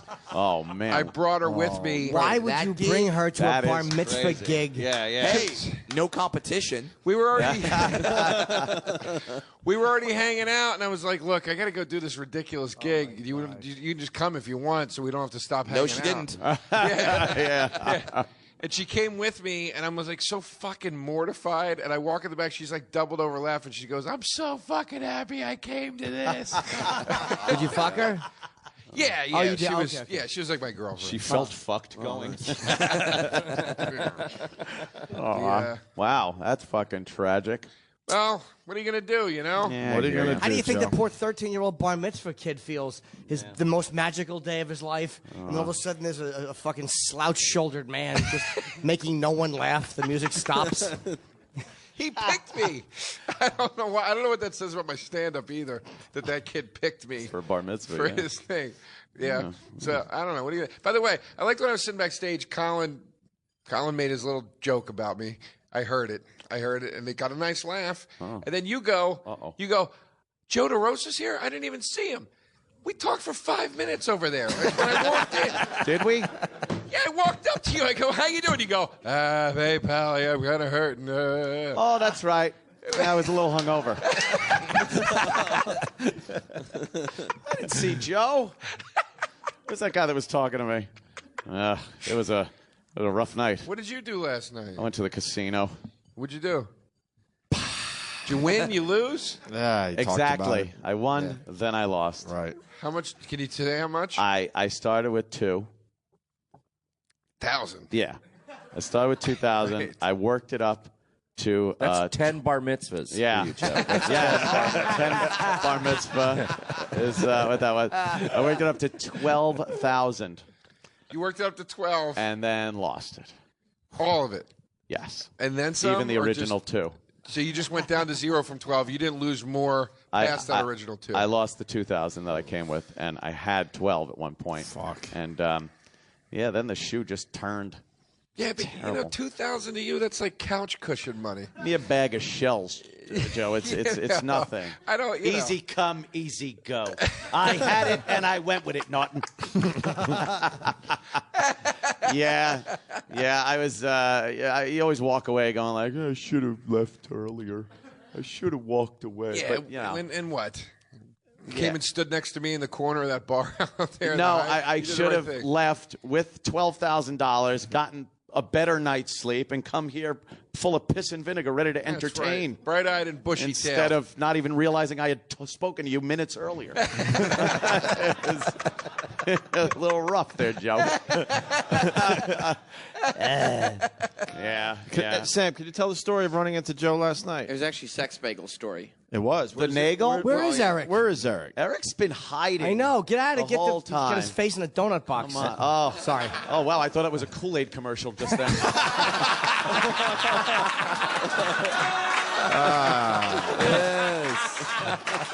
Good visual. E-Rock came through the wall. It pretty much came through the wall, yeah. E-Rock, what's going on? I heard you and Sam talking about Joe DeRosa before our show. Last night they had a big open bar thing here at the hotel, and as I'm walking around, I run into Joe, and he's just kind of doing this, feeling good, walking around the room, puts his arm around me, says hi, puts his hand out and goes, "There's a lot of stank in this room." And then he wandered off. Did you mean pussy? First of all, I said stink. First of all, I didn't say stank. Yeah, of course I'm a pussy, but I was joking. I wasn't All right. I wasn't saying it like fucking Willie Ames on Charles in Charge. Yeah. God damn it! He That was reference walking around went like nowhere. So, but was there a lot of stink in the room, as you say? There was like 5 hot girls in front of us, and I turned to E-Rock and I go, there's a lot of stink in this room, E-Rock. But I said it like that, like That's ironically. not how he said it. It wasn't ironic. That's not He how he meant said it, right? How did he say it, E-Rock? He was doing that Huggy Bear kind of walk where he's just grooving through the room. Oh my God! That means you had a few, Joe. We've all seen the stagger. We've all seen the stagger. I hadn't drank at that point. He kept pointing out that it was an open bar 5 times. You were wandering around. Did you ever see a fat guy clearly in search of a fucking deli tray at a party? And there wasn't one? Oh, no. The fucking look of sadness and loneliness on his face that he couldn't find some kind of fucking salami product somewhere being carried through that room. You ever see a So I gay put guy my walk arm around around the room him. pointing out to women so people don't think that he is? Whoa! E-Rock. Good for you. Good for you, Spider. Wow. Awkward. Joe, Joe, back to you, I guess. Your turn. Your turn. Yeah, that's Look, wow. just because I want to suck some guy's dick doesn't mean I'm gay. First of all, let me say that in my own defense. I know I was on here yesterday said I licked a guy's asshole. Technically, that guy's got tits, so it's not really that gay. Bailey J, of course. Yeah. The lovely Bailey J. Eric, you were wandering around. Was he alone? Was E-Rock alone again? Of course he was alone. E-Rock's like a lone wolf. Have you ever seen him in public Just with walks around. somebody? No, I he have likes never seen him anywhere with a partner. He likes being anywhere. alone. He's a loner. I was supposed to meet up with Roland, but then Roland just kind of wandered back to the room and passed out. So He'll do that. yeah. So I was just walking around by myself. Back on his pull-out couch. Is he still on the pull-out couch? Yeah. We haven't heard from Roland. Where is he? Yeah, what Let's the get him fuck? on. And we got to talk to Denny. I want to know if we Is did Denny, a good radio show. We'll get him on Yeah, from we'll New get York Denny on again. before we wrap course, up here. Of course. Sam have a story he had to tell? No, I guess it was an E-Rock story. Yeah. What did you guys do anything last night after dinner? We went down to the bar for a little bit in the hotel and just said hello to people, but we weren't That was there about long. it? Oh, okay. We had a radio show to wake up for. Yeah. That's weird. I know. Why would you do that? 6:40, I woke up. Like, oh, shit. And then you look at the alarm clock and you're trying to, do I have another hour to sleep or am I fucking insanely late? I'm not quite sure. Yeah, it was bad last night. Yeah? They kept saying, and everybody's like, you fucking casino, you can't drink at the tables or on the floor. They don't bring you drinks. They don't do... Fucking waiter bringing me Captain and Cokes at the table all night. So I don't know what the fuck anybody was talking about. Yeah. It was much too easy to drink. They make an exception for a guy flushing money down the Right. toilet. Maybe that's it. Maybe the fact that I got 3 Captains and Cokes that cost $12,000. Maybe that's why. Keep bringing them. This asshole's going to bet it all. Yeah. I felt like, I got free drinks. Really? Did I? Yeah. I got hustled so bad at a casino once. We were at the blackjack table and we were winning. We were up. And this guy, the pit boss, comes over and he goes, "Hey, so what do you do, buddy?" And because I was like excited that I was actually winning money and being loud about it. He comes over and he goes, "What do you do, buddy?" And I go, "Oh, I'm a comedian." And he goes, "Really?" And he starts asking me all these questions. "Where do you play? Where are you cooler. from?" Da-da-da. And he's doing all that shit. And I lost all my fucking money and then went down. And my friend goes, "You're a fucking idiot." Yep. Like, that's what I didn't even know they actually He was the did cooler. shit like that. Yeah, they fucking engage you in a little conversation. I thought the cooler just sits next to you, like in the William H. Macy movie. It's not magic. It's not It's magic. not magic. They want to throw you off your game. They made it. They're look- not mystical, magical creatures like him. We can't all be blessed. We can't all be blessed. Yes. You know Brad, Joe? I know Brad well. Yeah. Brad well. We hung out the other night at the Comedy Works. Oh, God, another note. Oh, a note. Another break we have to do. Yeah, I got to piss. The live reads. I'm sorry. This is great. And then we got Jimmy Carr that's going to stop in. Is he coming? Yeah, next. I don't get to go anywhere. So, I don't know. We got Judah Friedlander, Joe DeRosa, Yes. Chris DeStefano, Brad Williams. who's killing it as well. And Colin Of Quinn. course, Colin. Who's Getting out of here. I'm going to breakfast. Whoa, wait. What? Why don't you wait? You're producing the show today. Why don't you wait for your friends? You didn't even finish the fucking dating game. The show's off on the rails. And we're going to finish. 10:30. So what? We'll finish. We're gonna go to breakfast now. Why don't you wait for your friends to go to breakfast? Yeah. Wait for your friends. You're among friends, Ricky. I thought you were going on a date, Jim. I have to do press after this. Carl. See, girls, he's blowing you off, ladies. No, I'm not. But I'm gonna have a later date. No, I you're just not. can't do it after He's the blowing show. you off, girls. Go home. I got to do a radio show. Go home, girls. It's over. No, don't listen to him. Don't listen to him. We're going to get the conclusion to the dating game after the break. Yes. Yeah, we got a and Denny. conclusion. Denny's going to grade All right. us on our fucking performance. Love Denny. From back in New York. Oh, he's terrific. All right, stick around. We're live in Montreal, the Just for Laughs Comedy Festival. Live from the world's largest comedy festival, Just for Laughs Montreal. This is the Opie and Anthony Show. More next. This is the Opie and Anthony Show.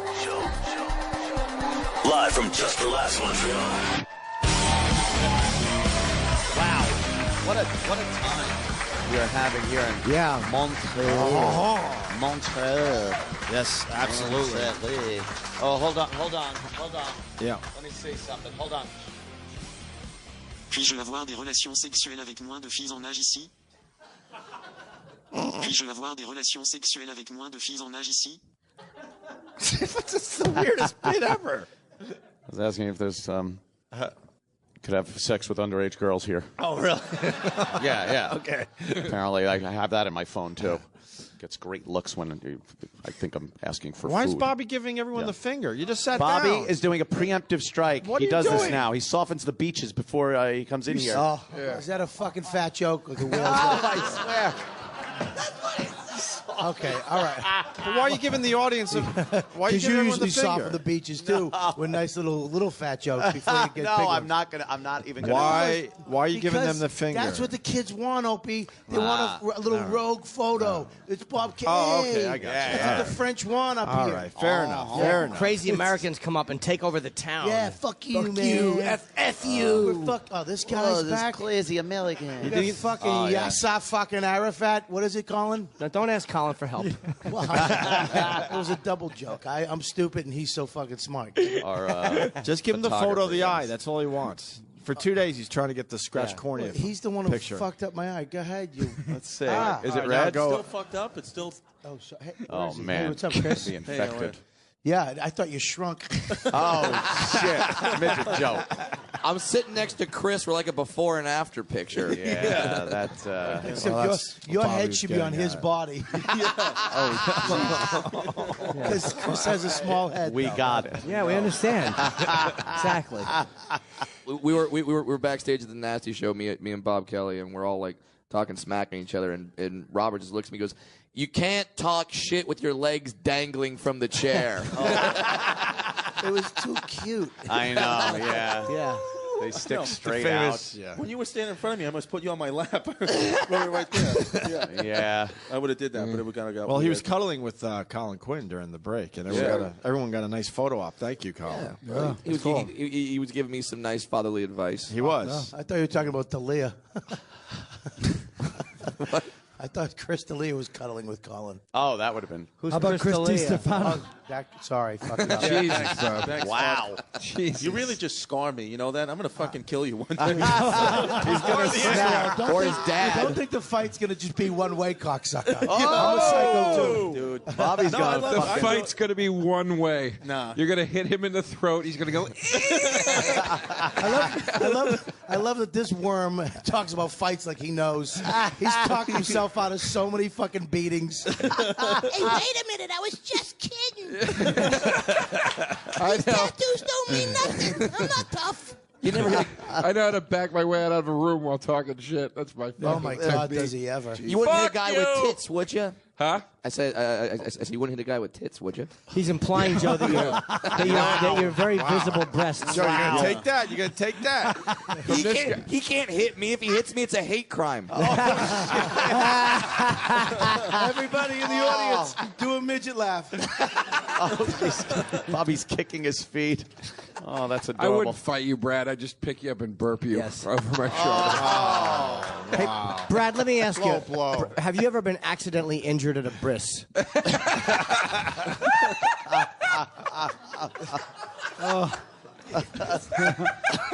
Even the second camera guy loved that one. Yeah. Wow. But last night I did get burned by a cigarette that someone was just like they're smoking and they just have it down by their side. hip. Yeah, yeah. And I'm like trying to do like wheels through the crowd and I got like a little burn on my neck. Like, all right. Would anything make you laugh harder than watching him accidentally get burned in the eye by somebody's dangling cigarette? No, unless it was on the side of a building and he fell. Oh, Jesus Christ. No, I'm kidding. It's early. I just woke up. Well, plus he knows if midgets fall from a high distance and hit the ground, we just explode into Skittles anyway. It's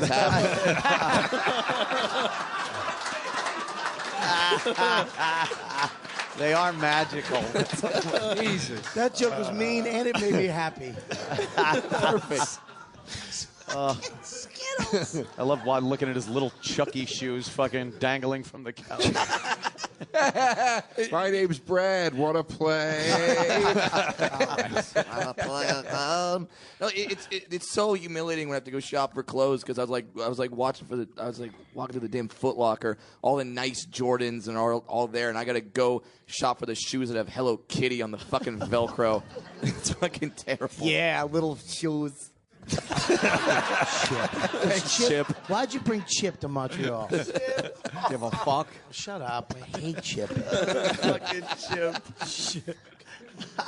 Weren't we going to finish up the dating game? Yeah. Wait, I was fucking ripping on him. Yeah, you were doing great. Keep it up, Chip. Keep it up. Bobby, we got two girls that might want to have lunch with Jim Norton, and we've been kind of going back and forth with it all morning. Like here? Like physically? Jimmy Carr not coming due to time confusion. All right. Time confusion? What's time confusion? Sounds like a movie on I sci-fi. know, it's like Jean-Claude Van Damme. Yeah, Stars in time confusion. That's the weird Canadian thing I've been talking about, where they don't give you a yes or a no. He's British. That's what I'm talking about. He's British. But they're infected by the whole I've had Canadian those things like go on constantly. These You've seen a lot of this go on. miscommunications and lying, and it's just like, just tell me the truth. You know, You're not going to come. You're not showing. Yeah. I was after a show. I was trying to get to another show, and the van wasn't there, so I was going to jump in the cab, and it's right on the sidewalk, and the guy working at the festival was like, "Oh no, don't get in that one." I'm like, "Why? It's right here." He's like, "It's dangerous." I'm like, "It's a red light, and there's no cars behind." And then he's like, "Well, go a block that way. There's the hotel where there's a line of 5 cabs waiting." I'm like, "Is it illegal for me to?" Because some cities have weird tax where laws. you can. Laws. So then right. Bylaws. Thank you.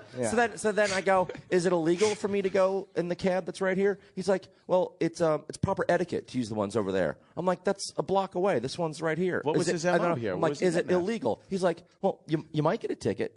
And so I'm like, "Dude, is it illegal?" And I never got an answer. No one gives you And then a I straight told that fucking on answer. stage the other night, and then I went about this. Give me honesty. Give me a yes or a no. And I'm talking to the crowd at the show, and I was talking about I was going in a bit about the legalization of marijuana. I was like, "Is marijuana legal here?" And the woman in the front goes, "Well, it's decriminalized." I'm like, "That's what I'm fucking talking about." Give me a fucking answer. Yeah, yes or no. That's like time confusion. What the fuck does They're that very, mean? they're very English, French. We don't know. That could make sex very confusing. That might mean Are you nobody consenting? Well, kind of. What's going on with the pot up here, though? Wherever you walk, you smell pot. So they're not they just don't arrest you for like pot their anymore. weed? Well, maybe. It's Maybe decriminalized. not. It's decriminalized. Can you smoke it? People are smoking in the street. Everywhere you smell it. So what? Hold on, a girl offered an answer. What? What was the young lady's answer? Hold on, let Sam put his little One of skinny the spider monkey potential arm in there. dates. Ew! Look at his arm. This is the Greek woman. Oh, Greek. I can only arrest you for a certain amount. So Yes, you and have- if you I fucking think mule it it's up your over ass, it's 3.5 okay. grams. What? How much? I think it's over 3 grams. I'm not sure. So let's bring this to New York. What the fuck? Isn't it time? No kidding. Yeah. And you could buy fucking shit right in the pharmacy. Isn't it time? Codeine I mean, and you don't see muscle Montreal relaxers. Has the pot smell that New York had in the early 90s. Yeah. Because people used to smoke. It used to be much easier to legal to smoke. It smells good when you're walking around, man. And it doesn't seem like there's major problems. So let's bring this to New York. Yeah. I agree. Fuck, it's time. Enough already. Well, it is legal in Vancouver, isn't it? I don't know. Why would I know? Ish. Same See, shit. They still don't answer you, Judah. It's on to something. Dude, it's like, say it, man. Say it. But don't they have like bars where you can smoke weed in Vancouver? We're talking about Montreal, though. But I mean, I would think. Why are we about Vancouver? Yeah, let it go, dude. Let it go. But wouldn't I was saying, if it's legal in one place, wouldn't it be legal in the other? Judah, I think Joe's got the check spot on this couch right now.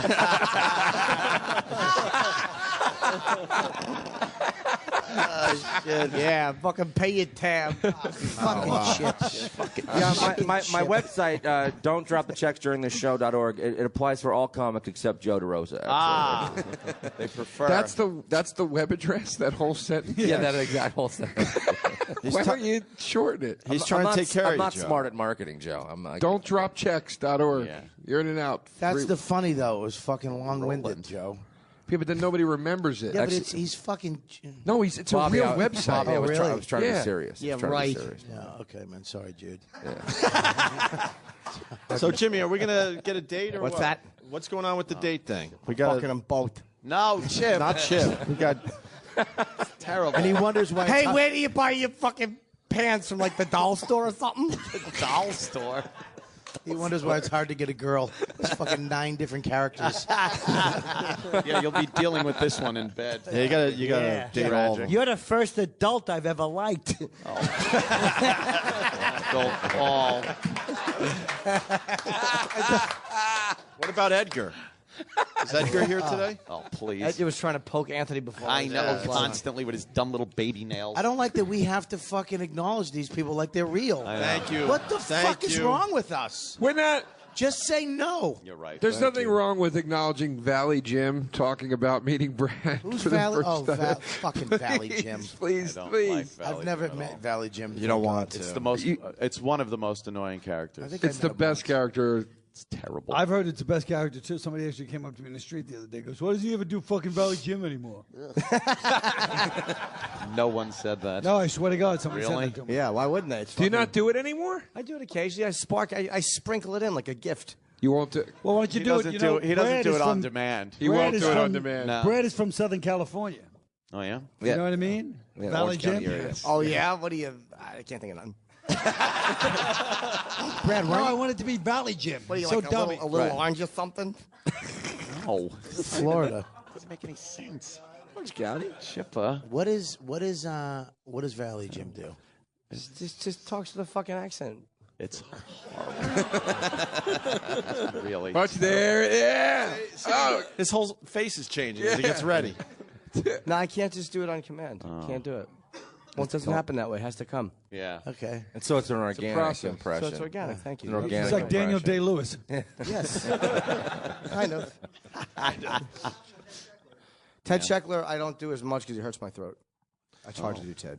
Oh, what is this? A serious fucking? I know. It's What the in the fuck? actor's Go studio fuck all of a yourself. sudden. Well, when somebody asks about a character, look at James Lipton in the audience. When I transform myself into the character. I'm 42. I have a kid. I'm done. I'm out. I would like to know. Him doing all his characters on fucking James. I would love to talk about that. Yeah. Jim, can we speak with Chip right now? Yeah. If I could have a moment with Mr. James Chipperson. Lipton. What do you make fucking tea or something, cocksucker? Fucking cracking up. Ha ha ha ha. Your inspirations, Jim. You was a pimp. Did you ever beat a girl or something? You ever knock her fucking tits off? I'm feeling Edgar in the room. Right, you fucking. Jim, in 1979, Jim marks the anniversary. Yeah. That was fucking good. It was good. Chip thought it was good. Yeah. In 1979, you ate your first cum. Tell us about that. It still wasn't funny when you got it. Oh my God. You are as grody as they come. I hate it. There he is. Oh my God. No, you It's like I'm don't. back home. This wouldn't even have been funny in like 1980. Oh my when that whole God. thing was going on. What, Valley Girl? Yeah. I fucking love it so much. You don't like Valley? You don't like Valley Jim? I hate it. It's fucking. It's infuriating. Yeah. It's no, don't do it. It's infuriating. Let's talk to the girls. Yeah, where are the beautiful girls? You gonna do this, Jimmy, or what? Lunch date? Lunch date. It's time to pick. Which one? We're running time out of to, radio. Well, time we to pick. we can't. We have It's time to make that decision. the Jen. lovely girl that might give you Greek anal sex. That's right. Which is a wonderful thing. And then we have Kelly. Yeah. From Toronto. From Toronto, who came here alone, flew here, and that's like a guaranteed fuck. Yeah. Because Not necessarily. what? I think Fan Kelly, of the show. Kelly's, Yes, fan I of the think show. Kelly's here for HJ. business. Kelly's here for business, I think, right? For What? Why? work. Because she's an accountant. Oh, no? Oh. Well, no, she's here for pleasure. She's here for your cock, kid. Oh, it just if she's willing to go this far just to see this show, she'd probably fuck someone from this show. I would think, right? Am I right? Yeah.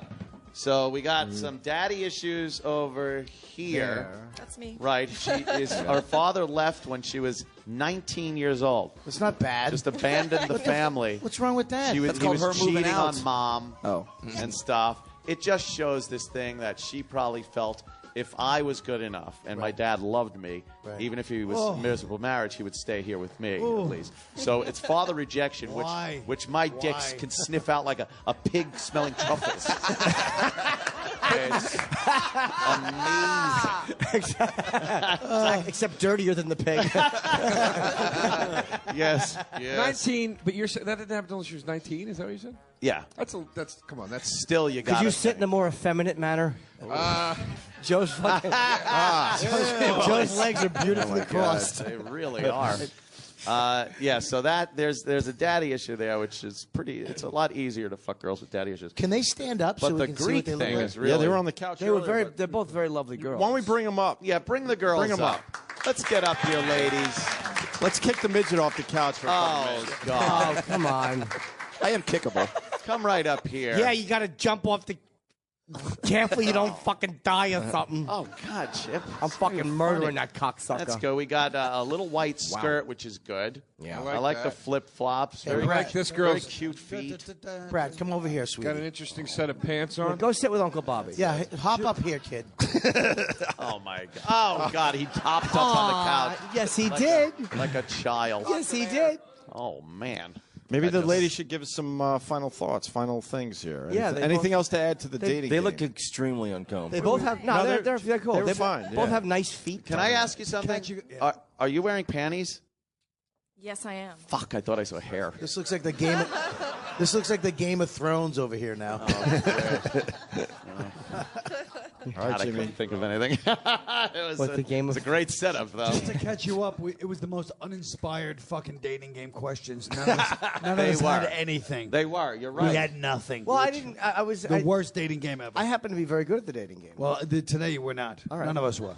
Yeah. Jimmy, any final questions, or the ladies want to say something? Well, I could ask maybe if either one of them might have any type of a physical or sexual attraction for me that might make a decision easier. I would ask if they had it for Chris first, and then find off No, because where their Chris- standards are. I would never cockblock Chris, but he does have a girlfriend. He's fucking gorgeous. Ah, cock blocked right there. I know. By saying he had a girlfriend. Absolutely. Hey, So do you girls have any attraction to Jimmy? It's okay if you don't, but I just want to know. Like, I don't want to. Are you waste wearing an hour. Are you wearing blue panties with white Or is like your- dots on it? Why are you looking up her skirt? Yeah, she is. Why wouldn't I? yes, she I'm Do you like- have a I'm trying. Do you even have a repulsion that's an attraction? I'd say as long as Chip doesn't come to lunch, we're good. That How might about be if I impossible. come on lunch? That's not sexy. I'll Chip. fucking tug my pecker right on your meatloaf. Chip is so smooth with the ladies. And you, Jesus. and the girl that never saw the show is looking at him like this. What the hell why? is that I don't character? get it. I don't get Chip it. just comes out. Yeah. Yeah. Okay, so Have you ever just on a whim gone out with a guy that you just met like minutes before? Yeah, yeah. You have. Yeah, I Both of you. Can I ask you a question to you? What a couple of hooeys. They know. I know, right? Do you and the camera guy shop at the same store? Oh, they're both wearing a little scarf thing. Both wearing scarves. What kind of horseshit French out Why are you wearing those scarves every day, man? Because of their throats. You look like the BTK. He's pointing at the ceiling. He's gonna hang himself. I get cold He's pointing with at the the aircon. rafters. You get cold. You look like the guy that tried to fuck Arnold on different strokes at one time. Yeah. Finally, one of your 30-year-old show references fucking pays off. Finally, I know one of my goddamn ancient references. Christ, yeah. Well, Joe, You look like Colonel Potter's roommate. What? The fuck are you talking about? You had a Sandy Duncan yesterday. All right, well, you know what? What are you going to do? It's Can I ask this girl a question? You could ask She her. said something very interesting just then. You said you have gone out with a guy like minutes after meeting him? Yeah. If you don't mind if I ask, did it get physical in that immediate date? Punched her in the face. Exactly what happened. Did it seriously? Did it get physical at all? It was just a friendly lunch kind of thing. Let's hang out. All right, cool. Can I ask you a question? This is for both of you. If you're at a guy's house, you come back after dinner, not for sex, just to come back and maybe have a drink or an espresso. And you get back and you go, hey, can I use the bathroom? You go into the bathroom and there's plastic all on the floor, neatly placed. Would you, A, sit down and continue to pee or shit, or would you leave? Would that scare you to make you leave? Jesus. What the fuck are you getting Like at? plastic just on the floor Yeah, of the just toilet? on the Or floor. like, or No, on like the floor. the whole It's just on the bathroom, floor. like Just on the Dexter floor. Yeah. Yeah. Something's being set up. Don't Yeah, just I stare probably at it. wouldn't. Eat it. Probably wouldn't question it too much. You wouldn't question it at all. I don't know, but But I here's also one am other not a thing. He great starts teacher. playing. Vagina. He starts playing Huey Lewis in the news. Yeah. Tell you how great they Fucking are. sold. We're getting Nail gun married. to the back of your head. Something like that. That says a lot about her. Would you leave? Oh, I might give it 10 minutes. yeah? See what happens. It says a lot about these girls. Jesus. They definitely have issues. Can you ask about the plastic? Kelly's a goer. I think Kelly's the goer in this. But although, I don't know. Well, she's asking Kelly's about the more the plastic. goer. Jimmy, you want to tell her about the plastic, or? No, I sometimes will lay down plastic because one time I was walking into the bathroom and a girl was urinating and I didn't know she was urinating. I tripped and fell, and when she was trying to help me up, she kept urinating and all of a sudden it got all over me. And then I paid her $300.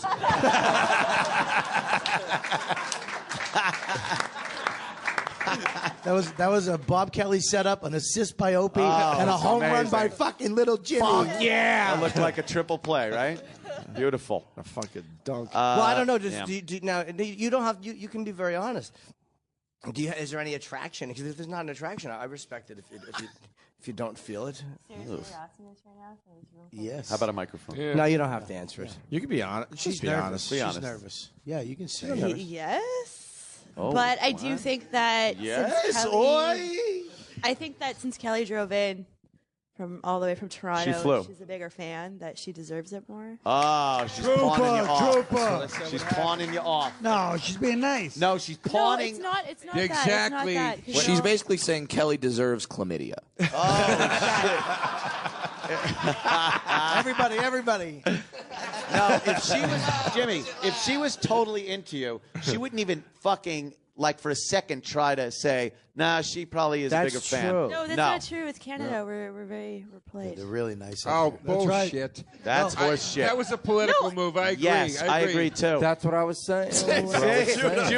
Judas fucking proving himself right Judah, here. do you like Jimmy or not? Is what Judah Yeah. wants to I ask. do. Okay. I just feel bad because this is the first time I'm Not as bad as you're doing going the to feel. show, and I know she's a huge fan. And Yeah, but she didn't come. God, she a didn't, little I couldn't honesty, 'cause I Jude. cut That's her all we're off. asking Yeah, for. honesty. Little fucking That was honesty. honest. Yeah. Now she's I getting think- Jimmy. Joe, get your dumb Jimmy's long getting hands out excited of my because she's face. kind of going, well, I don't know. The ambivalence is making you on her now. isn't it? You Jimmy, dirty did you think bastard. that was political? That was a pawn off of the other chick onto you? No, because Think of how you'd feel if the situation was reversed. There's you and another guy and a hot chick or something. Well, a disgusting pig is sitting here. And, Chicks take me. and if you were into the girl, you wouldn't try to pawn her off on the guy sitting next to you. In Canada, you would. No. Yes, no, but here's the difference. She fucking- came with her friend, and she doesn't want to just come in. She said, "Well, this girl's a big fan. I've never been to the show." Take the insult as you should. No. She doesn't like you, I doesn't find you I attractive. think she does. I think she wants to stick her feet in my Well, mouth. actually. what? The girl. The girl who's the big fan. What's your answer with your attraction? Attaboy, Judah. Way to bring it home. I said as long as it's not Chip, we're good. Oh, okay, cool. That's an answer. Yeah, So you think that's you good. find Jimmy attractive? I like Jimmy. And without anything, without saying anything, Is there any possible inkling for a little romance? Doesn't have to be sex. I just a little romance. And by romance, we mean you coming. Right. Oh, I can tell you, there's no chance of either of them coming. Hey, hang on one second. Hey, little guy, if you ever grab the mic like that again, I'm going to push you off the couch. Oh. He didn't know. He thought it was his turn at bat.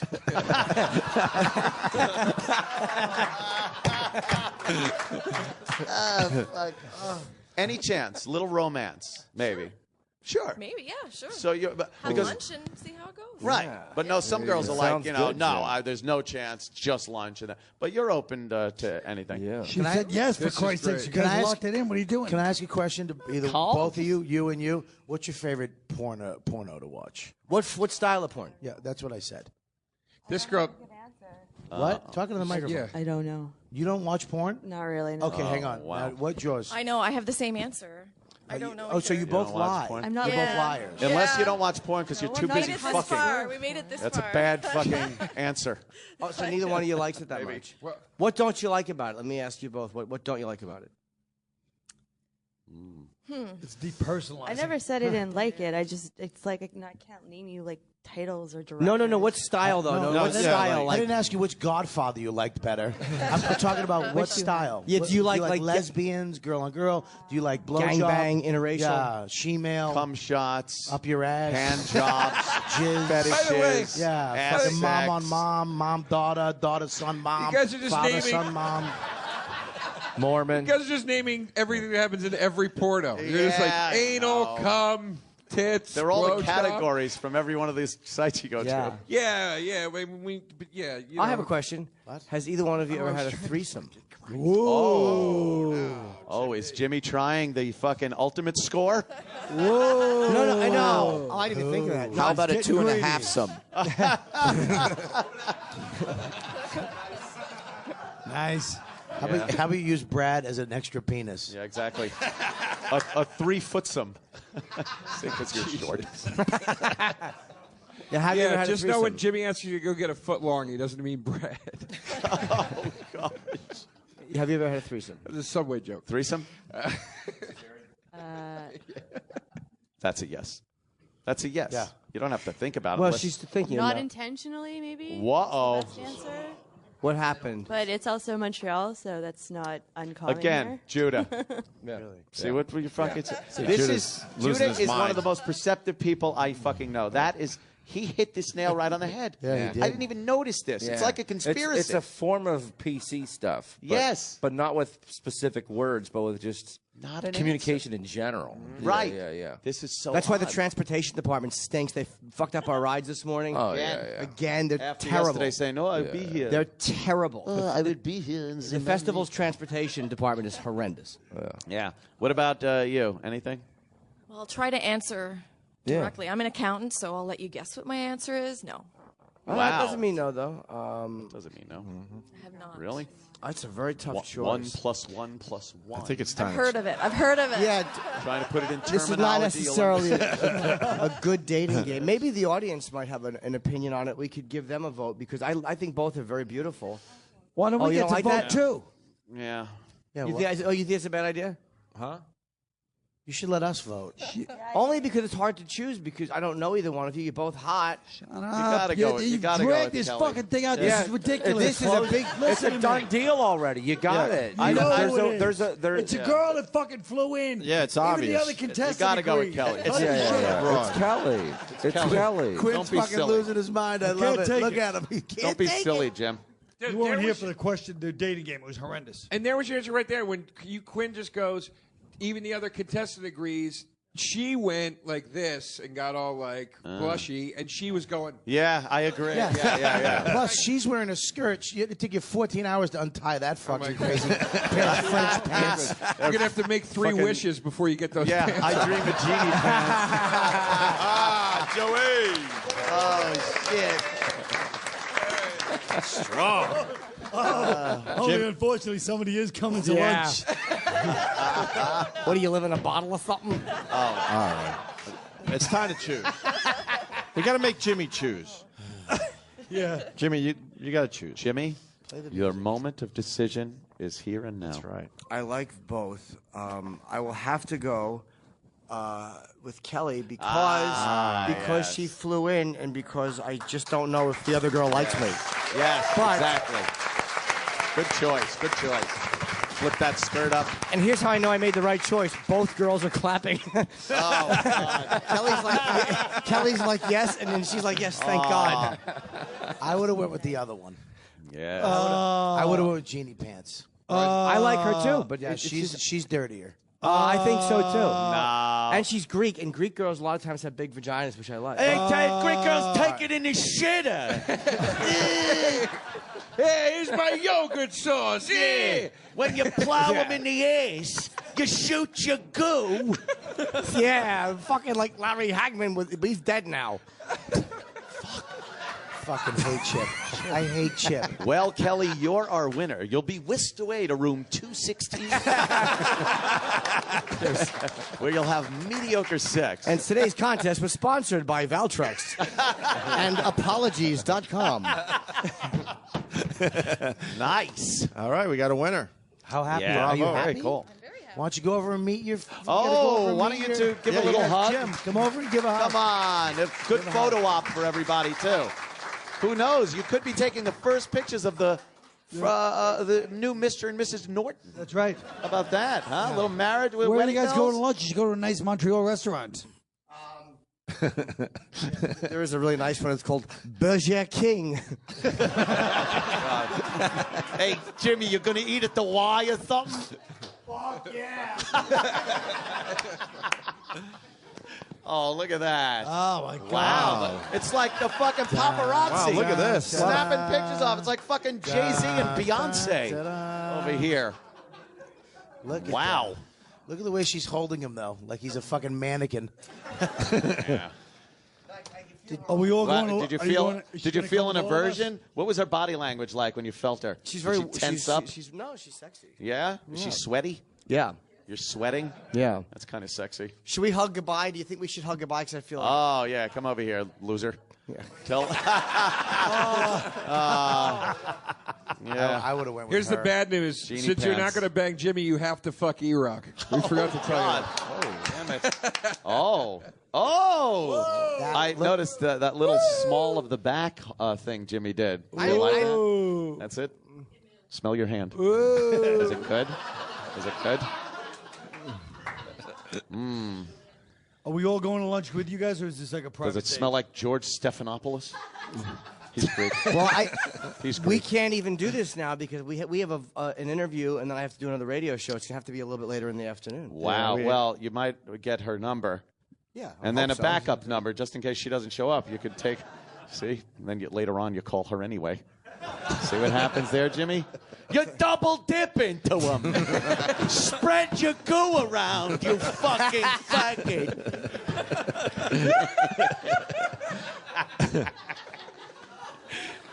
What fun! They were fun though. It's Yes, it's especially a girls, show. man. It's fucking The whole great. crowd is fantastic. What a great time we've had in Montreal. Even though they're a bunch of dishonest fucks, Judah, right? According to Judah Friedlander. Let's hear for Judah Friedlander. Yes, Thank you, Judah. sir. Thank you. And of course, the great Bob Kelly. Bobby. Joe DeRosa. DeRosa. Somebody took a picture with Joe's tat. I'm not kidding. Joe had to put it's his the arm famous around the tattoo guy now. and just show the tat. The ladder. Yeah, the ladder. ladder, the We learned that KKK, the yesterday, kitty, right? the tit. All night last night at the party. All night. Let me see Yeah. this tattoo. Let me Of see this course, tattoo. it's Oh, famous God, now. I just can't. And when people say that, do you walk in the room? The play, boss. Let's hear for Brad Williams, who killed it today. I want to thank Jay Moore for turning us on to Brad Williams. Yes. And Chris. Great job, Brad. I've Great been job, saying Chris. DeStefano, but how do you say your last name? DeStefano, that's fine. DeStefano, okay. DeStefano. Chris DeStefano killing it as well. And of course, Colin Quinn, everyone. Colin. Yeah. Oh. All right. I think that's it. And The thank you to the wonderful, audience. Thank you to the guys that set up the broadcast in the corner. It was a perfect broadcast. Without a hitch, the Nothing wrong. electronics, that never happens. What company do you work for? Certainly isn't serious. Ah, good. Yeah. See? Independent All right. contractor. Thank you, Mr. Almost looks like Kevin Smith. And our staff, of course, doing a great job. Yes. All right, we're And out of Gary, here. a hand for Gary. He did a good job. Ah. A hand for Gary. Oh, say hi. Yes, applaud the skinflint. Yeah, he wouldn't buy sandwiches. Why are we applauding him? Everything went off without a hitch at the broadcast. That's great. great. Yeah, Thank and the you, fans, everybody. of course. Thank you, Yes. guys. Thank you guys Once very again. much. Thank you, Montreal. We're coming back to Montreal. Thanks. Yes. We'll see you on the radio on Tuesday, I guess, live. Tuesday morning. Tuesday, back in New York live. So thank you, guys. No more reads. That's it. The Opie and Anthony Show is now over.